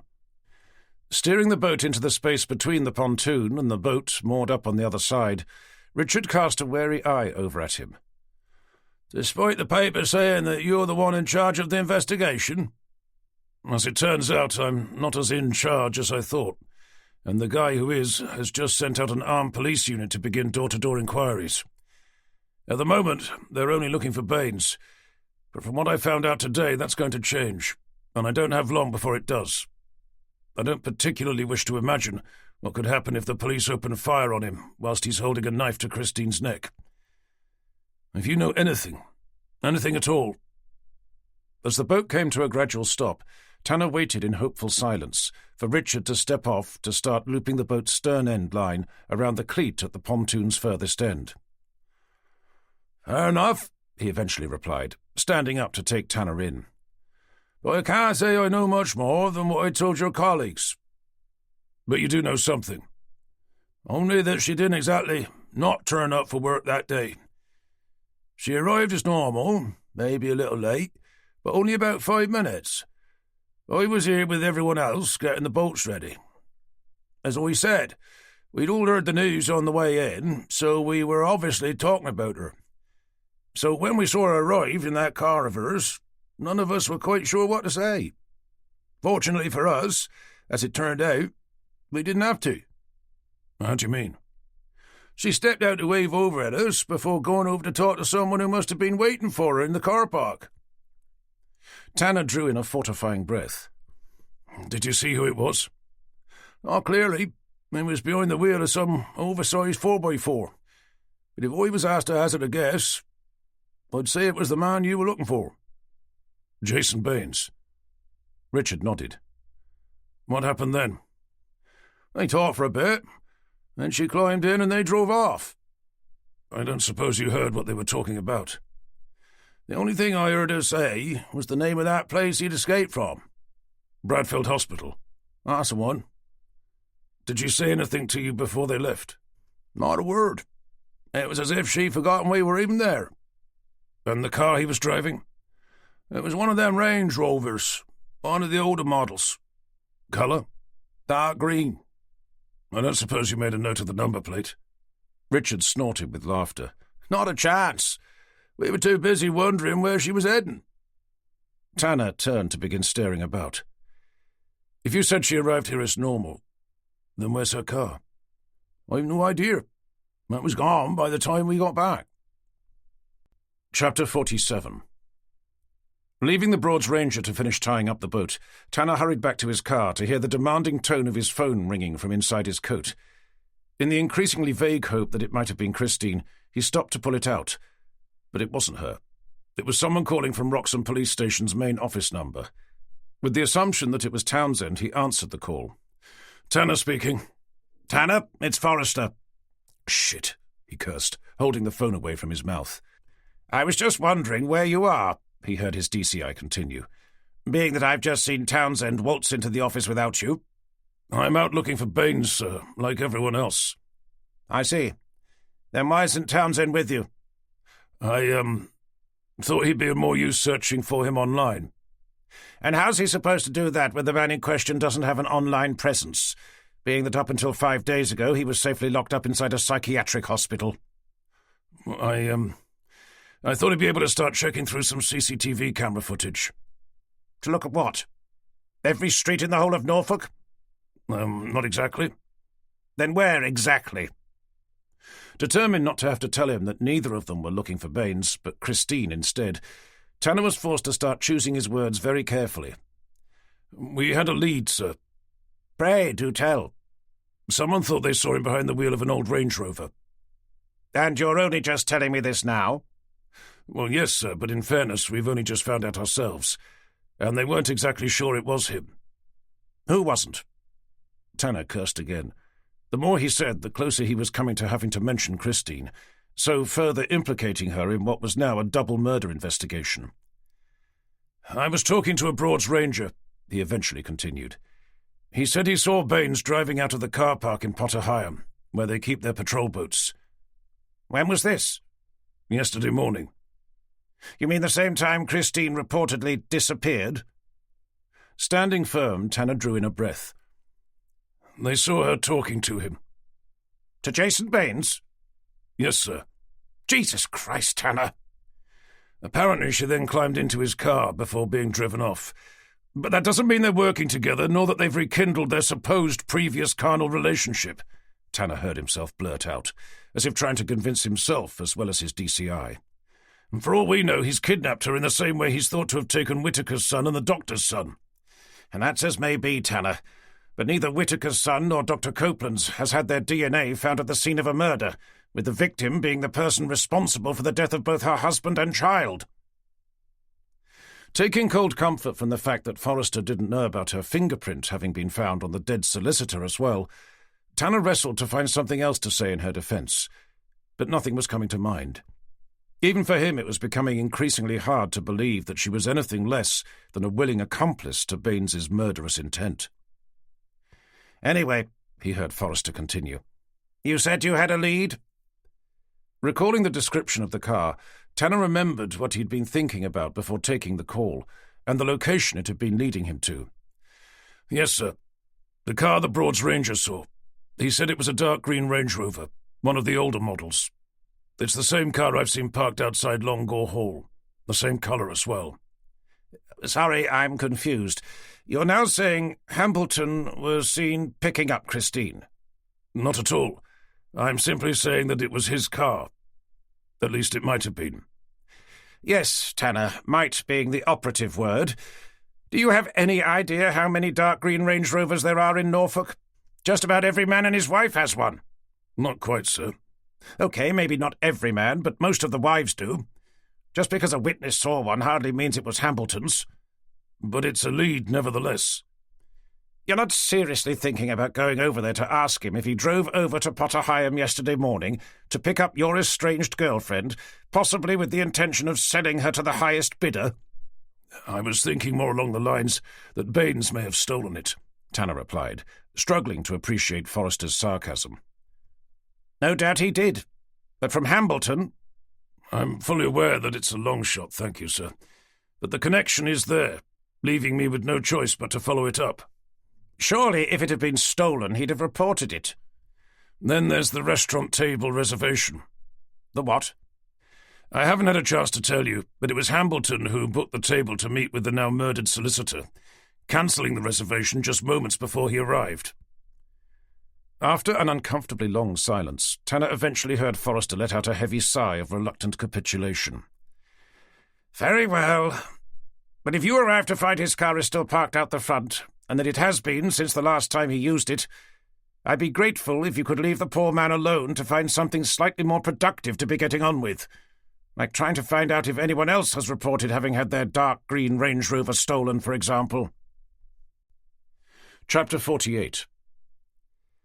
Arriving at the twisted, rusting gates that marked the boundary of the Longgore Hall estate, Tanner ground his teeth with frustration as he looked ahead to see not one, but two cars parked outside. One a bright red Mini, the other being the same dark green Range Rover he'd seen there before. Curious to know who owned the Mini, Tanner immediately decided to ignore Forrester's order, continuing to rumble his way down the potholed broken track. Coming to a halt between the two cars, he climbed out to see Hambleton's familiar face, grinning like a Cheshire cat at the top of the grandiose stone steps, while saying goodbye to a lanky young man dressed in an ill-fitting black suit. With the lad turning to head down the steps, Tanner nodded at him as he passed before raising a hand up to Hambleton, only to see his previous cheerful demeanour slip instantly away. "What is it now, Inspector?" Hambleton demanded, his arms folding resolutely over his chest. "Sorry to bother you again, Mr. Hambleton." "Are you now?" "I just wanted to have a quick word with you about your car." "What about it?" "It appears that it, or at least one very similar, was seen recently at Potter Heigham." Hambleton's mouth fell open in sardonic horror. "No. Really?" "Anyway," Tanner continued, forcing himself to ignore his irreverent sarcasm, "we were just wondering if you'd been there recently." "Sorry, where was that again?" "Potter Heigham." "Yes, of course. I can remember exactly the last time I was there." "Which was?" "When I was 12, just before we left for South Africa." Tanner could feel his fists clenched together with frustrated annoyance. "Did you use your car at all yesterday morning?" Hambleton stared thoughtfully up at the cold slate-grey sky. "Yesterday afternoon I did, but not yesterday morning. Not as far as I can remember." "Do you know if anyone else did?" "I'm sorry?" "Have you lent it to anyone recently?" "Why on earth would I have done that?" "Nobody's taken it without your permission." "You mean, did anyone steal it in order to do some shopping at Potter Heigham, to then bring it safely back again an hour later?" The sound of the lanky young man in the suit starting his car to begin driving away had Tanner glancing around. "May I ask who your friend is?" "He's an estate agent. I've just commissioned him to put the house up for sale." "You know, it's funny," Tanner continued, turning back, "but when we first met you seemed adamant that you were going to give the place a go." "No doubt I did, but that was before the estate agent the boy works for called to let me know how much the place was worth. Then there's the weather, of course. Had I known it was going to be quite so bloody cold all the time, I doubt I'd have even bothered flying over. Anyway, as much as I enjoy standing here talking to you whilst freezing my nuts off, I don't. So, if you'll excuse me." "There's just one more thing," Tanner continued, leaving Hambleton theatrically rolling his eyes. "Go on, then." "We understand you arranged to have lunch today with a certain Mr. Marcus Brooks." Hambleton folded his arms over his chest to begin eyeing Tanner with wary suspicion. "And how, may I ask, do you know about that?" "We also understand you then called the restaurant to cancel the reservation, shortly before you were due to arrive." "And?" "I was just wondering why that was." "Why I was going to meet him, or why I decided to cancel?" "Well, both, I suppose." "I wanted to talk to him about the possibility of selling. He's the solicitor who dealt with my grandfather's estate. I suppose I was in two minds about the whole thing. But when I woke up this morning, I'd reached the decision that I definitely didn't want to live in this godforsaken place anymore. So I cancelled, calling the estate agent instead." "Without bothering to tell Mr. Brooks?" Hambleton bored his eyes down into Tanner's. "I think you'll find that I left a message with someone on reception." Tanner quietly pulled out his notebook. "You still haven't told me why this is all so important, Inspector." "Because, Mr. Hambleton," Tanner replied, glancing up, "the man you were due to meet was found dead in the restaurant's car park this afternoon, only a few minutes after you were supposed to meet. Regretfully, he didn't appear to have received your message." Chapter 49. Thanking him for his time, Tanner made his way back down the steps to his car, leaving Hambleton watching him from between two of the hall's 4 giant pillars. With the car door closed, he made a surreptitious note of the Range Rover's number plate before reversing out to begin rumbling his way back the way he'd come, occasionally glancing into the rearview mirror until he saw Hambleton unfold his arms to make his way back inside. Returning his focus to the broken road, he saw the estate agent's car parked just beyond the twisted gates ahead. With no immediate sign of the person behind the wheel, Tanner pulled up to make sure he was okay, only to find him standing on his tiptoes, endeavouring to attach a large "For Sale" sign to one of the gates. Taking the opportunity to have a chat, Tanner stopped the car to step quickly out. "Do you need a hand?" "All done," the young man replied, stepping back to admire his work. "Not exactly straight, but neither are the gates." "Do you mind me asking how much he's selling it for?"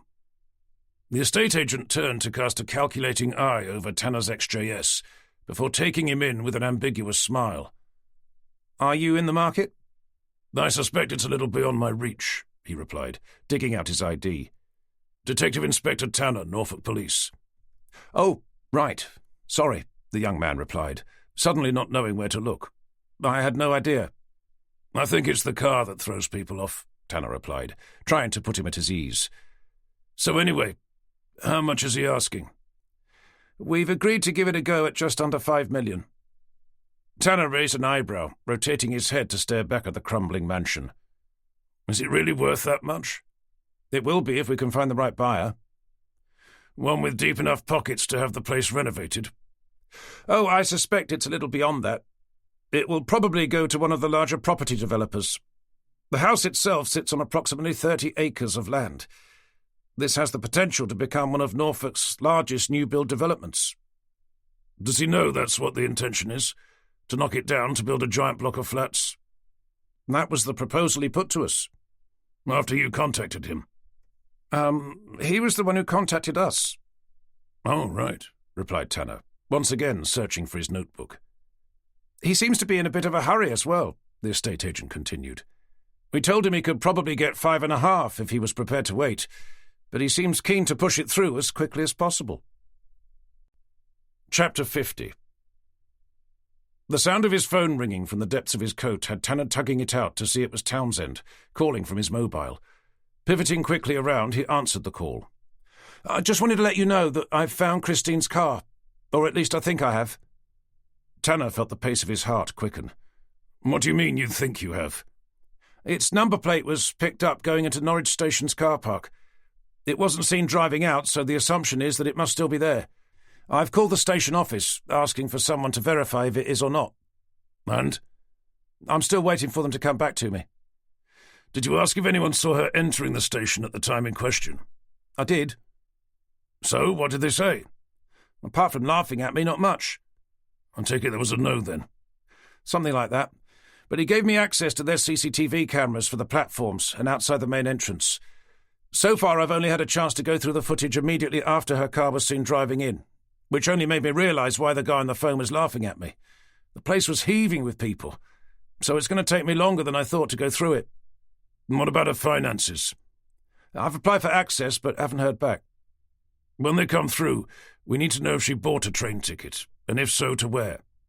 "Understood." "Any news of Whitaker and his men?" "Not a word." "I'm not sure if that's good or bad," Tanner muttered to himself. About to end the call, he heard Townsend's voice come back over the line. "Before you go, sir, I did see someone on the CCTV footage whose face was immediately recognisable." "Please tell me it was Baines." "Unfortunately not. It was the person we were just talking about." "Superintendent Whitaker?" "The one and only." "Was he going anywhere nice?" "Not that I could see. One of the cameras caught him talking to someone through the window of a car, in a way that I could only describe as being suspicious." "In what way?" "He kept glancing about, as if looking to see if he was being watched." Tanner raised an intrigued eyebrow. "I don't suppose you saw who he was talking to?" "I couldn't. The camera was facing down at them, but I was able to see the number plate. It would appear the car is owned by another one of our special new friends. The clinical services director at Bradfield Hospital, Mr. Michael Copeland." Chapter 51.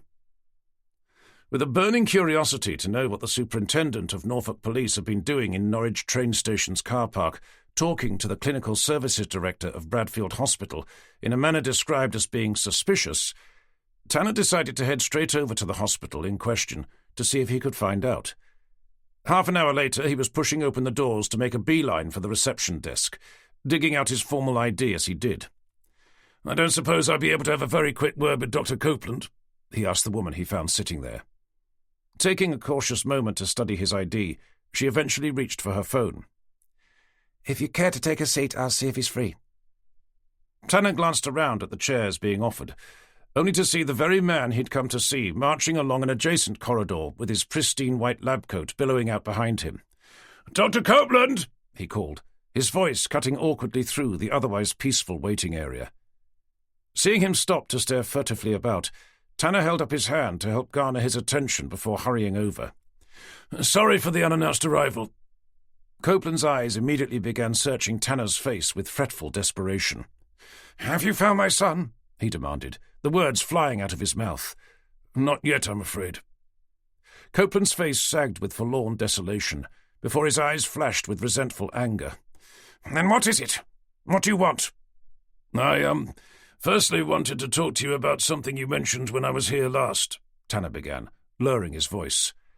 "About how one of your employees was caught having relations with Jason Baines."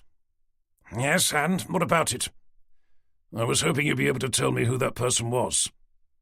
Copeland's head jolted back in disgust. "I'm sorry, but that would be highly unethical." "I appreciate that, but this has now become a double murder investigation." "That doesn't mean I'd be able to divulge such sensitive information." "Would you at least be able to confirm if it was the person who's been recently named in the news?" "Am I to assume that you're referring to Christine Halliday?" "Is it true?" Tanner asked, his voice rising in desperation. "Was she caught with Baines when she was working here?" Copeland's mouth remained firmly closed. "Would it help if I was to tell you that I'm not asking purely from a professional perspective?" "I take it you know her?" Tanner replied with a hesitant nod. "We live together. We have done for some time. I found a box of her letters shortly after she disappeared. Most of them were from him." "It sounds like you've already uncovered the answer to your question." "So it's true. She was the person you were referring to." Copeland cast his eyes around the empty corridor they were standing in the middle of, before lowering his voice. "If it's any consolation, I don't believe she was entirely to blame. As I said before, Jason can be a particularly beguiling individual. I doubt there'd be many women who'd be able to resist his seemingly inexhaustible charms. In Christine's particular case, I suspect there were things going on in her life at the time which would have made her even more susceptible." "Like what?" "She'd been struggling with postnatal depression, something her husband seemed unable to understand. I think she probably came back to work after her maternity leave far sooner than she should have, probably to escape problems at home. Then there was the accident, of course." "Was she still working here, then?" Copeland nodded. "With all that had happened, I wasn't at all surprised to hear that she ended up having therapy herself." "The letters she wrote in response to the ones Baines sent her," Tanner continued. "I don't suppose you kept copies of them?" "I'm afraid it's not our policy to keep such items on file." "But someone would have read them before they were given to Baines." "Which would have been me." "Can you remember what they said?" Copeland shrugged. "To be fair, there weren't that many. 2, maybe 3. From what I remember, they were all very similar. She clearly felt guilty for what she'd done, always ending them by asking him to stop writing to her." Tanner took a moment to let that sink in. "I would ask if you knew how that made him feel, but from what I understand, people like him don't feel much of anything." "I think you're misunderstanding the mindset of a psychopath, Inspector. They may struggle to understand how other people feel, but that doesn't mean they don't experience emotions themselves." "Okay. So do you know how he felt about Christine after she left?" "He hid it well, but I'd say he felt that she'd abandoned him, in much the same way he felt his parents had." "I'm sorry? But how could he blame his parents for abandoning him when he was the one who cut them up with an axe?" "His sense of abandonment came long before he killed them. Were you aware that they kept him locked in a cage? No lights, no heating, just a blanket and barely enough food to live on." I didn't know that," Tanner found himself forced to admit. "Do you think it's true, what the newspapers have been saying, that they've managed to resume their former relationship?" Copeland's eyes rested gently on Tanner's. "I don't believe it would have happened straight away. But if Jason was able to find the opportunity to speak to her alone, possibly asking her to help convince him to do something she felt he should do, like for him to continue with his treatment, for example, then I'm afraid I'd have to say the answer is probably yes." Tanner's eyes fell to the floor as he remembered what the Broads ranger had told him, that he'd seen her talking to Baines in the car park before watching her climb into the passenger seat. With the conversation seeming to have come to an end, the doctor looked beyond Tanner to the end of the corridor. "If that's all, Inspector, I really must be getting along." It was only then that Tanner remembered what he'd actually come to ask. "Sorry, Doctor, but there was one more thing." "Make it quick. I'm already late for a meeting." You were filmed by a CCTV camera talking to a senior official of Norfolk Police in the car park outside Norwich Station yesterday. Assuming you're referring to my informal meeting with Alan Whittaker, Copeland replied, holding Tanner's eyes.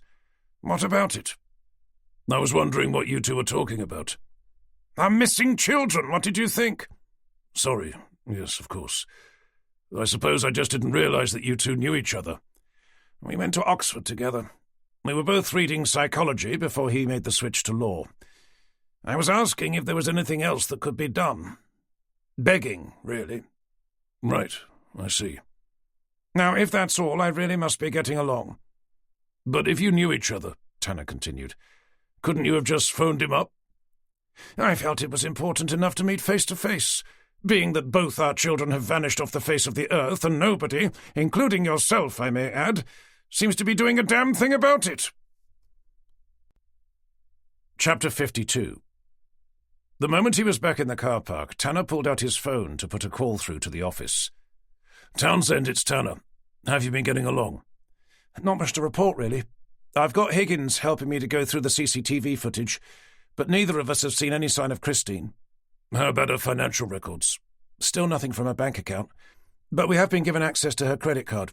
Anything? Nothing in relation to her buying a train ticket. In fact, there hasn't been any activity on it since the day she disappeared. Tanner felt his stomach tighten. Despite what Dr. Copeland had said, that Baines could have easily seduced Christine into helping him, that and all the evidence continuing to pile up against her, he still couldn't believe it. But the longer she remained out of contact, the more guilty she appeared. Okay, drop the CCTV for now. I need you to do something else for me. What's that? I want you to find out anything you can that might link Superintendent Whittaker to Dr. Copeland. Start with Oxford University. Copeland told me they were both there at the same time, with him reading psychology and Whittaker law. I'm not sure what year, but that shouldn't be too difficult to find out. There was a pause from the other end of the line before Townsend's voice came whispering back, Are you saying that Whittaker is now a suspect? I'm not sure. All I know is that he was the SIO for the investigation into the murder of Baines's parents, and I'd certainly like to know what they were really talking about in such a clandestine manner outside Norwich Station. I doubt it was what Copeland just told me. What was that? That he was asking Whittaker if any more could be done to help find their sons. You don't believe him? Oh, I'm sure he did, but that couldn't have been all. If it was, he'd have simply picked up the phone. No, there's something else going on between them. Whatever it is, I can almost guarantee that Jason Baines is involved. And that's the real reason why he's targeted their children. Okay, will do. Speaking of our superintendent, has there been any sign of him? He came in with his men about 5 minutes ago. Judging by the look on his face, I don't think they had much luck. By the way, you should probably know that he was asking after you, in particular as to your location, so don't be surprised if you get a call from him straight after this one. Okay, that's fine. If he asks again, you can tell him that I'm heading back to the office now. Chapter 53. With daylight fading fast, Tanner sped past the various news media vans cluttering up the pavement along Stalham Road before braking hard to make the sharp turn into Wroxham Police Station. As his headlights swept over the front of the building, he saw Townsend pacing up and down outside the entrance, both hands buried deep inside the pockets of a heavy winter coat. Stepping out into the freezing night's air, he found the young detective constable was now staring directly at him, his hands cupped around his mouth, clouds of moisture billowing out between his fingers. "Taking a break?" he called, closing the door to make his way over. "I wanted to catch you before you went in." Tanner raised an intrigued eyebrow. "What's up?" "Well, as you asked," he began, sending a fretful glance through the glass entrance doors behind him. "I've been doing some digging into what connects Whittaker and Copeland." "Go on." "Well, they did go to Oxford together." "And?" "Dr. Copeland was an expert witness for the prosecution at Jason Baines's trial," Townsend eventually continued, his voice nothing more than a whisper. "It was his testimony that helped secure Baines's conviction, that he was a sociopath who was more than capable of murdering his parents. However, his testimony was in clear contradiction to two expert witnesses brought by the defence.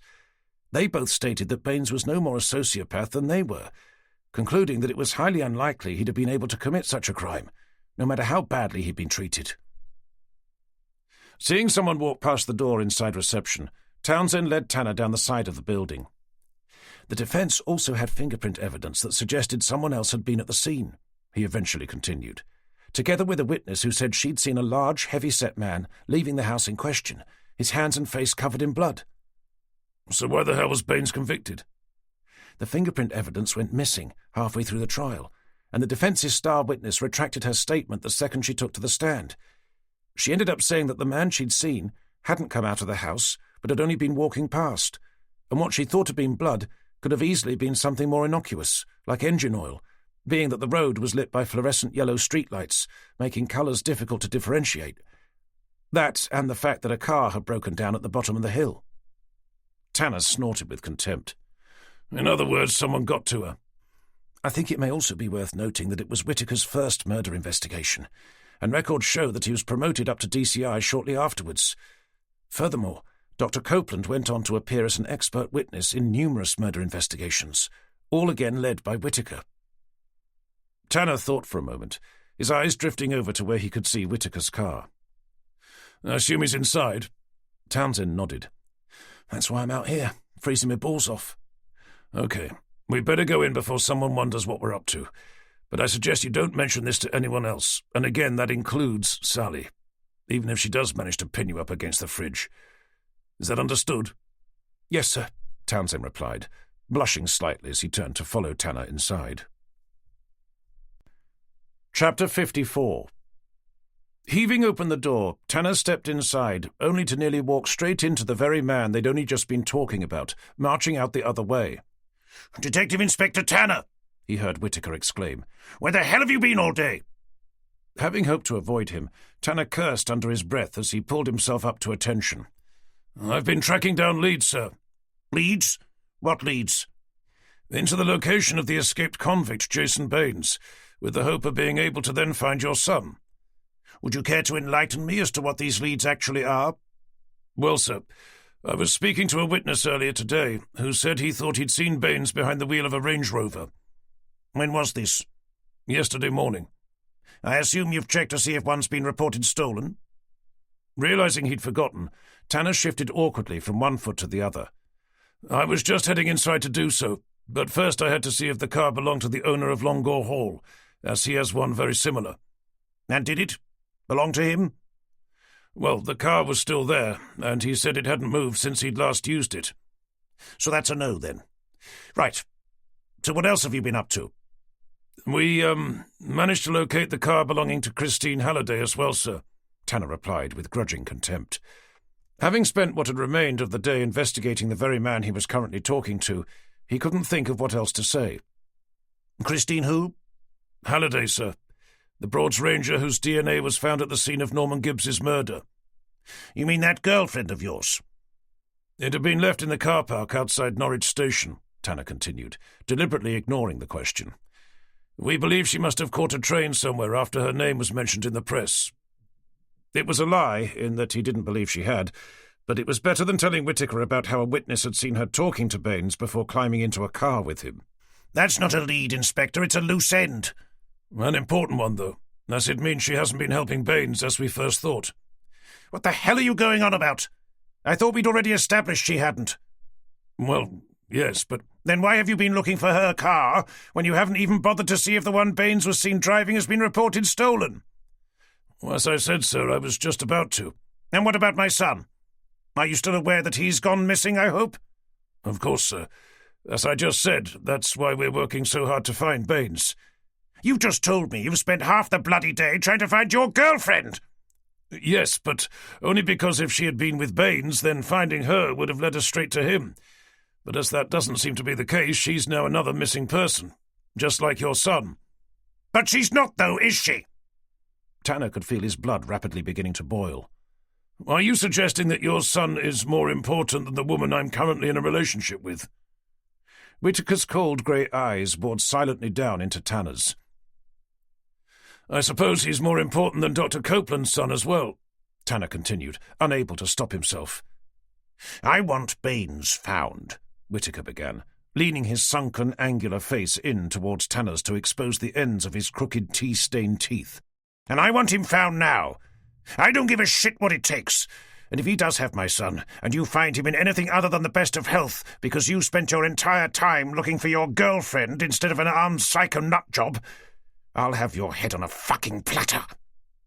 Am I making myself clear? I believe you are, sir, Tanner replied, returning to him a thin, cold smile. And may I say thank you for taking the time to do so. Whitaker glowered at him for a moment longer before snorting through his nose. Watching him stomp over towards his car, Tanner caught Townsend's eye. Do me a favour, will you? See if you can dig up the name and phone number for that witness from Baines's trial, the one who opted to change her story at the very last minute. But before you do, ask Sally to run a quick check to see if any Range Rovers have been reported stolen. Just don't tell her why. Okay, no problem.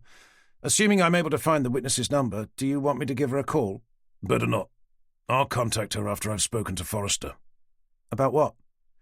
I think I need to spend a few quiet moments with him discussing some alternative motives as to why our Superintendent Whitaker is really out searching for Jason Baines with such unusual determination. Chapter 55. Rapping his knuckles on Forrester's office door, Tanner nudged it slowly open. May I have a word, sir? For Christ's sake, Tanner, where the hell have you been? Forrester demanded, slamming a pen down onto his desk. Well, not you as well. You do know that Whitaker's been looking for you? Don't worry, you just found me. And? What did you tell him? Nothing I wanted to. What's that supposed to mean? Tanner made a point of making sure the door was closed before placing his back against it. I think I know why Baines specifically targeted Whitaker's son. Dr. Copeland's as well. But we know why, Forrester replied, staring at Tanner with an expression of indignant confusion. Even if we didn't, what the hell does it matter? Townsend found CCTV footage of Whitaker talking to Copeland in the car park outside Norwich Station.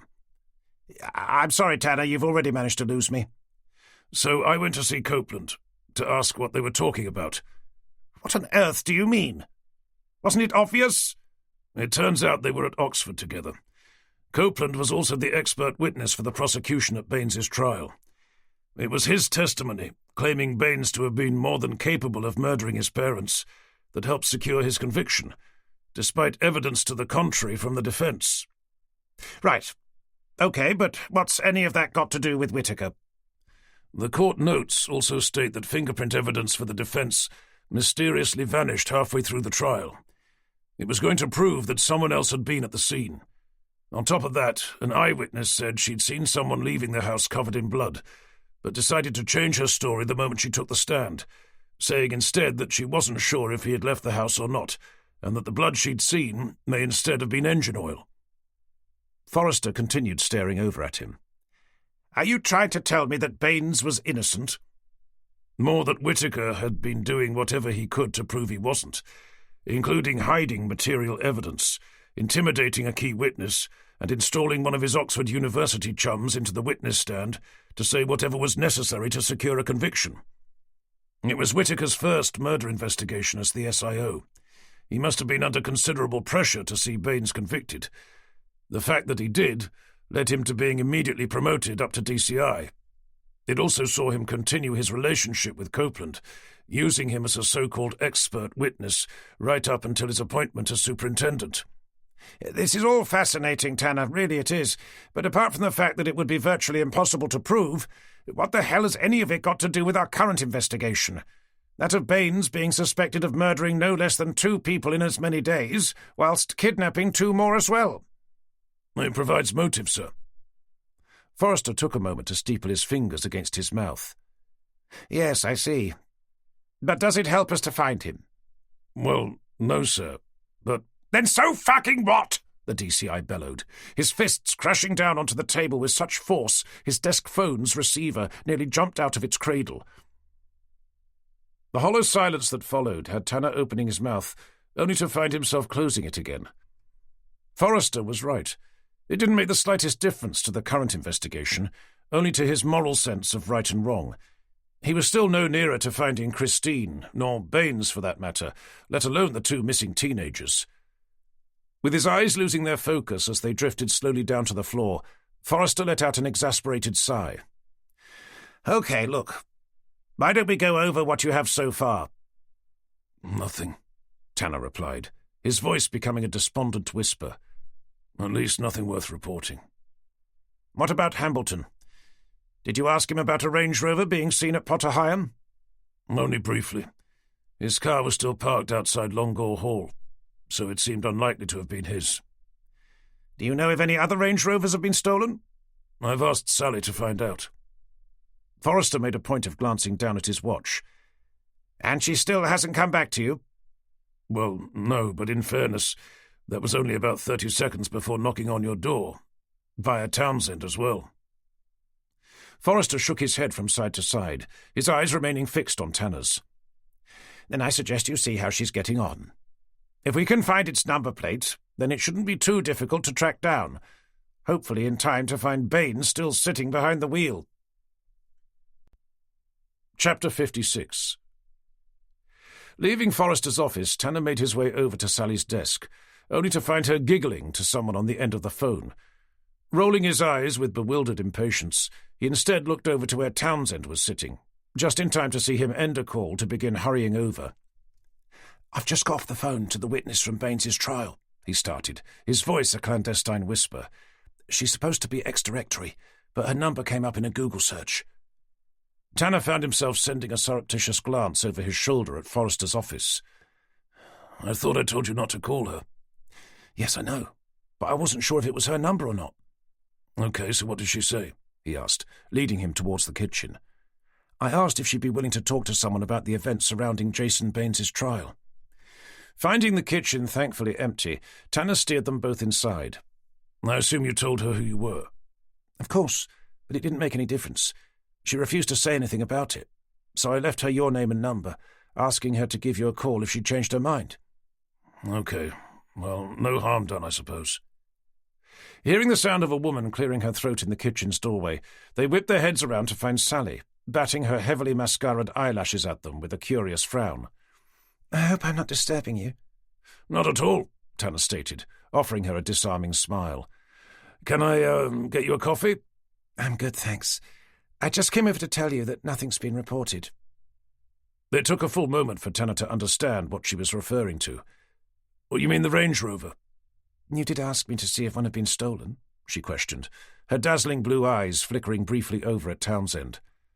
"Sorry, yes, of course," Tanner replied, noticing the young detective constable blush ever so slightly beside him.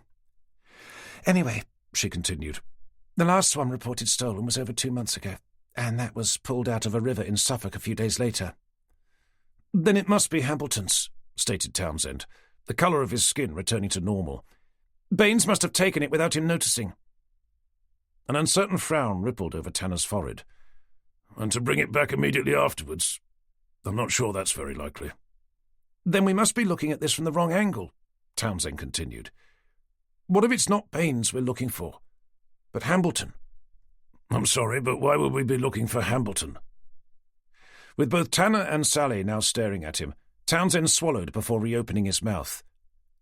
"You remember when we first met him, and how he openly admitted to having shot the intruder?" "You mean the intruder who turned out to be Jason Baines?" added Tanner, hoping for Townsend's sake that he wasn't about to say something stupid in front of a girl who he evidently, and perhaps unsurprisingly, found rather attractive. "Well, what if he really had shot him?" Tanner did his best to suppress a condescending smirk. Yes, Townsend, we know he did.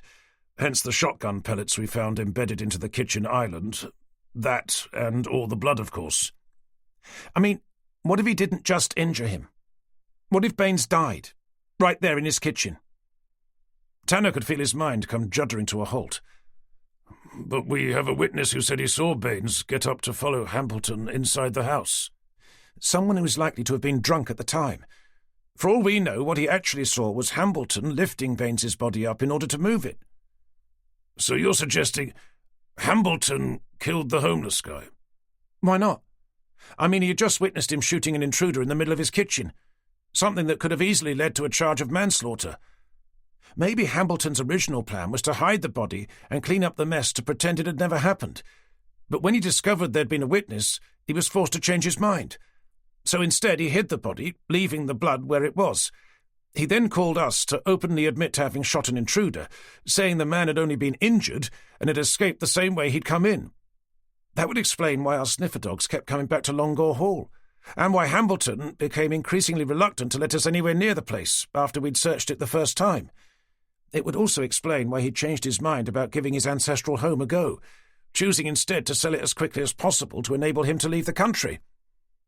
I suppose he could have planted Baines's DNA on the homeless guy's body as well, nodded Tanner, unable to be anything but impressed with his junior colleague's imaginative thought process. Although it doesn't explain his motive for murdering the solicitor. That's assuming the same person killed the homeless guy. Maybe he was worried that we were about to figure out what really happened, more so after our second visit, so he killed the solicitor to again make it seem like it was Baines. Don't forget, he was the one who booked the table, only to cancel it a few minutes before his intended victim was due to arrive. It was another plausible explanation, but Tanner knew something Townsend didn't, at least not yet, that Christine's fingerprint had been found on the body. As much as he didn't wish to believe it, he knew it was possible for Christine to have been helping Baines, but for her to have been working alongside Hambleton instead. As Tanner began shaking his head from side to side, another objection came skulking into his mind. There's something else we're forgetting. The missing teenagers. I suppose it's possible for Hambleton to have killed the solicitor, to keep our focus on Baines instead of him, but there's no reason for him to have kidnapped them as well. Maybe their disappearance has nothing to do with any of this. Maybe they just happened to be friends and simply decided to run away together. And what about Christine? Tanner heard himself ask. And the fact that we have a witness seeing her climb into a car with Baines behind the wheel. I don't know, Townsend replied, beginning to sound flustered. But we've never been exactly sure what Baines looks like. The photographs we've been given have either been old or grainy. Maybe the witness simply thought it was Baines when in fact it was Hambleton. All I know is that everything keeps leading us back to Longore Hall. Don't you think it's time we applied for a search warrant? To have a more thorough look around the place? Finding both Townsend and Sally offering him the same imploring look, Tanner let out a reluctant sigh.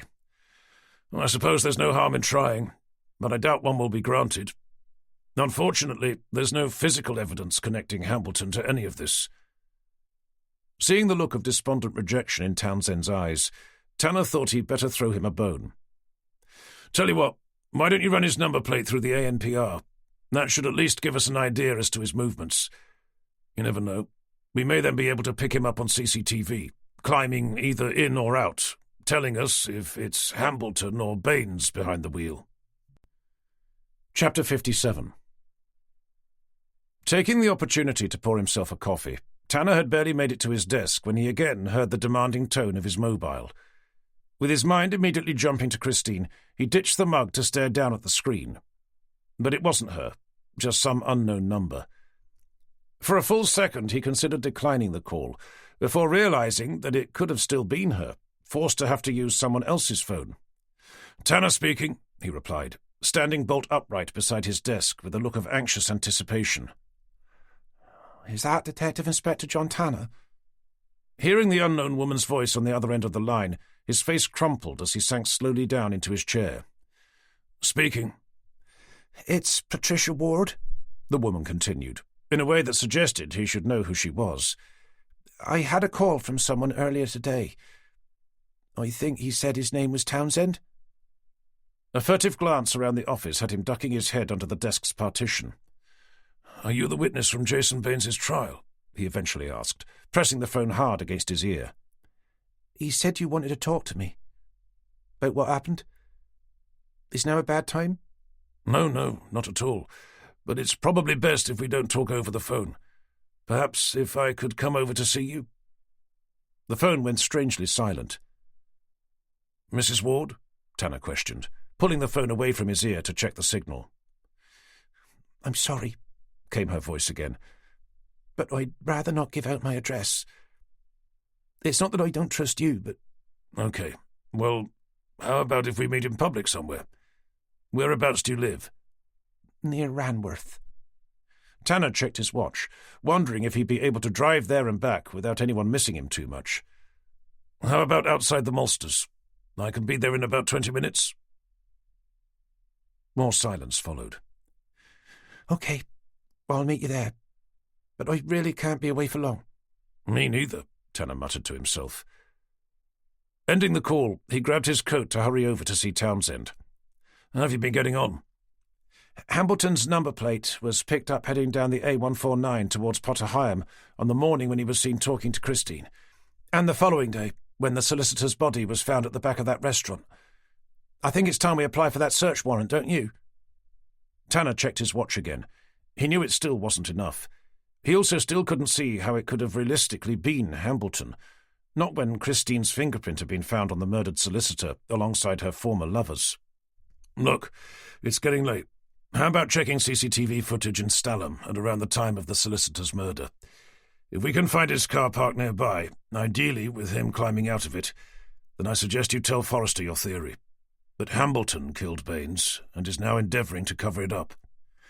OK, I'll see what I can find, Townsend replied with tired despondency, casting his eyes down at Tanner's coat. And you? I'm off to see a man about a dog. I shouldn't be long, but if I'm not back in an hour and you haven't found anything else, I suggest you call it a day. Chapter 58. Swinging his car into Ranworth's public car park, Tanner climbed quickly out to stare over at the whitewashed walls of the Malsters pub, situated on the opposite side of a quiet country road. There he could see a tall, middle-aged woman standing just to the side of a large lantern-styled light on the pub's corner, her hands buried inside a nondescript sailing jacket. Zipping up his own, he checked the road was clear before hurrying over. "Mrs. Ward?" he inquired, the moment their eyes met. Seeing her offer him a nervous nod, he pulled out his ID to hold it under the light. D.I. Tanner, Norfolk Police. We spoke on the phone? I really can't stay long, she replied, casting a jittery eye over at the pub's entrance. I'd like to ask about the trial, if I may. You gave a statement to the defence, saying that you saw a large man covered in blood leave the house where Jason Baines's parents lived, only to retract it the moment you took the stand. I didn't retract it. I just said I wasn't sure. But in your statement you said you were. The woman's eyes danced erratically between the pub's entrance and the road, before eventually settling onto Tanner's. I'll tell you what I know, but it has to be off the record. You have a legal obligation to tell the truth, Mrs. Ward, especially if what you know could help clear the name of someone who may have been wrongfully convicted of murder. Which is why I'm here, talking to you. But I'm not prepared to put my name to a witness statement, and I'm certainly not going to take to the stand in court. Not again. Tanner stood in silence, waiting for her to continue. We had a visit from someone from the police, she eventually sighed. The day before I was due to testify. It was the same man who'd originally questioned me. He said he wanted to go over my statement. We were sitting in my living room, my children playing at my feet, when he laid a particularly lethal-looking knife down on the table in front of me. Go on, Tanner prompted. The woman's face started to tremble slightly as the first sign of tears began shimmering in the corners of her eyes.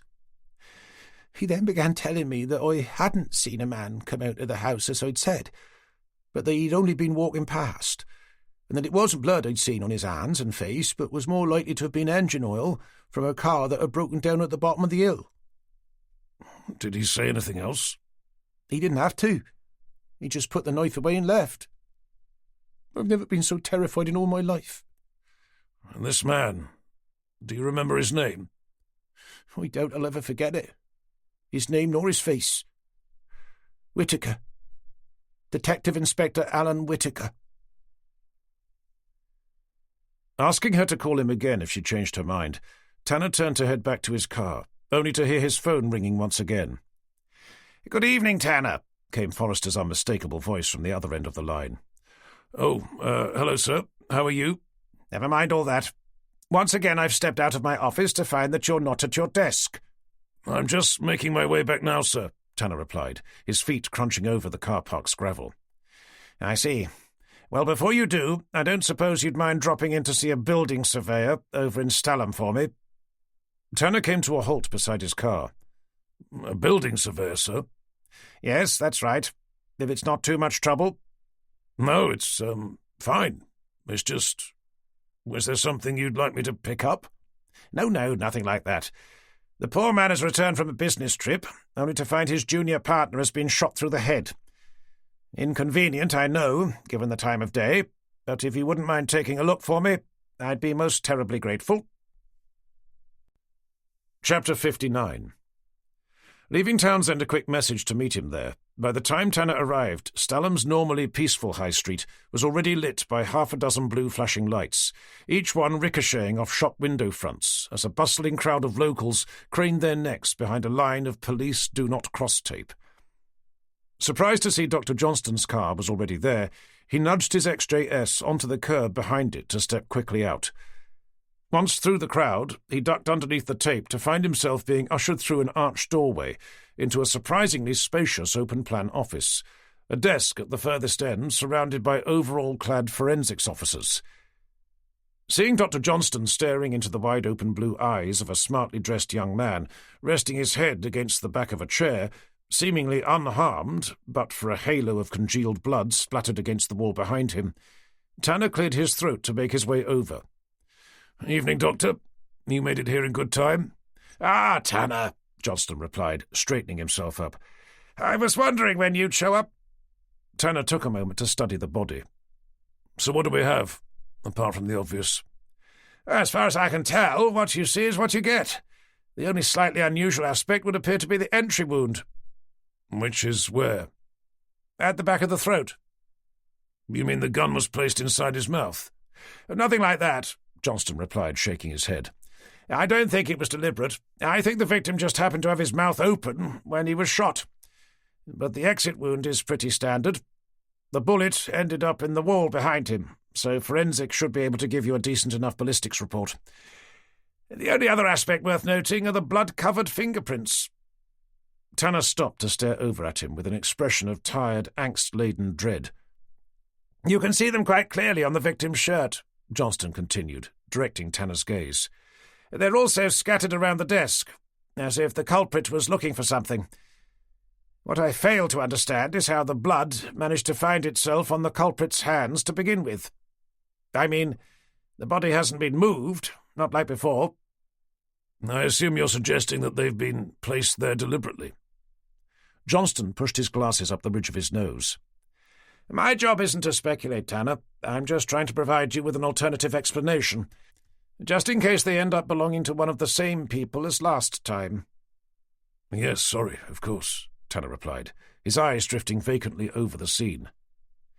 "Whilst on the subject," he heard Johnston continue, "I suppose I better warn you that my post-mortem report into the solicitor's death is ready to be sent. I actually finished it this afternoon, but I'll wait until tomorrow before sending it out. I won't be able to delay it any longer, I'm afraid." Tanner quietly nodded his understanding. "I don't suppose you know if the person who found him is still here?" "I believe he's been asked to wait for you in an office at the back." "Has there been any sign of young Townsend?" "Not that I've seen. Was he supposed to be here?" "I left a message for him to come," Tanner replied, lifting himself up onto the balls of his feet to cast his eyes over at the crowd outside. "Well, don't worry. He's probably still on his way. Right then, I suppose I better have a word with the guy who found him. Any chance you can get those fingerprints fast-tracked again?" "Well, I can try, but I think it's unlikely, given the hour. I suppose you're going to ask for the same discretion as last time?" "Only if they end up belonging to the same person." "Okay, then I'd better give you a call as soon as I know." Chapter 60. Leaving Johnston to continue with his work, Tanner made his way to the back of the building to find a small storage room piled high with boxes, in the middle of which sat a frail-looking elderly man with hollowed-out cheeks and pale, paper-thin skin. Catching the eye of the police constable standing in the corner, Tanner pulled out his ID to sink slowly down into the chair next to him. "Detective Inspector Tanner, Norfolk Police. I understand you found the body?" "Matthew," the old man replied, staring down at the floor. "Matthew Cunningham." "That was his name?" Tanner inquired, exchanging his ID for his notebook. "He was just a boy," the old man nodded. "Straight out of university. I even met his parents. Christ, what am I going to tell them? I promised to take care of him. I couldn't even do that." "None of this is your fault, Mr. The man raised his watery blue eyes to send Tanner a confused, questioning look. "May I ask your name?" Tanner inquired with a benevolent smile. "Mr. Sorry, of course. How stupid of me. Charles Godfrey. I'm the senior partner. Actually, I'm the only partner," he continued, his eyes drifting slowly away. "I had hoped to have retired by now, but, well, you know how it is." "Then what time did you find him?" "It must have been around 8 o'clock. I was late back from a meeting. I was going to go straight home, but then I remembered I'd forgotten something, so I came back, only to find—" "I don't suppose you know what he was working on at the time?" "Nothing of any importance." He shrugged. "It's been very quiet recently. It often is at this time of year. I told him he could go home at 5 if nothing else came in." Tanner thought for a moment. "I don't suppose you've heard of an estate not far from here called Longore Hall?" "Of course. I'm sure most people around here have." "Have you ever done any work there?" "We have, but that was years ago. From what I understand, the place isn't much more than a ruin. I was half expecting it to have collapsed during that last storm we had, but apparently it's still standing. I've no idea how."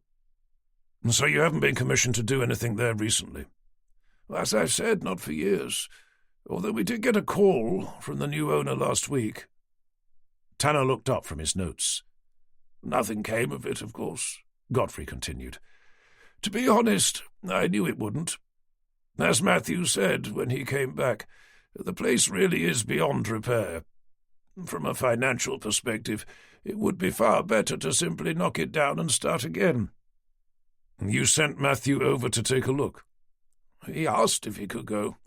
He's always been good at that sort of thing, talking to clients. Not something that's ever been one of my strong points." "So he would have met the new owner, Lawrence Hambleton?" "I assume so. Matthew said he seemed keen to undertake a full renovation, so he must have done.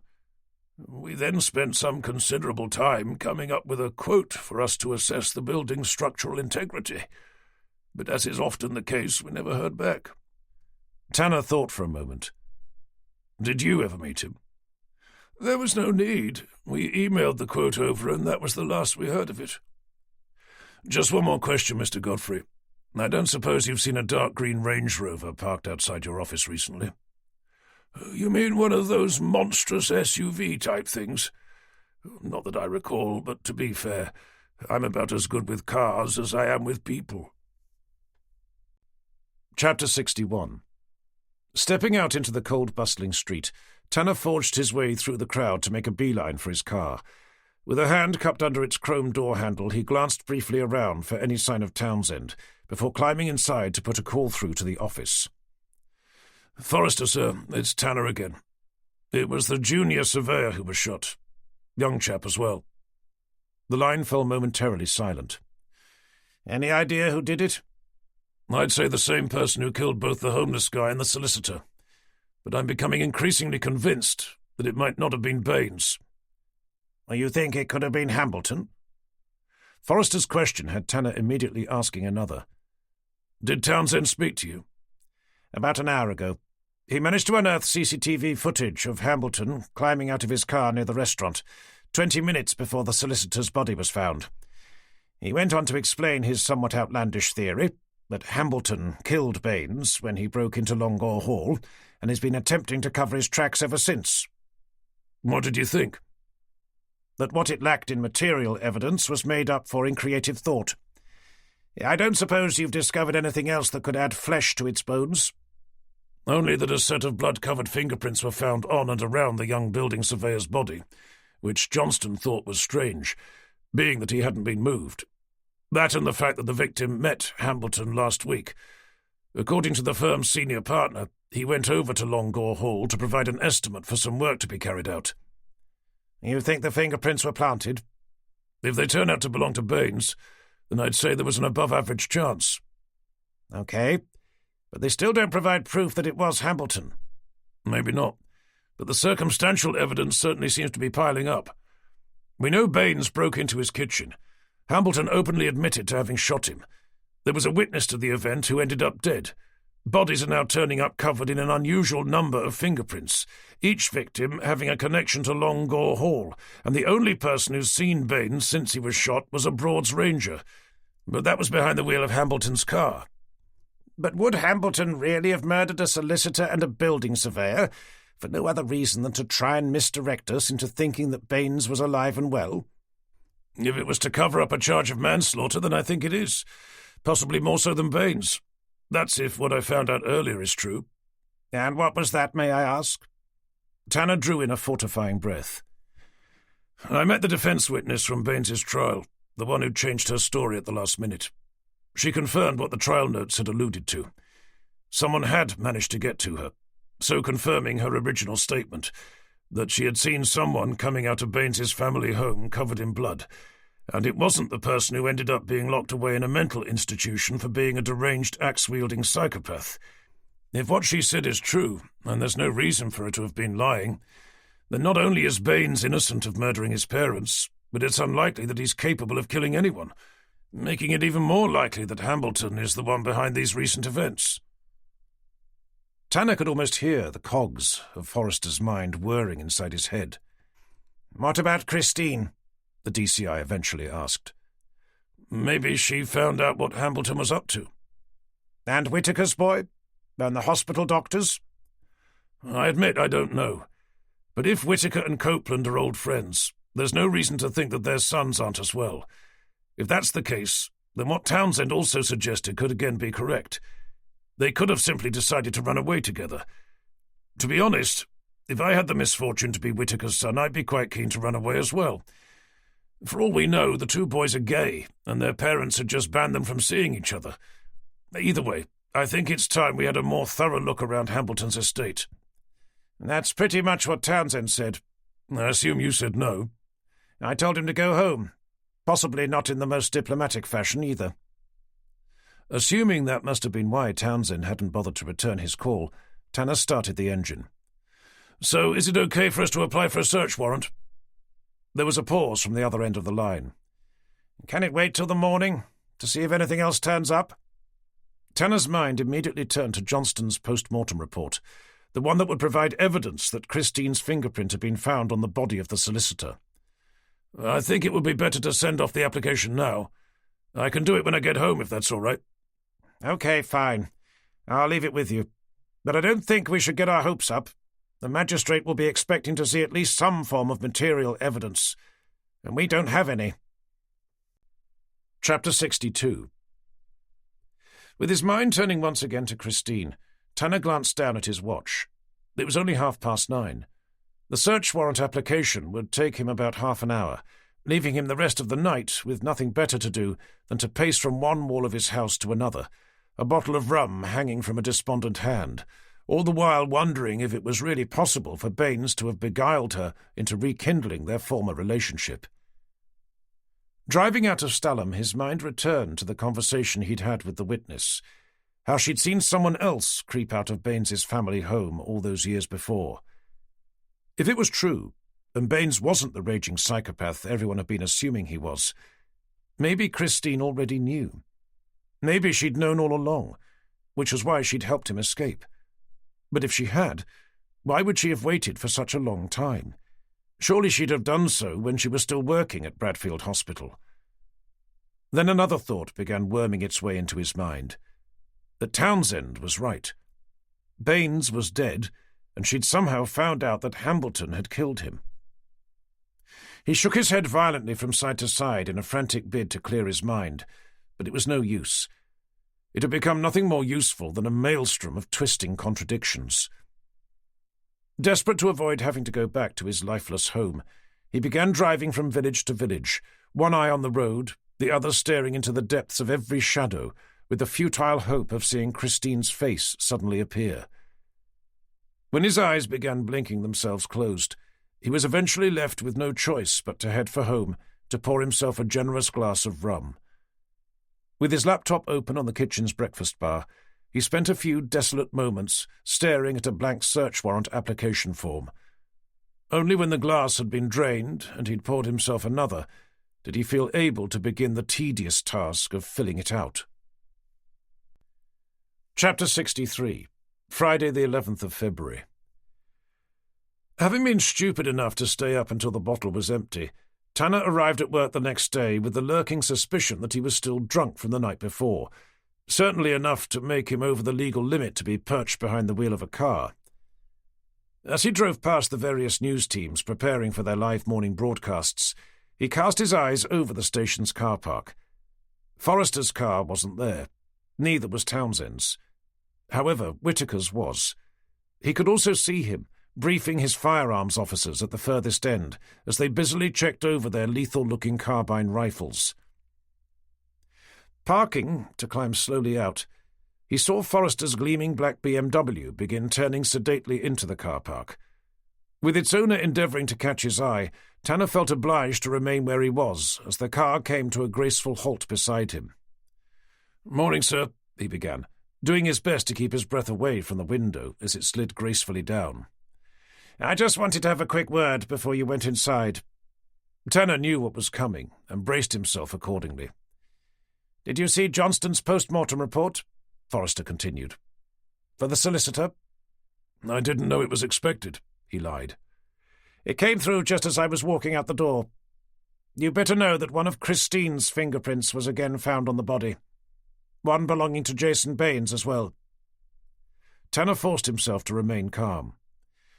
"I think that only goes to prove what I've been saying, that someone's doing their damnedest to make it seem like they're responsible, when neither of them have anything to do with it. Unless, of course, the opposite is true." "I'm sorry, sir, but there's no way Christine is capable of such a thing. And as I said yesterday, I don't think Baines is either." "You still think it's Hambleton?" "More so with every passing minute." The two men fell suddenly silent when they caught Whitaker shooting an antagonistic glance over at them. Making sure to keep his voice low, Tanner risked leaning his head in towards Forrester's open car window. "There's something I need to tell you," he began, endeavouring to hold Forrester's eye. "About what Baines's defence witness told me yesterday." Forrester's attention drifted slowly back to their superintendent. "I said that someone had persuaded her to change her story," Tanner continued, following his gaze. "But I never said who it was." "I suppose you're going to tell me it was Whitaker." Tanner replied with a nod, just as the man they were discussing in such conspiratorial tones began lurching his way towards them. "She said that he threatened her with a knife, telling her what she actually saw, all whilst her children were playing at her feet." Forrester's attention returned to Tanner. "Did you manage to get that search warrant application off?" "It was late, but yes." "Were you able to make a convincing argument?" Tanner endeavoured to cast his mind back to what he'd written, but beyond entering his name and the date, he simply couldn't remember. "I laid out the facts," he eventually replied, hoping that was true, but suspecting that it probably wasn't. "Then let's just hope it's approved." Once again they both turned to look over at Whitaker, marching over the car park towards them. "I don't suppose you've thought about what you're going to tell the man in question?"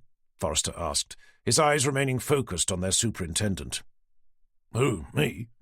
Forrester offered Tanner a sanguine smile. "Don't worry, no doubt I'll be able to think of something." "What are you two whispering about?" came Whitaker's commanding voice, stomping to a halt beside them. "Good morning, sir," the DCI began. "We were just discussing the plan for the day." "I thought that was obvious. To find Baines before he manages to kill anyone else." "To be honest, sir, at this stage we're not sure if it is Baines we're actually after." "What the hell are you talking about?" Tanner watched Forrester's hand tighten around the top of his steering wheel. "We believe it's possible that he may already be dead, and that the man who shot him has been endeavouring to cover his tracks." "The man who shot who?" "Baines, sir, when he was caught breaking into Longore Hall." "You mean Lawrence Hambleton?" Forrester nodded, only for Whitaker to return a look of frustrated bewilderment. "You're not seriously suggesting that it's Hambleton who's been going around shooting people instead of a convicted psychopathic murderer?" "That's the theory we're currently working on." "Please, God, tell me you're joking." "Well, sir, he did admit to having shot Baines when he broke into his kitchen. Then the witness was found dead, closely followed by a solicitor, then a building surveyor, both of whom Hambleton knew, All of them found with Baines's fingerprints on them. And that means it's Hambleton, does it? Well, sir, it's certainly unusual to find quite so many fingerprints on a murder victim, especially in the case of the young building surveyor found yesterday. They were left all over both him and his desk, despite having been shot from several feet away, and the fact that his body hadn't been moved. Or alternatively, Baines is so deranged that he wanted to take a closer look at the person he just killed, not really caring if his fingerprints were found on his victim or not. Forrester's eyes flickered over at Tanner. As I said, sir, at the moment it's just a theory. Yes, I see, Whitaker mused, placing a pensive finger against his clean-shaven chin. So, Hambleton killed Baines, and has since been going around murdering people in some sort of bizarre attempt to convince us that he's still very much alive. Well, I suppose it makes sense, apart from one small matter. Tanner knew what was coming. Judging by the look on Forrester's face, he did as well. "Who the fuck took my son?" Whitaker roared, with such furious rage that just about every journalist on the other side of the car park whipped their head around to see what was going on. Forrester took a moment to clear his throat. "We were actually wondering if your son and Dr. Copeland's may have been friends, sir, and perhaps they may have simply run away together." "Friends? Why the hell would they be friends?" Forrester opened his mouth, only to close it again a moment later. Tanner knew what he was thinking. If he explained why he thought his son and Dr. Copeland's may have known each other, that their fathers had gone to Oxford together, then he could easily end up having to explain just exactly how he knew that, and what else he knew, thanks to Tanner's unauthorized investigations into him. Well, we just thought it was a possibility, sir," Forrester eventually spluttered, his eyes falling to the ground. "I think there's also a possibility that you're a complete fucking idiot," Whitaker barked. "One who's clearly incapable of doing his job. But putting that to one side for now, they're not friends, and there isn't a single reason as to why they would be." Hearing his phone ping out a notification, Tanner made a point of digging it out to stare down at the screen. "Anything of interest?" he heard Forrester ask. "It's an email from the local magistrate," Tanner replied, glancing up. "Our application's been approved." "What application's been approved?" Whitaker demanded, his steely blue eyes training themselves onto Tanner's. "Last night I applied for a search warrant to take a look inside Hambleton's stately home." "With the evidence you've just presented to me?" Tanner replied with a nod. "And they approved it?" "Whether it's Baines or Hambleton," Tanner began, "what little evidence we have keeps leading us back to Longgore Hall. That's where this whole thing started, and the local magistrate clearly agrees." Whitaker took a moment to stare at Tanner before transferring his gaze down to Forrester. "Okay, fine," he eventually exclaimed. "But if we arrive to find Baines has killed someone else, 10 miles in the opposite bloody direction, don't expect to wake up with a job in the morning. And that goes for you as well, Inspector." Chapter 64. Leading a procession of vehicles along the twisting country roads that meandered their way towards Norfolk's ancient coast, Tanner turned onto a track to begin rumbling his XJS over a broken, potholed surface. When he reached the lopsided rusting gates that marked the boundary to the Longgore Hall estate, he slowed for a moment to stare through the windscreen at the crumbling mansion ahead, a thin veil of early morning mist creeping slowly around its base. Remembering the convoy of cars and vans behind, he continued on to eventually see a rectangular removals van was parked to one side of the hall's 4 stone pillars. Struggling to believe he'd been able to sell the estate so quickly, Tanner pulled up next to it to see Hambleton limping out from the entrance to begin hurrying down the steps, one arm waving wildly above his head. Curious to know what he seemed so desperate to bring his attention to, he climbed quickly out. "I was about to call," came Hambleton's breathless voice, as first Forrester's car, then Whitaker's came skidding to a halt behind him. "I was wrong. About that man you've been looking for." "You mean Jason Baines?" Tanner queried, glancing around as his 2 superior officers appeared on either side of him. "He must have been hiding here the entire time. Him and that girlfriend of his. I caught them in my kitchen about 10 minutes ago, helping themselves to the contents of my fridge. Then I found this." Hambleton held out a crumpled old sleeping bag. "It was in the conservatory around the beck. I've hardly been in there, else I would have found it sooner." "Which way did they go?" Whittaker demanded, lurching forward to snatch the sleeping bag from Hambleton's hands, as the sound of van doors could be heard sliding open behind them. "I'm not sure. They were heading over the marshes towards the coast. Then they disappeared into the mist. I lost sight of them after that. But before I did, I saw something I think you should be aware of." "What was that?" "The man had my shotgun. He must have taken it last night. The girl was armed as well." "Okay. Thank you, Mr. Hambleton. You've been most helpful." With that, Whittaker snapped his head around to glare at first Tanner, then Forrester. "You see," he began, his mouth contorting into a dangerous snarl. "I told you it was Baines."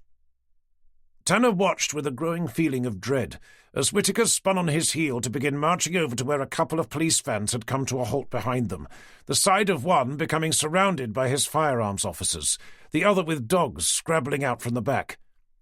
"I don't like this," he whispered over to Forrester, watching magazines being handed out to the firearms officers.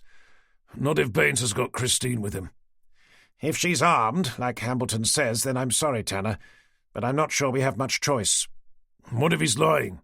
Tanner continued, leading Forrester away from the base of the steps. "And why would he do that?" Tanner shook his head in frustration. "I don't know, but the facts haven't changed since we left. The only thing that has is that there's now a giant removals van sitting outside the stately home Hambleton said only a few days ago that he had no intention of selling, and that according to him an escaped convict, a man who probably isn't the psychotic murderer everyone's been saying he is, has spent the last week camped out in his conservatory." The metallic click of ammunition magazines being loaded up into the base of snub-nosed carbine rifles had Tanner jerking his head around to see Whittaker hand the sleeping bag to one of the dog handlers. "I want to have a chat with Hambleton," he continued, keeping his voice low. "Can you try and stall Whittaker and his men until I do?" "Well, I'll try, but they look as if they're about ready to go." "Just tell him I need to clarify something first." Seeing Hambleton limp back inside, Tanner didn't wait for a response, spinning around to launch himself up the stone steps. "Mr. Hambleton," he called, raising a hand, "may I have a word?" The estate's owner stopped where he was to offer Tanner a quizzical frown. "Of course, but I thought you had an escaped lunatic to catch. I just wanted to ask about the removals van." Okay. Are you looking for one yourself?" "I was wondering if it meant that you'd already managed to sell the estate." "Oh, right. Unfortunately not. It just means I've had enough of living in a freezing cold crumbling mansion, one that leaks every time it rains, and is located somewhere that seems to have more in common with the Arctic Circle than what I imagined England's so-called green and pleasant land to have been like." Tanner stopped where he was. "Sorry, but I thought you said you grew up here." Hambleton held Tanner's eyes. "Yes, I did. But as you know, that was years ago. Frankly, I'd forgotten just how utterly miserable it was." "Only in the winter," Tanner replied, casting a casual eye up at the cold grey sky above. "Does that mean you're heading back to South Africa?" "That's the plan." "When are you leaving?" "Oh, not until the morning. I've got to make sure that all my stuff is loaded up properly first. Then I'm going to catch a train down to London. My flight isn't until tomorrow evening." "Heathrow or Gatwick?" "Actually, it's Stansted." Tanner took a moment to study his face. "You know, you really should have told us you were leaving before making plans to do so." "I'm sorry. I forgot. It's not a problem, is it?" "Well, it's hardly ideal. But as long as you leave us a forwarding address, I suppose it'll be okay. I assume you wouldn't have any objection to us having a look around the place before you go?" Hambleton pursed his lips. "If you must, but I've already told you. The man you want is out there." "So you said," Tanner mused, his head turning to see Forrester having an animated discussion with Whittaker as 3 Alsatian police dogs strained at their leads just behind. As the harrowing image of a firearms officer aiming his rifle at Christine's head came crashing into his mind, he heard Hambleton's voice saying something behind him. Shaking his head clear, he turned quickly back. "Sorry, what was that?" "I was asking what you'd be looking for, if the man you're after is out there." Tanner offered him a smile of grim capitulation. "As it turns out, we had a search warrant application approved this morning. I must admit, had I known you'd seen him before we set off, I doubt I'd have bothered bringing it with me." But now that we're here, I suppose we may as well take a look around. After we've captured our escaped lunatic, of course." Hearing the dogs begin barking behind him, he turned to see them dragging their handlers away, with Whittaker and his armed men following after. "Anyway, looks like we're off. I take it you'll still be here when we get back?" "As I said, I won't be leaving until tomorrow." "Okay, good. Then I'll save our goodbyes until then." Chapter 65. Seeing Forrester was kindly waiting for him, Tanner left Hambleton to launch himself back down the steps. "I couldn't persuade him to wait any longer, I'm afraid," came the DCI's voice, as Tanner joined him on the overgrown drive. "Don't worry," Tanner replied, each taking to their heels to begin chasing after the already distant sound of baying dogs. "Did Hambleton say where he was going?" "He's booked a flight back to South Africa, leaving from Stansted tomorrow night." "I assume you told him he couldn't leave, being that we're in the middle of a multiple murder investigation, one that seems to be centred around his sprawling estate." "To be honest, I actually said he could." Forrester shot him a sideways glance as they quickly caught up to their fellow officers. "Are you sure about that?" "Not really," Tanner shrugged, glancing over his shoulder at the stately home behind them, already shrouded by the gently swirling mist. "I don't know who, or maybe even what, he's got us chasing after, but I'm becoming increasingly convinced that it's not Baines. With any luck, it's not Christine either." "So why did you say he could go?" "I thought it was safer to make him think that we didn't have an interest in him, not after he's just sent us on what is probably nothing more than a wild goose chase."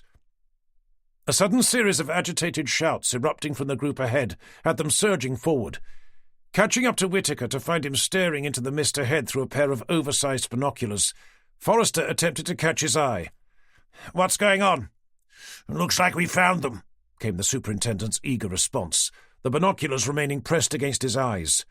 "Are you sure?" Forrester questioned, endeavouring to follow his gaze. "I can see two people out there. The taller one has what looks to be a shotgun, the other a pistol of some description." Peeling the binoculars from his eyes, he took hold of a megaphone slung over his shoulder to place against his mouth. "This is Superintendent Whittaker, Norfolk Police," came the unnatural sound of his voice, echoing out over the barren landscape beyond. "A unit of trained firearms officers have you both in their sights. You need to put your weapons down and place your hands on top of your heads. Failure to comply will leave us no choice but to open fire." As his voice gradually dissipated into the surrounding mist, he took the megaphone away from his mouth. "What are they doing?" he asked an armed officer to his side, a rifle pressed firmly against his shoulder. The man closed one of his eyes to stare down his telescopic lens. "Not what you told them to." "Okay, then you have my permission to shoot." Tanner lunged forward, forcing himself between Whittaker and the armed police officer. "You can't do that!" he ordered, grabbing Whittaker's arm. "You've got no idea who's out there."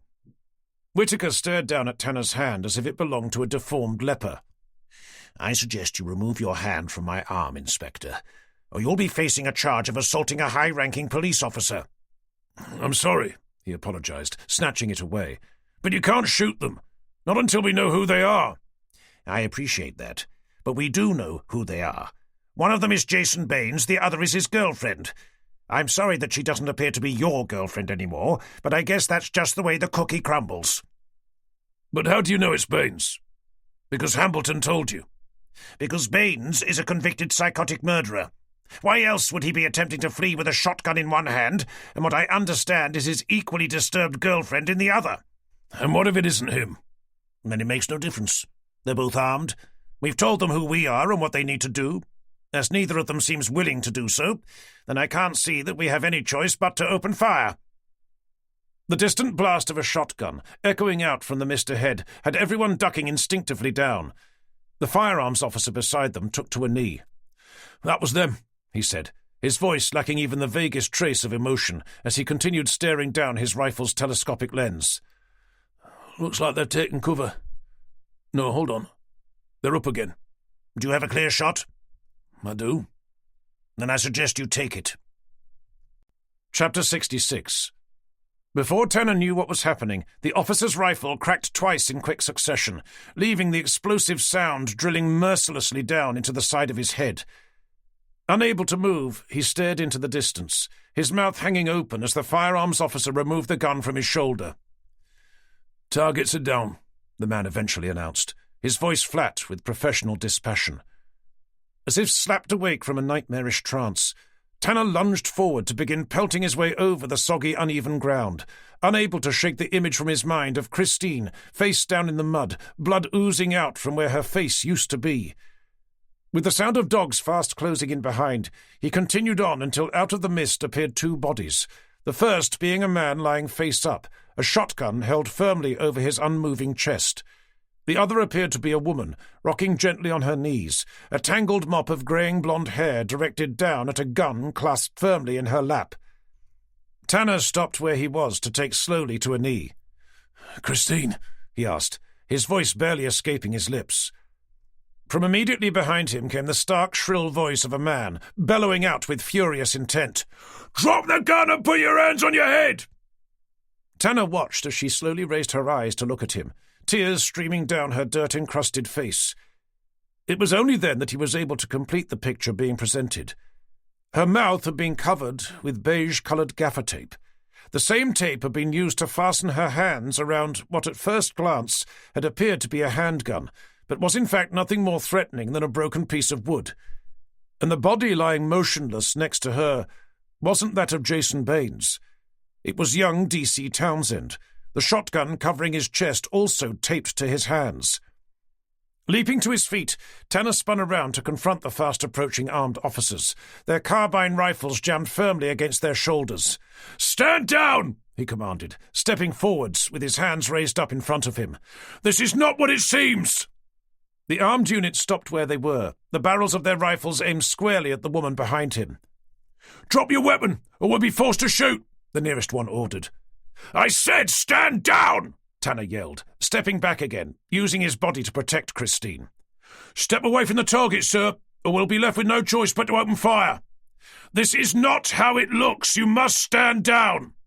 "Then tell the target to drop her weapon." "You idiot. Don't you see she can't? The gun's been taped to her hands." "What the hell's going on here?" came Whitaker's barking voice, elbowing his way through the line of armed police. "The detective inspector is refusing to stand clear of the target, sir." Seeing Forrester emerge through the group, Tanner kept his eyes fixed on Whitaker. "As I've been attempting to explain to your men, sir, what they think is a gun has been taped to her hands. She couldn't let it go even if they shot her through the head. And the person they quite possibly already have is not your so-called axe-wielding lunatic. It's one of our own fucking men."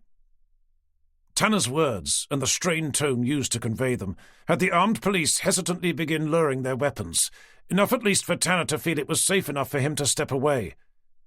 "Jesus Christ!" came Forrester's thick baritone voice, barging past Whitaker to surge suddenly forward.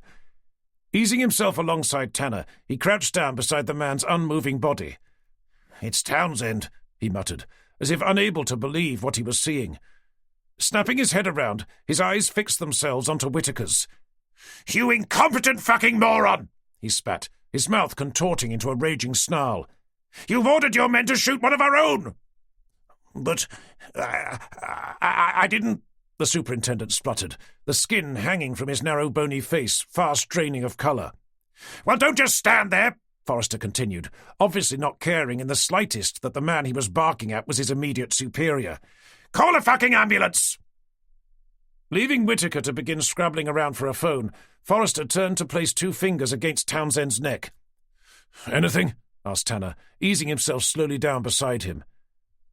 In the hollow silence that followed, Tanner saw the armed police officers abandon their weapons to come running to Townsend's aid.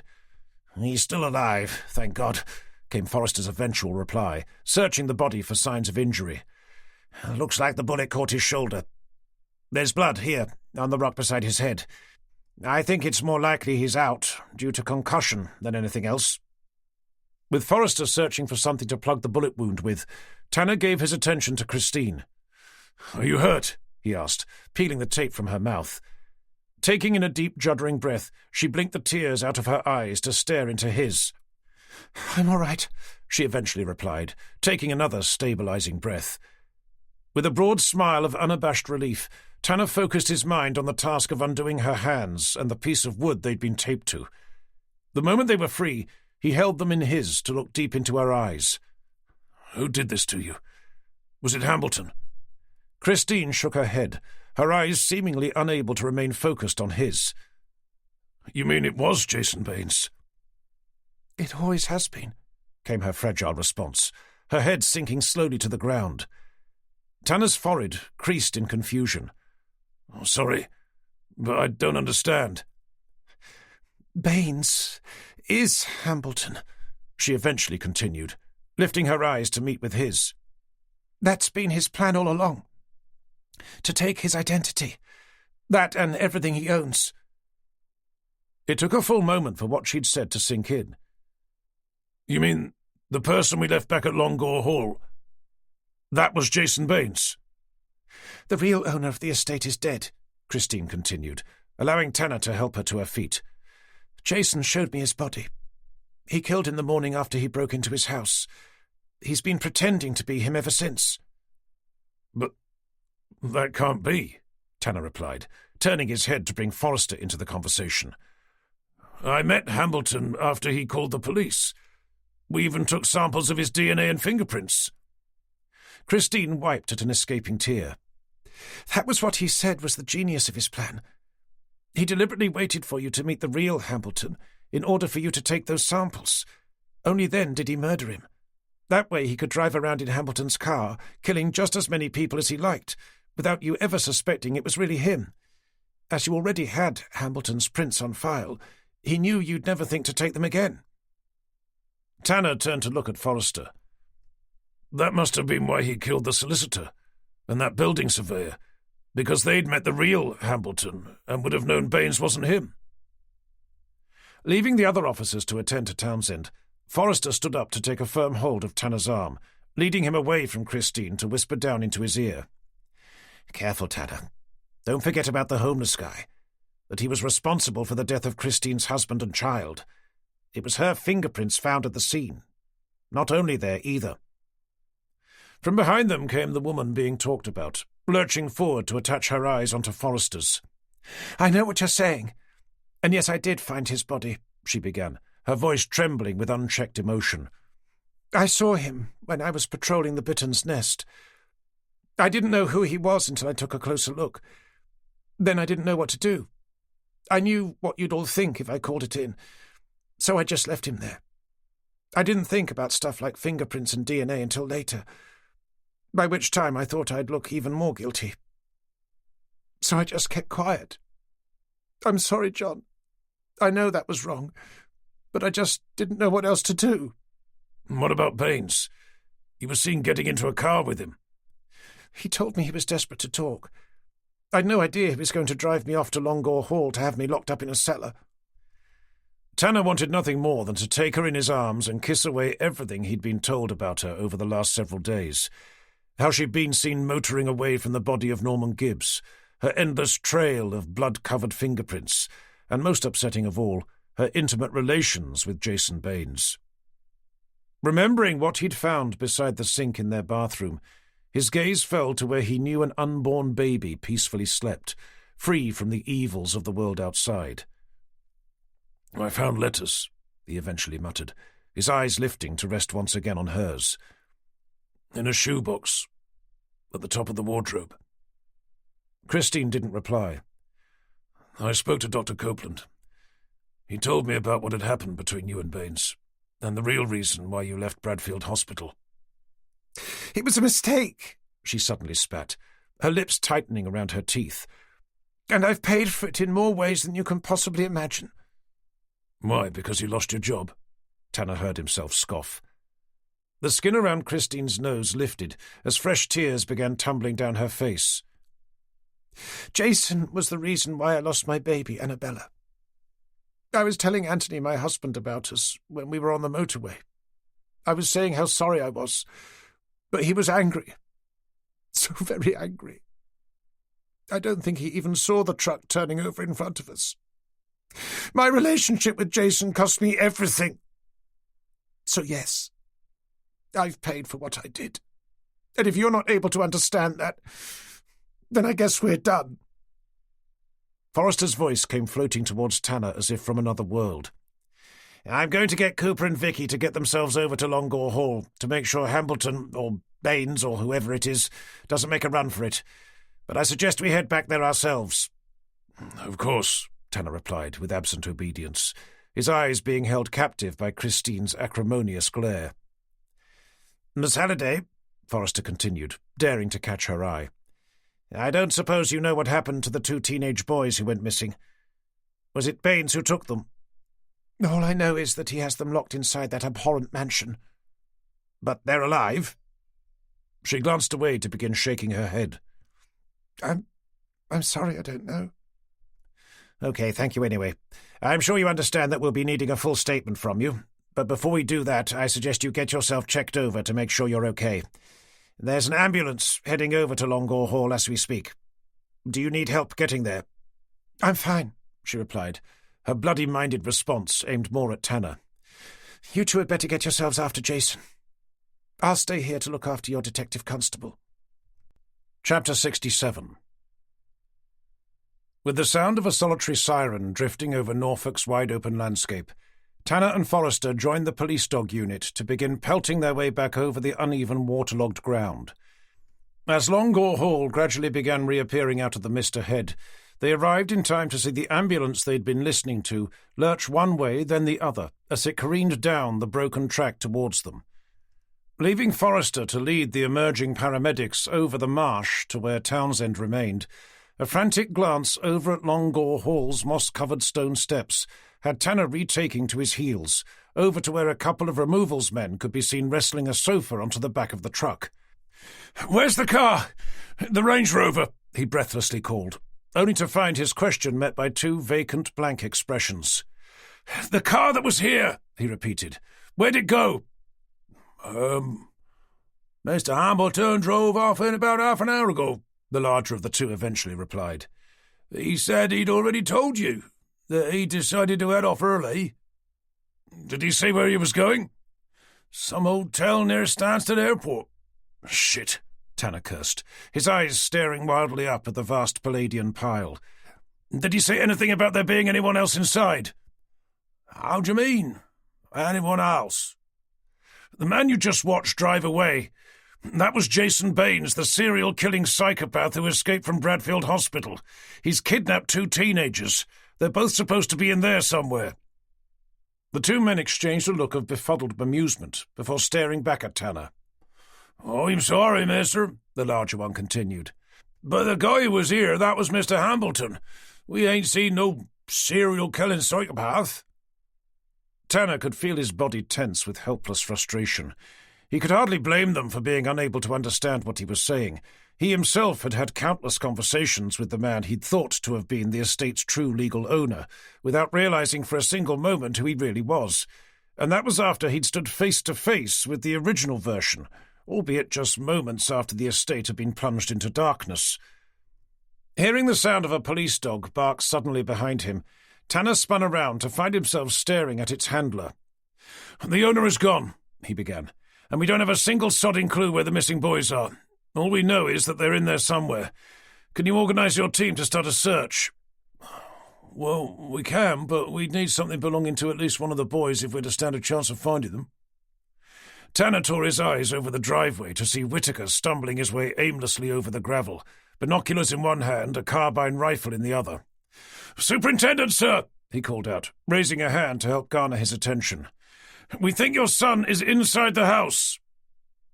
As if a veil had been lifted from his eyes, Whittaker looked first up at the mansion, then over at Tanner. "Where's Baines?" he demanded, his mouth twisted into a contorted snarl. "It looks like he's made a run for it.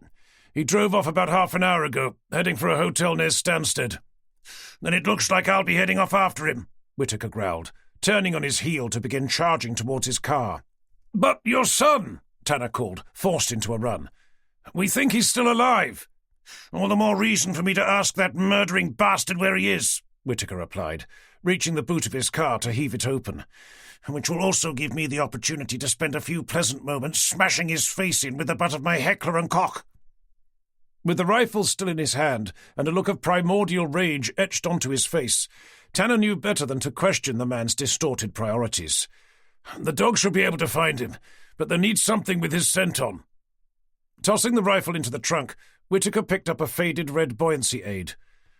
"This is his," he said, handing it to Tanner, as if it was of no further use to him. Tanner stared down at it as Whitaker slammed the car boot closed to storm around to the driver's side. "If you find my son alive before I find Baines," Whitaker continued, tugging open the door, "then I suggest you give me a call. But if he turns up dead, it will probably be better if you don't." Chapter 68. Tanner stepped back from Whitaker's car as it spun around in a giant arc, spewing gravel out from its tires as it roared its way towards the estate's rusting iron gates. Remembering the buoyancy aid, he glanced around to see the dog handler he'd been talking to before, standing at the base of the worn stone steps. "This belongs to Superintendent Whitaker's son," he said, having hurried his way over. "Will it do the job?" "You don't have anything else?" the handler asked, turning it over in his hands with an uncertain eye. "That's all we've got, I'm afraid." "Then I suppose it will have to." Leaving him to begin introducing the item to his team of dogs, Tanner gazed around, first at the ambulance, then over at the mist-covered marsh. When he saw the shadowy outline of a group of people emerging slowly through the swirling mist, he was about to run over to help guide them back, when his eyes were blinded by the incandescently bright headlights of a rapidly approaching car. Assuming it was Whitaker, having come to his senses to help find his son, he held up a hand against the light, only to realize it wasn't a Mercedes, but a sleek bullet-grey Audi saloon, with Cooper behind the wheel and Vicky perched in the passenger seat. As it skidded to a halt, Tanner remained where he was to watch them climb out. "Was that the superintendent we just passed?" he heard Cooper ask. "Quite possibly." "Bloody idiot. The guy nearly ran us off the road. Where's he going in such a hurry anyway?" "He came to the rather peculiar decision to set off after Baines, instead of staying here to help find his son." "So Baines was behind everything after all?" "Something like that." "How's Townsend?" Vicky inquired, catching Tanner's eye with a look of deep concern. "We heard he'd been shot." "We think the bullet only caught his shoulder, so hopefully he'll be okay." "And Christine?" The question had Tanner casting his eyes over once again at the slowly approaching group. "She seems fine, all things considered. Hambleton must have sent them wandering into the marsh to give him time to make a run for it." "You mean Baines, don't you?" questioned Cooper. "Yes, sorry, of course. Apparently, Hambleton's long dead. Baines murdered him the morning after he broke in." "But he can't be," Cooper continued, shaking his head. "A call came in just after we left. His Range Rover's been seen heading north, up the A149. It took a full moment for the meaning behind Cooper's statement to sink in.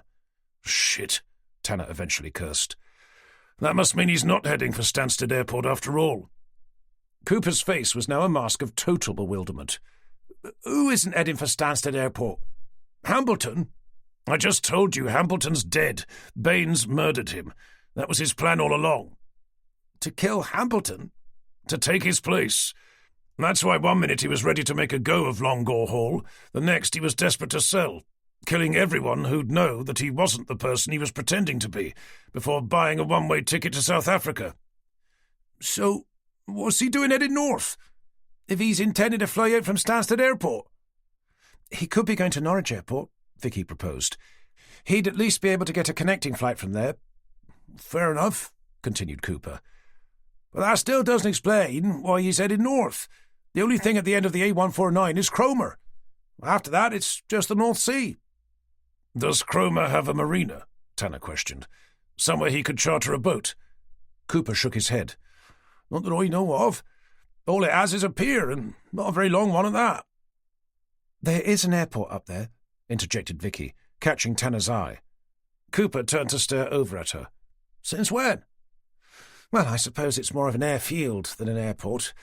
My dad used to take me there at the weekends. Baines may not be able to fly to South Africa from there, but he would at least be able to get over the channel." Tanner's eyes drifted over towards his car. "Do you remember where it is?" "I should do, assuming it's still there, of course." "Okay. Vicky, come with me. Cooper, you stay here." "Do what?" "We still need to find the missing boys. Baines apparently has them locked inside the hall somewhere, but we've no idea where, and all we have to find them is an old buoyancy aid that Whittaker's son apparently wore at some point in his life." The rumble of what sounded like distant thunder had them all turning to stare at the hall. There was a cloud of dusty grey smoke could be seen billowing out from the entrance, through which stumbled 3 removals men, coughing and spluttering their way down the narrow stone steps. "Oh, Christ, that's all we need," Tanner muttered, as the entire building seemed to groan for one long, anxious moment before becoming ominously still. "What the hell happened?" he shouted, running over to make sure the men were okay. "We were taking the chandelier down in the main hall, like Mr. Hambleton told us," the larger of the 3 began, still choking at the air. "Before we knew it, the whole fucking ceiling came down on our heads. We're lucky to be alive." A bark from a dog had Tanner spinning around to find its handler skidding to a halt beside him. "Am I right in thinking that the whole place is about to collapse?" "It was just the ceiling."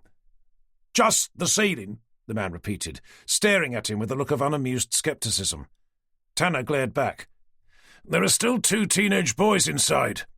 Do we even know that they're still alive?" "There's no reason for us to think that they're not." "But we don't know for certain." Tanner didn't reply, turning his attention instead to the hall's vast, crumbling structure. The dog handler looked first at the removals men, then up at the entrance. "OK, we'll have a quick look, but if there's so much as a tremor, I'll have no choice but to abort. I'm not risking the lives of both my men and dogs on the off chance that the boys are still alive, especially not when just about every other of Baines's victims seems to have ended up otherwise." Chapter 69. Advising Cooper only to risk entering the hall if the dogs picked up a firm scent, Tanner hurried around to the back of the ambulance to find Christine and Forrester anxiously watching the paramedics stretcher Townsend inside. "Is he going to be all right?" he asked quietly beside them.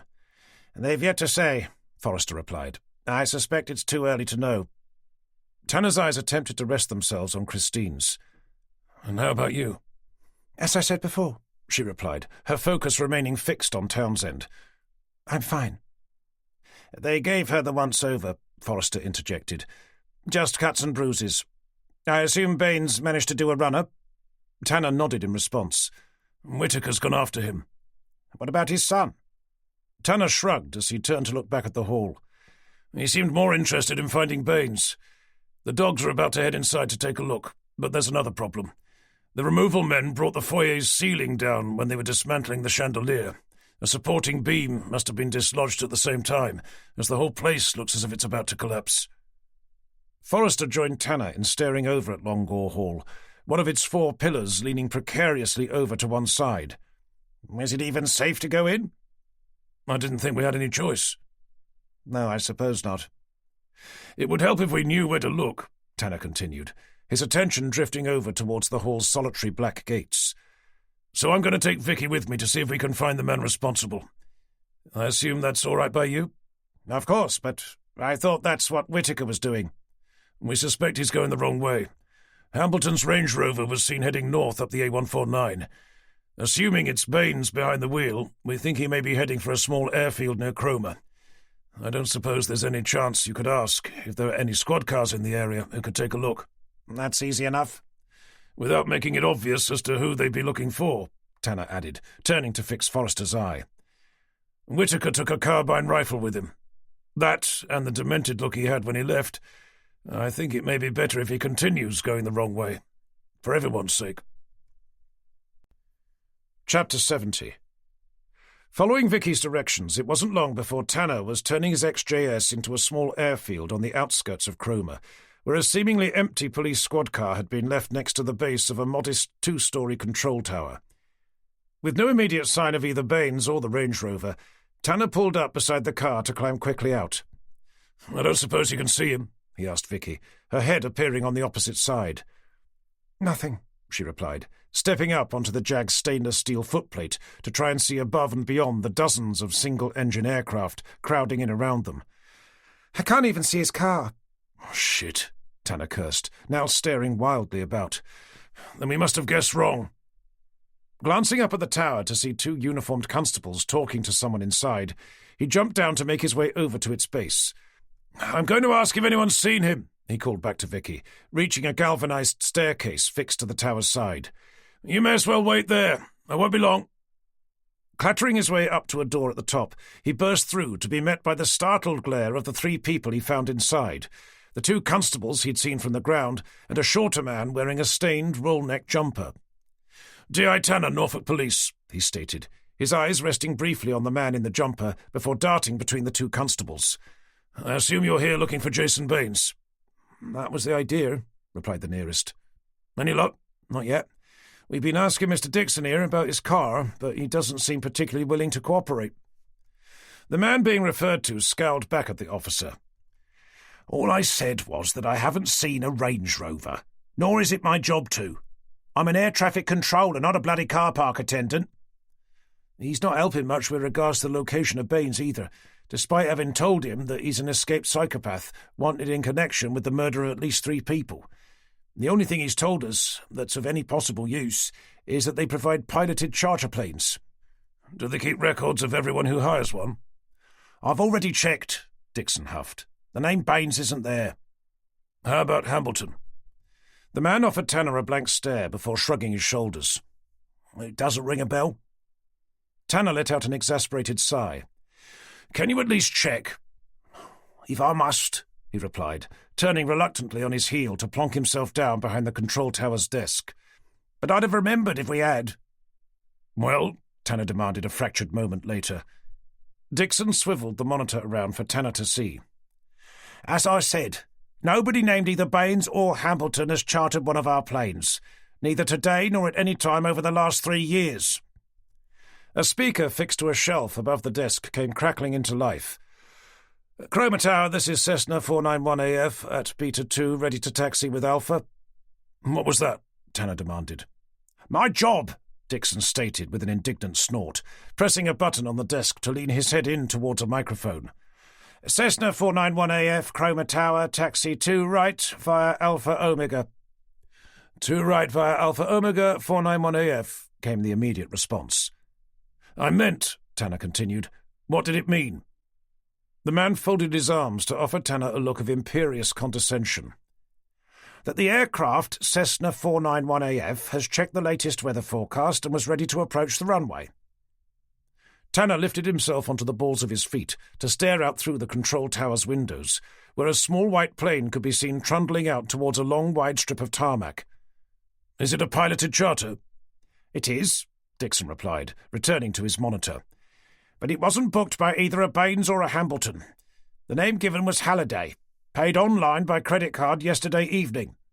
That's him, the cheeky bastard, Tanner muttered, his eyes remaining fixed on the plane. He's using one of his victims' names. Probably her credit card as well. Can you stop it from taking off? I suppose that depends on how desperate they are to leave. No sooner had the question been answered did the speaker crackle back into life. Chroma Tower, this is Cessna 491AF, holding short of Beta 2, right crosswind departure. That's them again, asking permission to take off. What do you want me to say? Something that would be reasonable enough to delay them. With a sagacious nod, Dixon leaned into the microphone again. Cessna 491AF, this is Chroma Tower. We have a flock of birds sighted in the immediate area. Please stand by. Chroma Tower, Cessna 491AF, standing by. That should hold them, for a few minutes at least. But if there is a deranged murdering psychopath on board, the second he sees you lot approach, I can't imagine he won't be forcing the pilot to take off, at which point there'll be nothing more I can do. Tanner pushed himself away from the desk to glare over at the 2 police constables. Right, you two. I want you down by your car, but under absolutely no circumstances are you to approach that plane until I tell you. Meanwhile, I'm going to see if I can persuade Mr. Baines to come quietly. You never know. He might even agree. Chapter 71. Looks like Baines is here after all, said Tanner, climbing back into his car to find Vicky waiting for him in the passenger seat. We think he's chartered the plane that's currently sitting at the end of the runway, waiting for permission to take off. You're telling me he can fly a plane? Questioned Vicky, staring over at him with her mouth hanging open. Not unless he did an online course during his stay at Bradfield Hospital. Does that mean he can or he can't? It's a piloted charter, Tanner clarified. Although I wouldn't put it past him. The traffic controller has told them to wait. He can't stop them from taking off, but he's attempting to delay them by saying that a flock of birds has been spotted in the area. It should give us a few minutes. So I thought we'd use the time to drive up to where they are without raising too many alarm bells to park the car in front of them, hopefully preventing them from taking off." Vicky continued gaping over at him. "And that's your plan, is it?" "Well, yeah, something like that." "What about the squad car?" "We thought if Baines saw that driving up, he'd force the pilot to take off." "And if Baines sees a 1980s jet black Jaguar XJS trundling down the runway towards them, he's going to think that's normal, is he? Especially when he must know by now that the car belongs to you." "I must admit it's times like these when it would be more useful to be the proud owner of a Ford Mondeo, but it's still less threatening than a squad car." "Couldn't we just walk?" "As long as you're happy to stand in front of the plane whilst I endeavour to persuade Baines to give himself up, then that's fine by me." Vicky thought for a moment before reaching for her seatbelt. "Does that mean we can take the car?" asked Tanner, watching her clipping it into place. "Naturally," she replied. "Besides, I've never been one for walking. It's always much more fun taking the car." Starting the engine with a smile, Tanner eased his XJS past the squad car to begin following the tarmacked road around. Steering carefully around the dozens of small fixed-wing aircraft parked on either side, he eventually saw the one he'd seen, stopped at the end of the runway. It was only when he began thinking about what he was going to do when he got there, other than to stop the car in front of the plane, did he consider what Baines had gaffer-taped to Christine's hands, or, more to the point, what he hadn't. "So what's the plan again?" Vicky queried, shifting uneasily in her seat as they grew ever closer to the awaiting plane. "First up, we hope Baines isn't currently staring at us through one of the windows." "You mean that he hasn't spotted your car driving suspiciously slowly towards him over a stretch of tarmac normally reserved for small fixed-wing aircraft?" "And secondly," Tanner continued, "that he forgot to bring his gun." "I'm sorry," Vicky spluttered. "Nobody said anything about guns." "Don't worry, there should only be one." "I don't care how many there are. If someone had mentioned the G word before we left the control tower, I'd still be there, watching events unfold through a pair of binoculars." "Tell you what, why don't you stay in the car?" "You mean this one?" Tanner couldn't help but laugh. "Honestly, you'll be fine.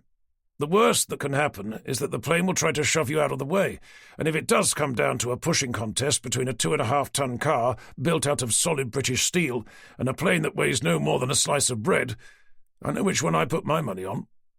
"It's not the plane I'm worried about," Vicky continued, staring out at its propeller, whirling around at the end of its nose.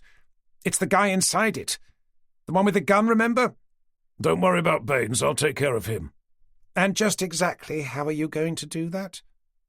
With the noise of the plane's engine growing increasingly loud, Tanner eased his car cautiously around its propeller to come to a halt directly in front of it.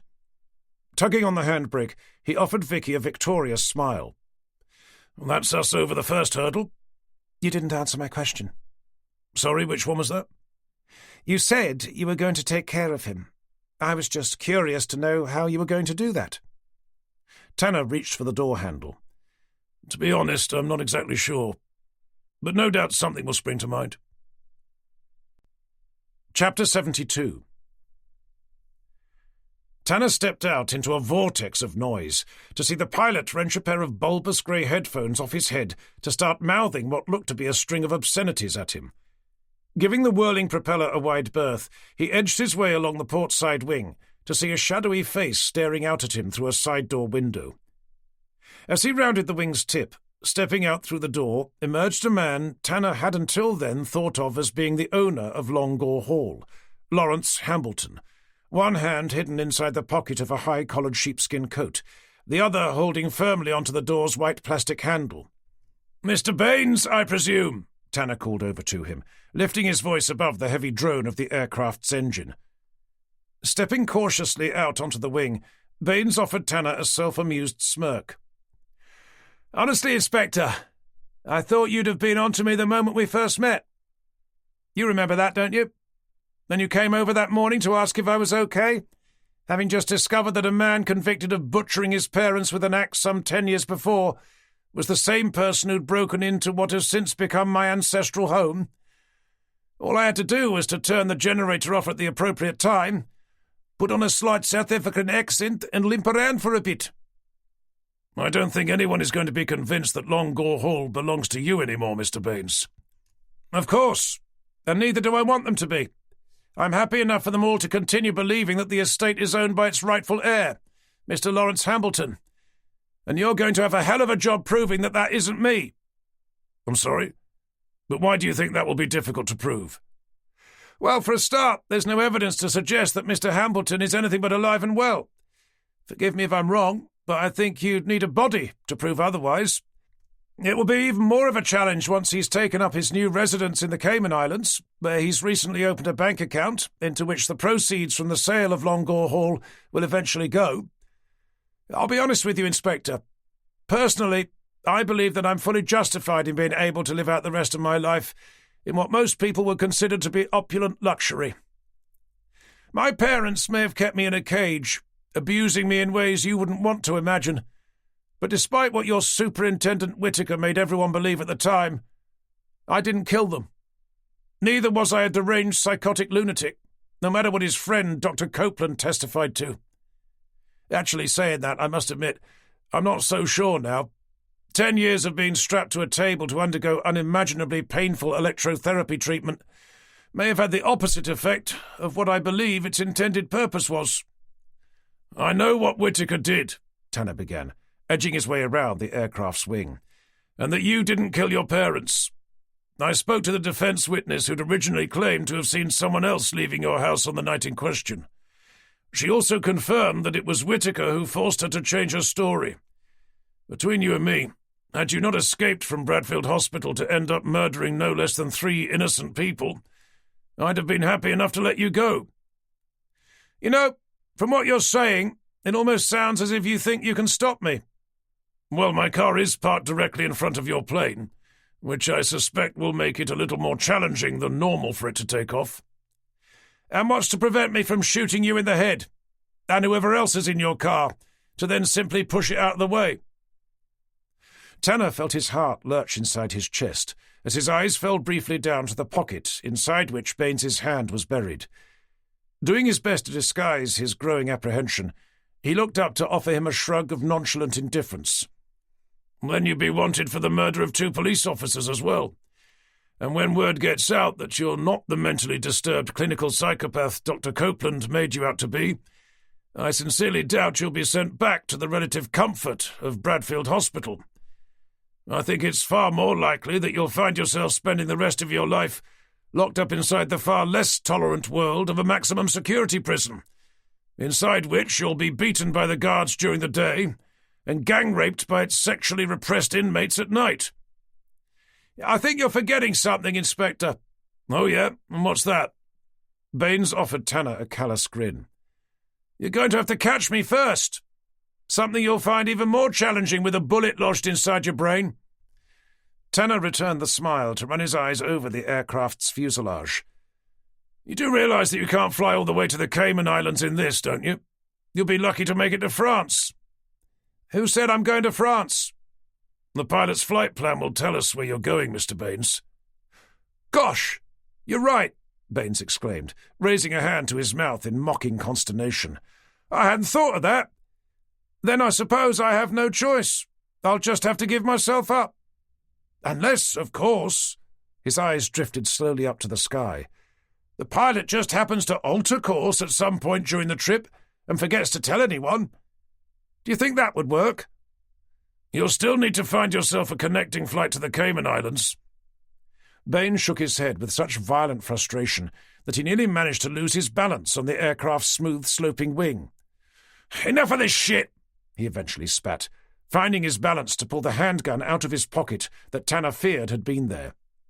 Now are you going to move that car of yours, or am I going to have to shoot you to do it myself? With the gun pointed at his chest, Tanner could feel his heart thumping at the base of his throat. Tell you what, he began, struggling to keep his eyes off the end of its barrel.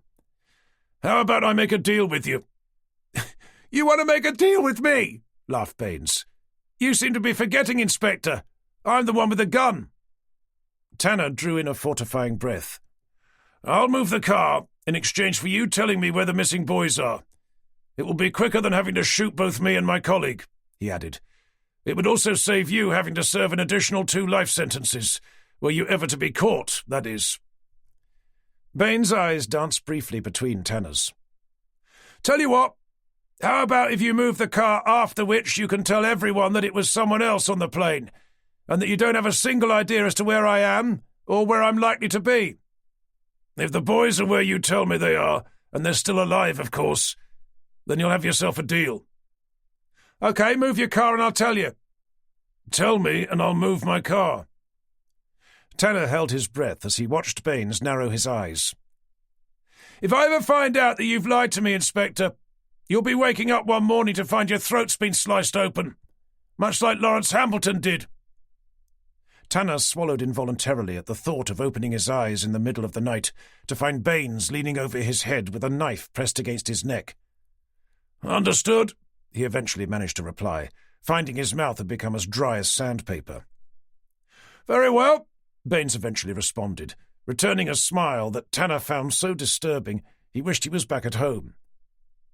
"You'll find that—" The sudden blast of a siren had Tanner whipping his head around to see the squad car he'd left back at the control tower come screeching around the corner.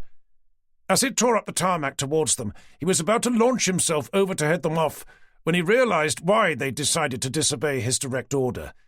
Careening around the bend directly behind them came a dark blue Mercedes-Benz, Superintendent Whitaker's face leering out at them from behind its black leather steering wheel.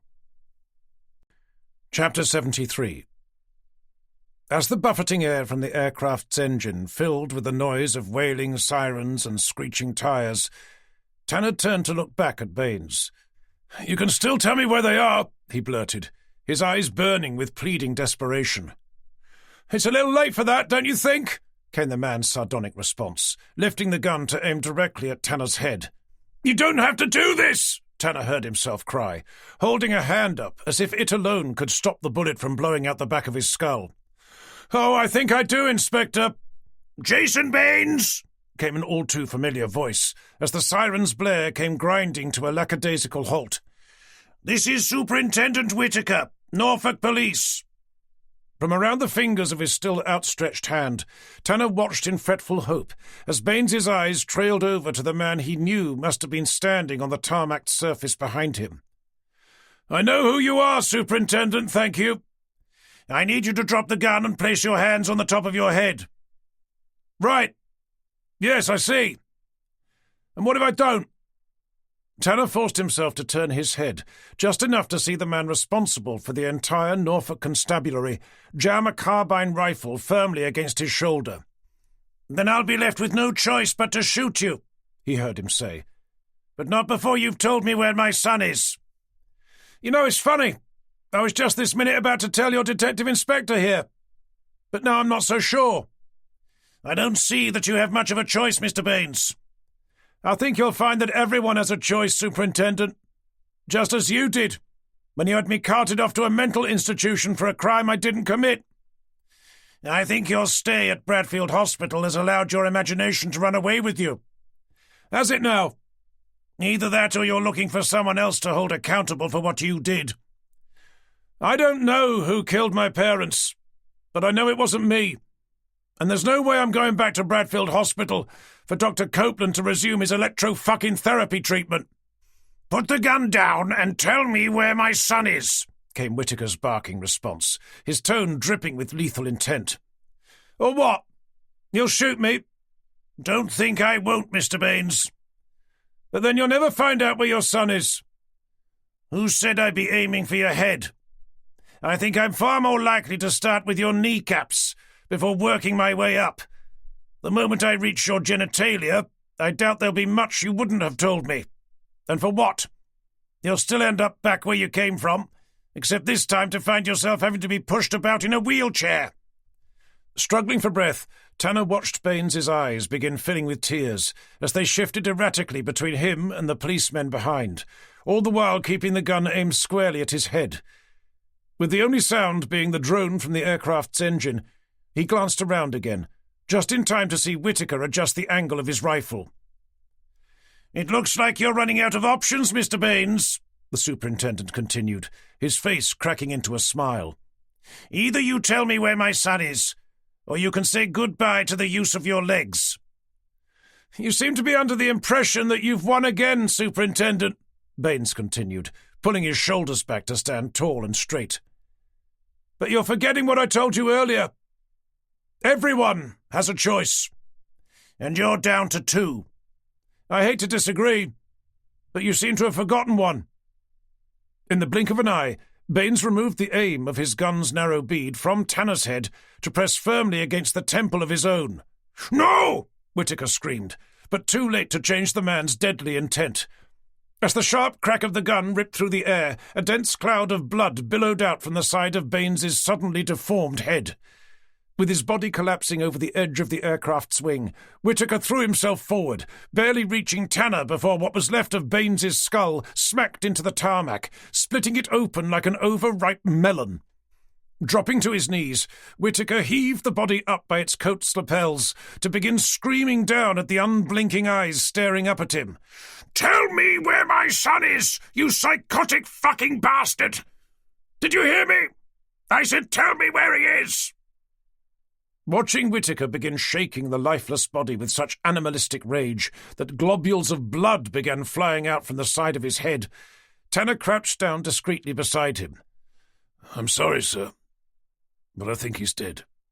"He's not dead," came Whittaker's sobbing response, his hands gradually easing their grip on the coat's lapels. "He can't be. He hasn't told me where Adam is yet." Seeing tears begin tumbling their way down the side of his face, Tanner laid a steadying hand on the man's trembling shoulder. "Try not to worry, sir. We still have dogs searching the estate. For all we know, they may have already found him." "They'd have called if they had." Knowing he was right, Tanner stood slowly up. "Then if it's all right by you, I'm going to make my way back to help with the search."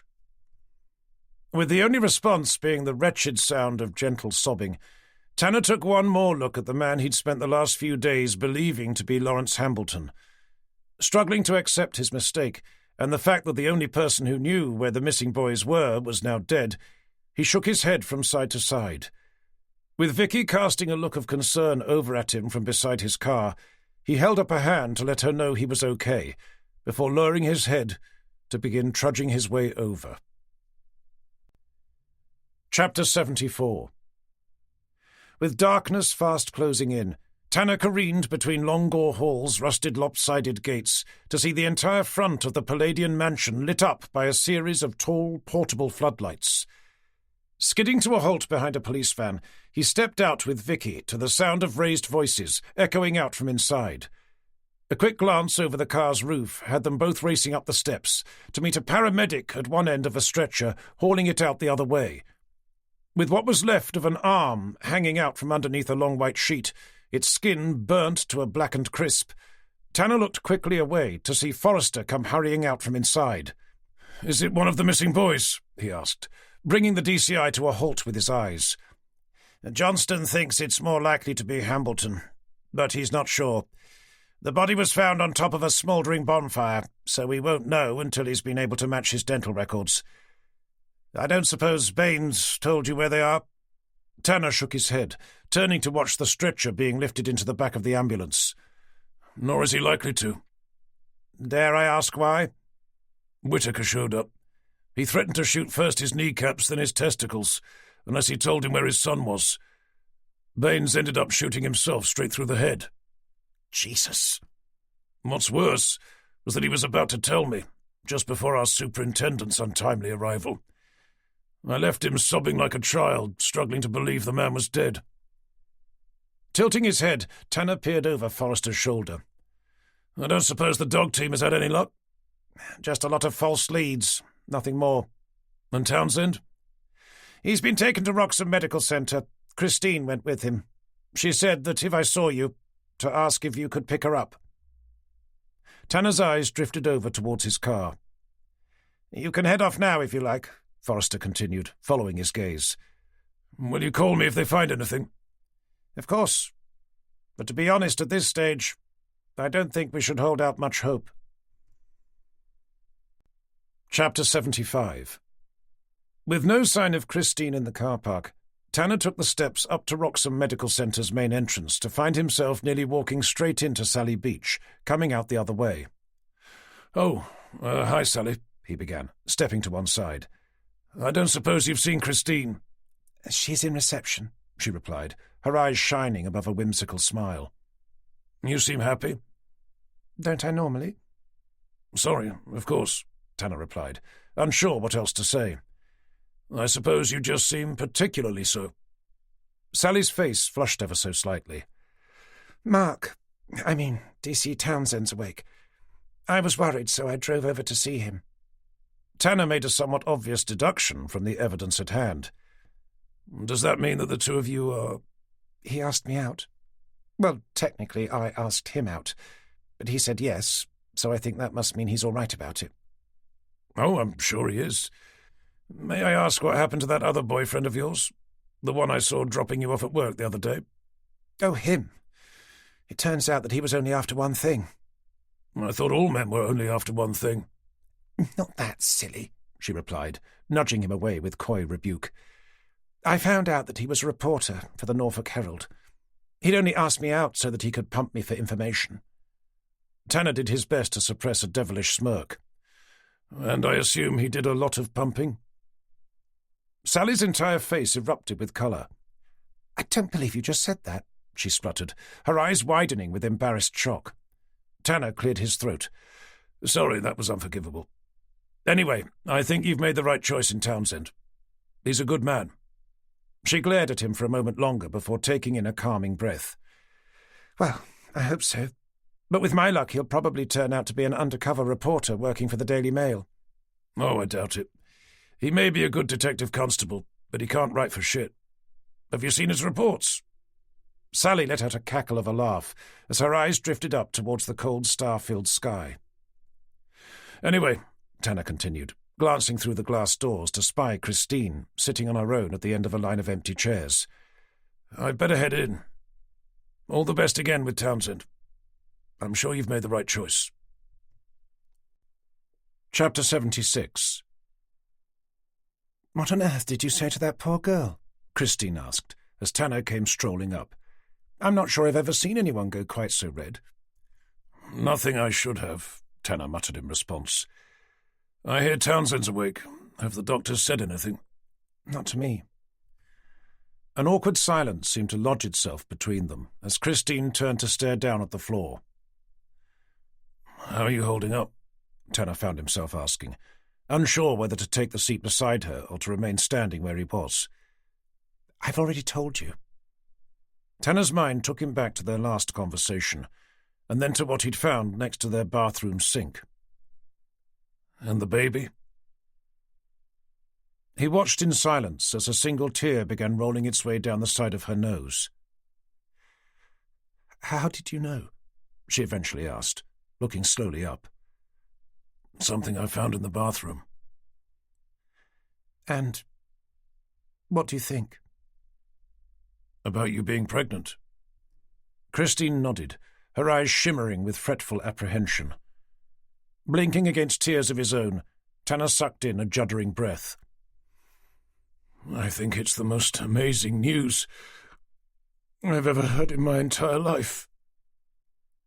She continued to stare at him for a moment longer before her mouth seemed to tear itself apart, rivers of tears tumbling freely down each side of her face.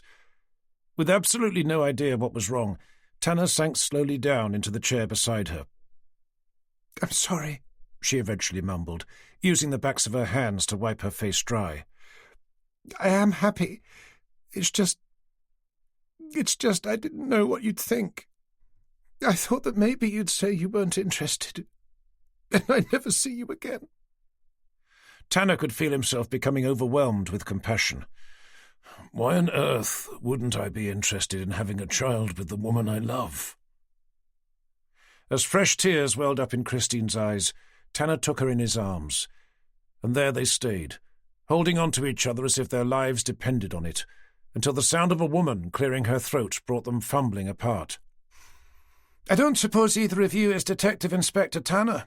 Questioned the stern, middle-aged nurse they found staring in front of them, her hands clasped firmly together. That's, me, Tanner replied, climbing to his feet. "Mr. Townsend is asking to see you," The nurse continued, in a matter-of-fact tone of voice. "If you could follow me, I'll take you to his room." Chapter 77. Tanner crept into a small, dimly lit private room to find Townsend propped up in bed with his eyes closed. Assuming he must have fallen asleep, he began heading back out when he heard the rustle of bedsheets. "Is that you, sir?" came his rasping voice. Turning, he saw him peering over at him through a pair of half-open eyes. "How's the shoulder?" "I can't feel a thing," the young DC replied, glancing down at the arm lying over his chest in a blue NHS sling. "That must be the drugs. Don't worry, it will hurt like hell when they wear off." "And that's certainly good to know. Thank you." Tanner smiled as he perched himself on the edge of the bed.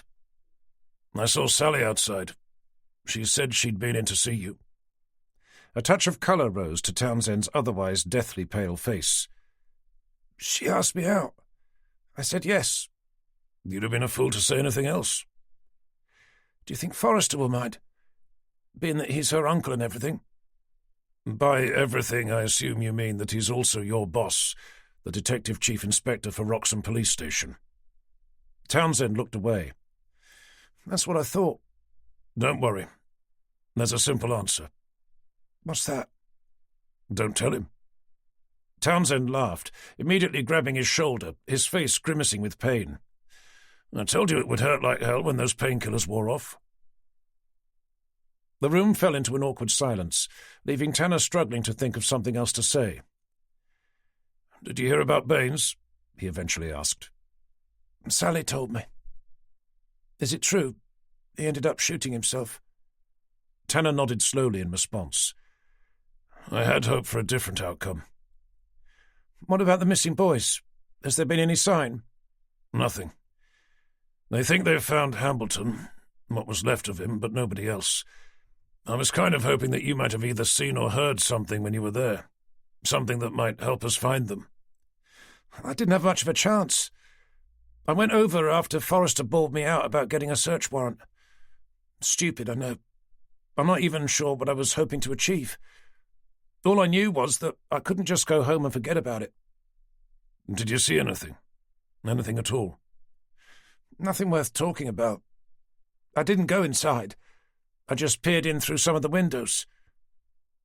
The only thing I did see was Baines, stepping out of what looked to be some sort of larder at the back of the kitchen. He didn't let on, but he must have seen me, as the next thing I knew I woke up tied to a chair with one hell of a headache." "Sorry, but did you say you saw him coming out of a larder in the kitchen?" "As I said, it looked like one. It wasn't the entrance. That was on the other side."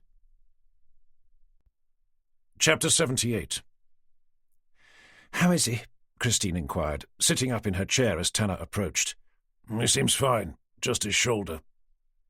"Right, are you ready to go?" "Well, I was hoping to be able to stay a little longer," she replied, gazing around at the blank, sterile walls. "But if you insist." Tanner held out a hand to help lift her to her feet. "Don't worry, we can always come back. Besides, I need to make a very quick stop at Longore Hall." Christine stopped where she was to stare up at him. "Not seriously." "It was something Townsend said just now," Tanner replied, glancing briefly over his shoulder. "That when he was there, he saw Baines coming out of a larder in the kitchen." "Is that significant?" "Only in that it doesn't have one, at least not one I know about. I think it might be what Hambleton mentioned when I first went over to see him, that the house had a hidden passageway. With everything that's been going on, I'd forgotten all about it. I think it's possible that Baines found it, and that was what Townsend saw him coming out of, which was why he ended up being bashed over the head. If there's even the vaguest chance that there is, and the missing boys are tied up at the end of it, I'm going to have to take a look." Chapter 79. "Shit," Tanner cursed, lurching through the dilapidated gates to find Longore Hall shrouded in darkness, the emergency vehicles gone, all but for a solitary squad car. Skidding to a halt behind it to leave Christine cocooned in the passenger seat, he grabbed a torch from the glove box to lever himself out. "Where the hell is everyone?" He called over to the 2 uniformed constables he found pacing lackadaisically up and down at the base of the moss-covered stone steps. "A section of the roof came down," the nearest replied, "so they decided to call it a day." "What about the missing boys?" "Not a sign. The guy in charge of the dogs said that they couldn't have been there, else they'd have found them." Tanner took a moment to stare up at the vast, shadowy edifice. "I don't suppose you're going to be around for a while?" "We're on night duty. We've been told to stay until the morning." "Lucky you." "I know. It's going to be a blast." "It will if the building falls down." "Which is probably why we've been told not to go inside." "Shame. I was hoping one of you would like to join me." "You mean in there?" the constable replied, casting a concerned eye up at the pillars, each one now looking as if it would come crashing down in the lightest of winds. "Is there anywhere else?" "No. But unfortunately we can't. And I'm not sure you should either." "Don't worry, I won't be long. I just want to take a quick look inside the kitchen." Turning to launch himself up the stone steps, he nudged the front door open with his foot to lean his head cautiously inside. With the torch held in his hand, he brought the beam to bear on what was left of the ceiling. As a billion particles of dust began dancing in its light, he traversed it around the hollow, empty space, all the while listening to the building groan like an old man clawing his way out of some ancient antique bed. With no obvious sign that anything was about to collapse on top of him, he stepped inside to head down to the kitchen. Apart from a layer of dust that covered every surface like a thin, delicate veil, it was very much as he remembered. He took a moment to shine the torch over at the window, the one Baines had supposedly used to climb inside, then over at where Townsend had said he'd seen him emerge. It was just as he'd remembered. There was nothing there. Just a blank wall, divided by a single dado rail, yellowing white paint flaking from off its surface. Wondering if there could be any footprints left in the dust to offer him some clues, he swung the beam down to find the floor around the wall covered in paw prints. "The dogs must have sensed something was there," he mused to himself, "but not enough to bring anyone's attention to it." Stepping carefully over, he used the beam to study the wall's surface, searching for anything that could indicate where a hidden door might be. But there wasn't a single crack, nor could he see any sort of a latch hidden along the rail. A scuffling sound from over his shoulder had him spinning around to find Christine standing behind him, her face like a rabbit's caught in the headlights of an oncoming car. "What are you doing here?" he demanded, his voice harsh but low. "I thought I told you to wait in the car." No, you didn't." "Well, I meant to. You still haven't answered my question." "Your colleagues told me about the roof, and that the entire place could collapse at any moment." "So you thought you'd come inside to take a look?" "I wanted to see if you were okay." "You do realize that makes absolutely no sense, don't you?" "Does to me." She shrugged. "Anyway, I'm here now. How can I help?" "I'm not sure you can," Tanner replied, returning his attention to the wall. "Townsend said he saw Baines coming out from a larder that's supposed to be here, but as you can see, there isn't one." "Could it be one of those secret door things?" she asked, stepping up to stand beside him. "Houses like this used to be full of them, didn't they?" Tanner began re-examining the surface with his torch. "That's what I was looking for. Hambleton mentioned something about there being a hidden passageway somewhere. I thought it might have been here, but I can't see one." "Have you tried the rail?" "Of course," Tanner replied, tracing the torch beam along its length. "Let me have a look," Christine said, grabbing the torch from out of his hand to nudge him briskly out of the way. As she crouched down beside the wall, she tilted her head to focus the light up underneath the rail. "The problem with men," she soon began, standing up to hook a hand under its furthest edge, "is that they never look." Hearing something click, Tanner stood back in surprise as she pulled back a section of the wall to reveal a set of wooden steps leading down into what must have been some sort of unlit cellar. "Good job you're here," he muttered, taking back the torch to direct it into the inky blackness below. "Ladies first?" "Fat chance." The sound of a sudden gust of wind left the whole house groaning underneath its own immense weight. "Honestly, Christine, I really think you should wait outside. The whole place could come down at any minute." "Then I suppose we'd better stop wasting time, hadn't we?" Knowing he'd be unlikely to change her mind, he scrabbled around for some form of light switch. Unable to find one, he called down into the darkness. Hello? Adam? David? Is anyone there? Remaining where he was, he held his breath to listen for the smallest of sounds. But the only thing they could hear was the torturous noise of the house, creaking and groaning directly above their heads. "What was that?" he heard Christine whisper. They waited in silence again. "All I can hear is the house about to collapse," Tanner replied, lifting his eyes to the ceiling above. "There," she said, placing a hand gently down on his arm. She was right. There was a noise. The lightest of sounds, like a door being dragged open and closed by an undulating breeze. "Are you sure you don't want to wait outside?" he asked, glancing around. "Not really. But as I said, I'm here now." "Okay, then stay close. But if the whole place comes down around our ears and we end up trapped down here, please don't blame me." "Don't worry, I will." With one hand held onto the torch and the other taking hold of a handrail, Tanner led the way down into what opened up into a large rectangular cellar, devoid of anything but an old stone fireplace and a myriad of dust-covered cobwebs. "There's nothing here," Tanner despaired, reaching the ground to begin spinning hopelessly around. "It's completely empty." Then came the sound again, still faint but a fraction louder. "There is something here," Christine murmured, joining Tanner at the base of the stairs. Hearing it again, Tanner brought the beam to bear on the wall at the furthest end. "The bricks are old, but look, the cement holding them together isn't. The bastard must have bricked them up."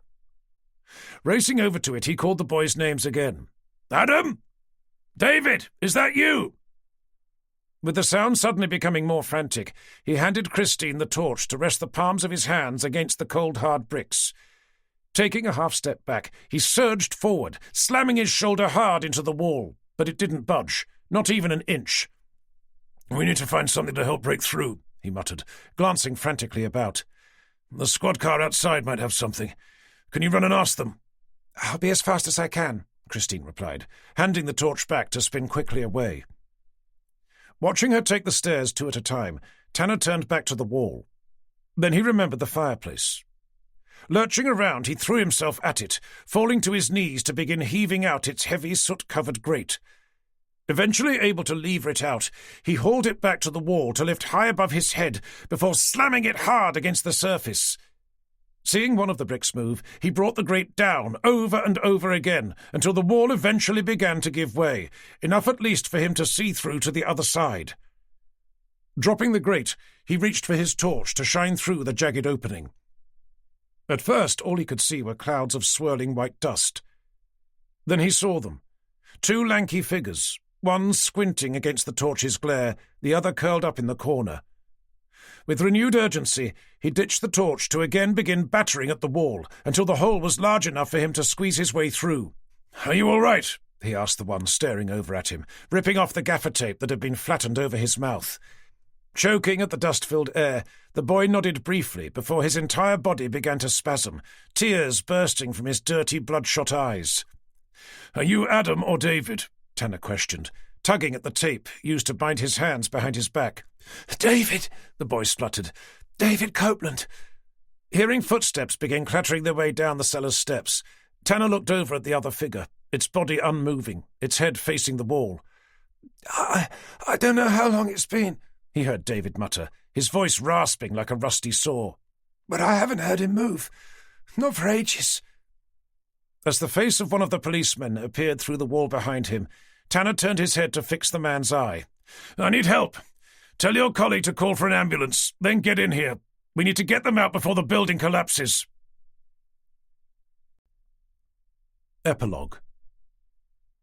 It was 2 days after the missing teenagers had been found when Tanner arrived at Wroxham Police Station to find himself staring curiously about. Despite being over half an hour late, and everyone else being already there, the open-planned office was unnaturally quiet.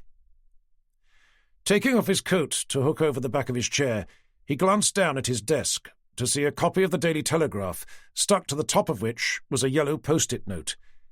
He ran his eyes briefly over the broadsheet's headline and the photograph underneath. He didn't need to read the article itself to know the details. It had been on the news that morning. He'd also heard it on the radio coming in. The post-it note, or what was written on it, was, however, more intriguing.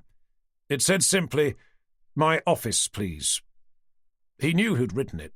That much was obvious. What struck him as odd was the unusual use of the word please. "You wanted to see me, sir?" he asked moments later, having rapped his knuckles on Forrester's already half-open door. With his eyes remaining fixed to his monitor, the DCI beckoned him inside. Closing the door behind him, Tanner turned to stand in front of his desk. "I take it you've seen the news?" Forrester eventually asked, glancing up to see the newspaper held in Tanner's hands. "That the witness from Baines's murder trial has told the nation's press that the person in charge of the entire Norfolk constabulary had threatened her with a knife," began Tanner, "forcing her to remain silent about what she'd really seen that night. The same man whose son was found dead inside a walled-up cellar underneath Longore Hall, after the apparently innocent Jason Baines had shot himself through the head." "The man who was in charge of the Norfolk constabulary," Forrester corrected, his tone solemn and low. "So Whitaker's been fired?" Forrester shook his head. "Don't tell me he had the good sense to resign." Remaining grimly silent, Forrester eased himself back into his chair. "You may want to take a seat." Becoming even more curious, Tanner sank slowly down into the chair being offered. "I had a call from Chief Superintendent Baxter on my way into work. It would appear that Whitaker's body was discovered in his study this morning. He'd shot himself with his old service revolver. A copy of that newspaper you're holding was found lying open on his desk." "Jesus Christ," Tanner softly exclaimed. It was obvious he'd been hit hard by his son's death. This morning's news must have pushed him over the edge. With Tanner stunned into silence, it was left for Forrester to continue. "Anyway, until his family has been officially informed, what I've told you is strictly between you and me." "Of course," Tanner replied, finding himself staring absently down at the newspaper now lying on his lap. "There is a reason why I brought you in here to tell you," he heard Forrester continue, "which is directly related to why Baxter called me this morning." At first, Tanner didn't respond.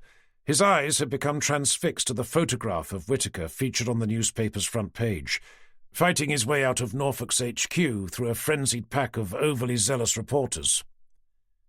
Forrester leant forward to plant his elbows firmly down on top of his desk. "Before they break the news to the press, they want to make sure that they're able to give the impression that his passing has in no way affected the smooth running of the Norfolk police. A part of that is to ensure that a transition of power is already in place." Tanner looked up to begin gawping over at him in stunned silence, leaving Forrester clearing his throat. "Baxter wants to promote me up to superintendent, with immediate effect." Tanner first closed, then opened his mouth. "And what did you say?" "I accepted," came his forthright response. "Then I suppose congratulations are in order." Forrester's face remained a mask of stone. "What that does mean, of course, is that we now need someone to take over here as DCI. Baxter asked if I could recommend anyone," he added, his eyes fixing themselves onto Tanner's. "You couldn't possibly mean me," Tanner heard himself say. "You think I should recommend Cooper instead?" "Well, no, but—" "It would mean a significant pay rise, which I'm sure Christine wouldn't object to." "It would also mean more time spent at work, which I'm sure she would, not forgetting the additional responsibility." "Which you're more than ready for." Tanner shifted in his chair. "I don't know, sir. I'm not sure it's really me." "Well, look, you don't have to decide now." "Okay, that's good. How long do I have?" "Baxter wants an answer by 10 o'clock this morning." "I thought you said that I didn't have to decide now." "You don't," Forrester replied, lifting his arm to make a point of staring at his watch. "You've got 20 minutes. You would have had nearly an hour had you made the effort to be at work on time." Grabbing both a coffee and his phone, Tanner unhooked his coat from his chair to make his way outside. "Hi, honey, it's me. How you doing?" "I've gone back to bed," came Christine's voice, purring at him from the other end of the line. And the baby? I think it's a little too early to say, but do feel free to ask me again in about 7.5 months' time. A smile flickered over Tanner's lips before falling quickly away. I have some news I wanted to run by you. That sounds intriguing. Go on. Forrester's been offered the job of superintendent. Oh, right, she replied in a disappointed tone. I assume that means Whittaker's resigned. Tanner opened his mouth to tell her what had happened, before remembering what Forrester had said. Something like that, he eventually responded. He's told them he'll take it, which means there's an opening for his position as DCI. Oh, I see. He's offered it to me. I'm just not sure I want to accept. I assume it would mean more money. Well, yes, but it would also mean more responsibility and all the trappings that go with it. Okay. But you're going to have more responsibility whether you accept the job or not. And why's that? Because of the baby, remember? Sorry, of course, Tanner spluttered, picturing Christine rolling her eyes. Well, if I were you, I think you should accept. You can't be a detective inspector for the rest of your life. I was hoping I wouldn't have to be a detective anything for the rest of my life. What else were you planning on doing? Without a clue how to answer that, Tanner remained despondently silent. Anyway, look, we can talk more about this over dinner. They want an answer now. Really? What's the rush? I'll tell you when I get home. The line fell momentarily silent, before Christine's voice came back over the line. So anyway, what are you going to say? To be honest, at the moment I'm not exactly sure. But no doubt I'll think of something. You've been listening to Longore Hall by David Blake, narrated by Jonathan Keeble, published by Quest, an imprint of W.F. Howes Limited. This work is copyrighted 2022 David Blake. This recording is copyrighted 2022 W.F. Howes Limited.